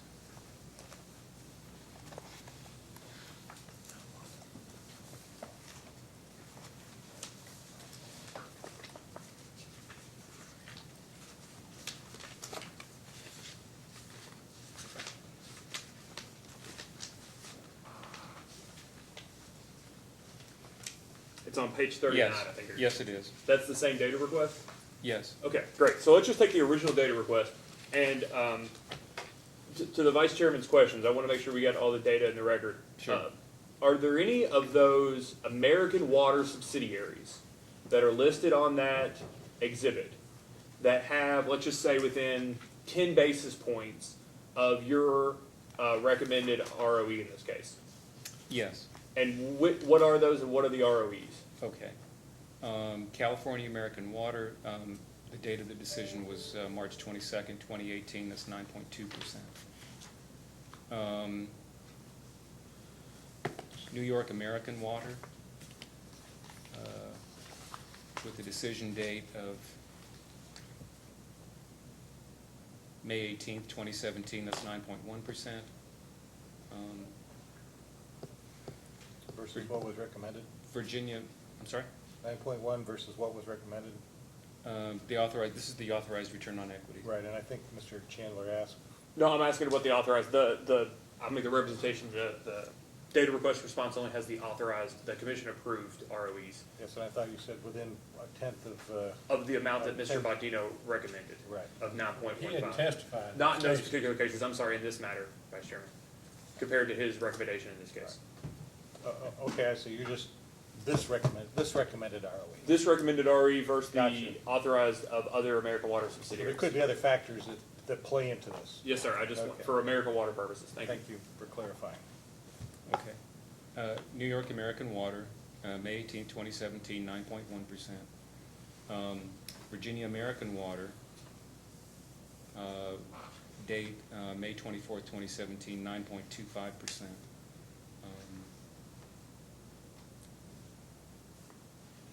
And I believe those are. There are a couple that are lower, I mean, In that are not other states, American Water correct? Works. I'm sorry? In other states and other, with other parent companies? Yes. Like a 8.9%, for California? American States Water. Okay. Golden State Water Company. May I approach you to get the document, Chairman? Yes, And is it your understanding, Mr. Bodino, that all of the American Water subsidiaries all receive their capital funding from, I think what the document refers to here as American Water Capital Corp? Yes. And so the metrics between them all have the same, they're all depending on American Water Capital Corp for their capital purposes, correct? I believe that's correct, yes. Okay, great. And do you have that investor, Kentucky American number 3, just quickly? Now, is that the Moody's? Yes, that's the Moody's Investor Service document. Yes, I have that. Do you not mind to go down to factors that could lead to an upgrade? It's the bottom quarter of that page. You Yes, see that? I see that. Would you mind to read those, please? Sure. American Water could be upgraded if consolidated FFO, funds from operations, to net debt were to return to levels consistently above 15%. Reduced holding company leverage and the improved credit quality of its 2 primary subsidiaries in Pennsylvania and New Jersey would also help to provide a ratings lift. So would you take that as saying that Pennsylvania, New Jersey could be reasonably a current drag on the entire American Water and American Water Capital Corp rating? Well, is that what you read from that? Excuse me. I pretty much don't want to read too much into it other than what it does say. You also have to understand that Pennsylvania and New Jersey are large portions of the business of American Water Works. And would represent a larger amount of the capital? Yes, much larger than Kentucky. Yes. Perfect. Thank you, Mr. Bodino.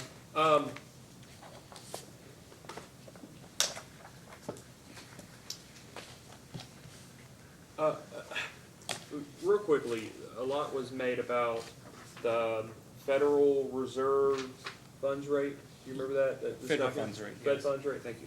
And that's the overnight banking, lending rate for banks and for banks between Yeah. each other, right?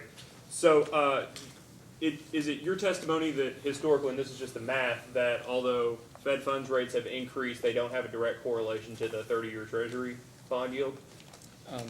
Not really.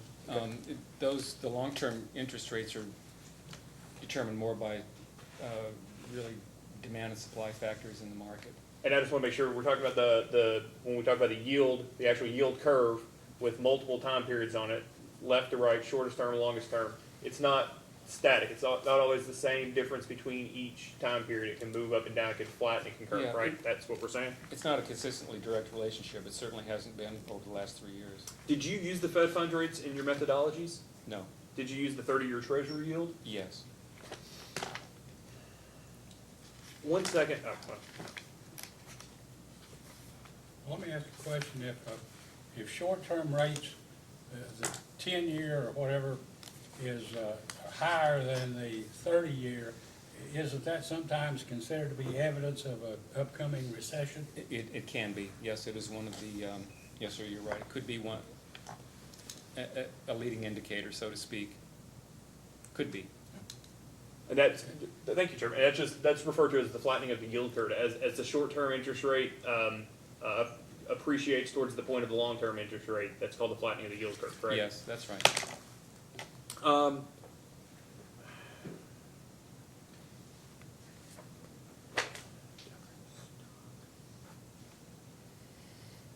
Earlier, you were asked whether or not you believe the commission had experience regarding pipeline replacement or infrastructure programs. Do you remember that question? I do remember that. Do you know what the commission's experience as it relates to Kentucky American's proposed infrastructure programs are? Have they considered one before? Well, yes. I mean, we know from the past that the commission has rejected a past proposal of the company and in a past rate case. Also, in the last rate case, it was settled, but it was not part of the settlement. Do you remember any of the reasons for the commission's denial in that 2012 case? I did read the order. I can't recite the reasons That's right okay. now, as I sit here on the stand, though.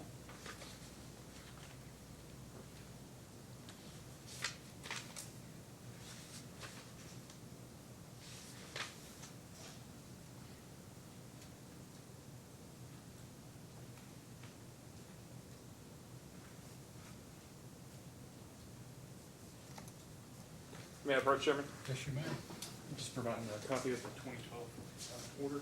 Do you mind turn to page 62 there? Okay. And read the very last paragraph that starts with unlike.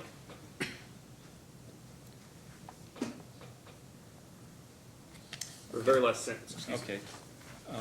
Unlike the DSIC tariff rider, the accelerated gas main tariff riders were allowed for safety concerns, and the main replacements were for a defined accelerated replacement period. Do you remember the questions that you were asked earlier about the bullet point summary of your testimony regarding yes. the QUIP? Yes.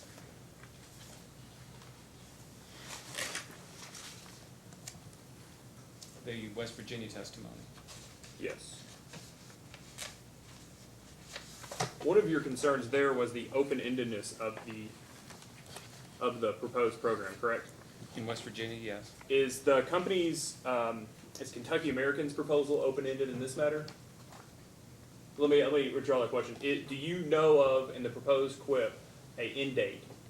Did you see that in any of the testimony? I don't recall seeing that.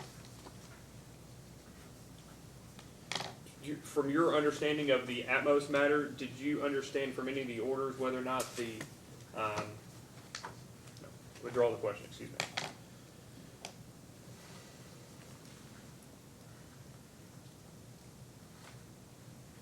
Okay, so I'll go in reverse order here.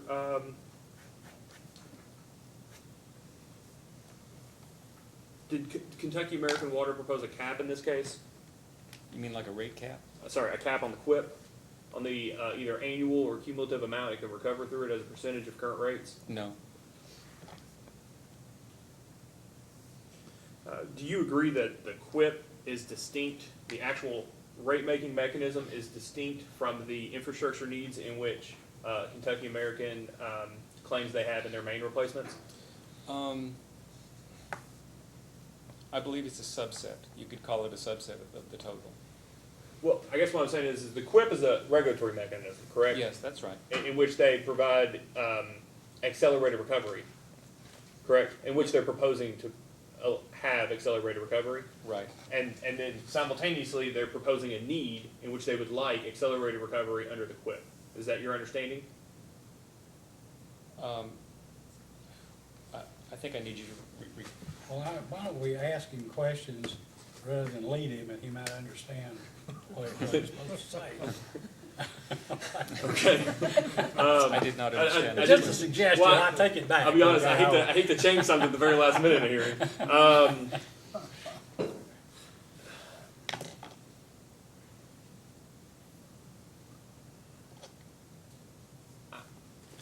I just want the record to be clear regarding your testimony as it relates to Mr. O'Neill's testimony. Okay. Is it your understanding that Mr. O'Neill approaches the QUIP from an engineering perspective in terms of infrastructure needs? From his perspective? Right. I mean, the way I would say it is Mr. O'Neill presented the company's capital plan, and Ms. Schwartzel, I think, had more detail on the mechanism to recover qualified infrastructure investments through that plan. And when you discussed Mr. O'Neill's testimony, that's all you were just drawing a distinction between those two things. Is that fair? Between what? Between the way Ms. Schwartzel approached it and the way Mr. O'Neill did? Well, yeah. I mean, in my testimony, I did explain. Let's just so it can be clear here.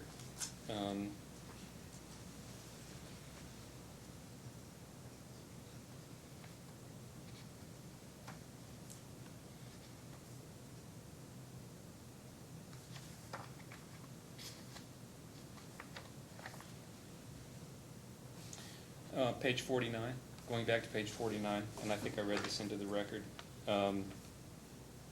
Beginning on line 15, it's not the purpose of my testimony to address the reasonableness or prudence of the company's proposed QIP as described by Mr. O'Neill. That would mean the investments itself.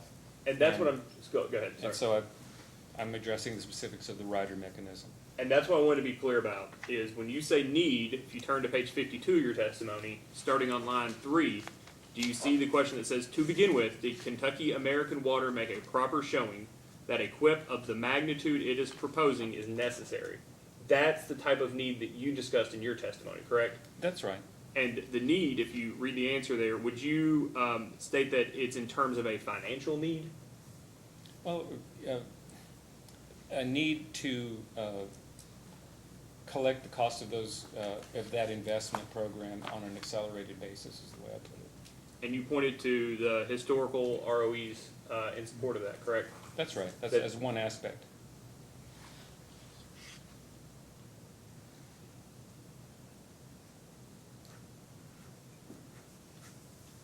And is that, do you believe, consistent with your testimony, both in this case, or the bullet pointed testimony that was pointed to earlier, the summary, as well as your testimony in the West Virginia case? Yes.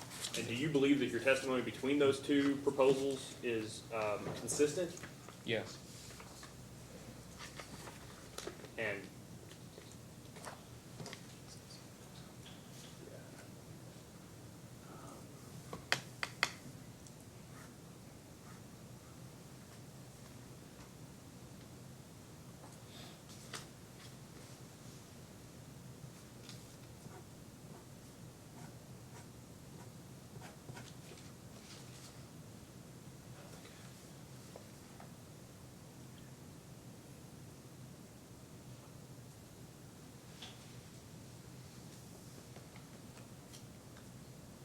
those are all the questions I have for Mr. Bodiano, Chairman.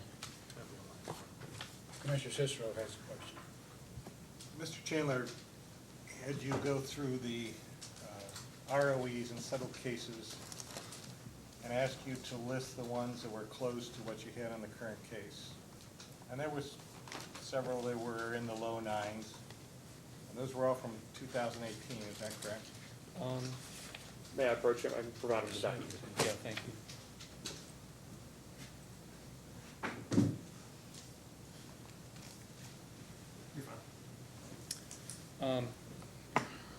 Let's see. There were 2 from 2017 and 1 from 2018. Would you say that that contributed to the downgrading by Moody's, or was possibly a cause for that downgrading or a downgrading, since some of those were Kentucky American Water, would you say that that contributed to the downgrading? Not Kentucky American Water, an American Water subsidiary. Yeah, American Water Works. I did not see that in the Moody's news release. I didn't see that. There were items in the Moody's news release, that did address that. We can go back to that. It talked about its declining financial condition, and I wondered if that was a possibility, if that contributed something to it.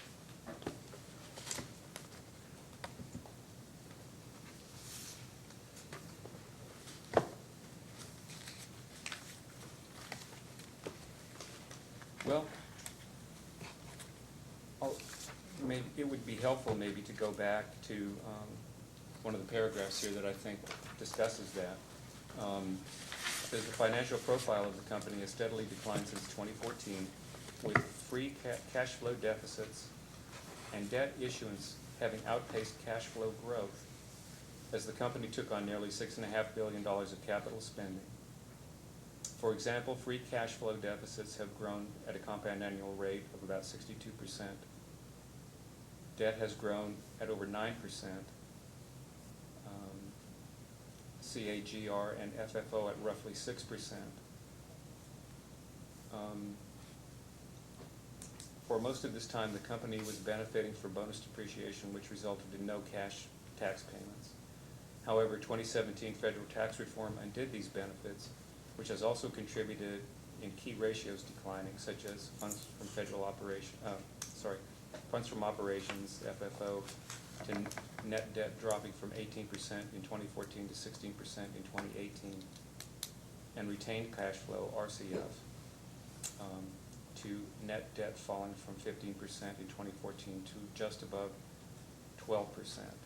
So it looks like additional capital spending, additional debt, and effects from the 2017 federal tax reform. I didn't read anything about the low ROEs. You would agree that a higher ROE increases cash flow? Yes, definitely. I don't have any other questions. And you agree probably that a lack of sufficient income to support the company's operation would generally require more debt.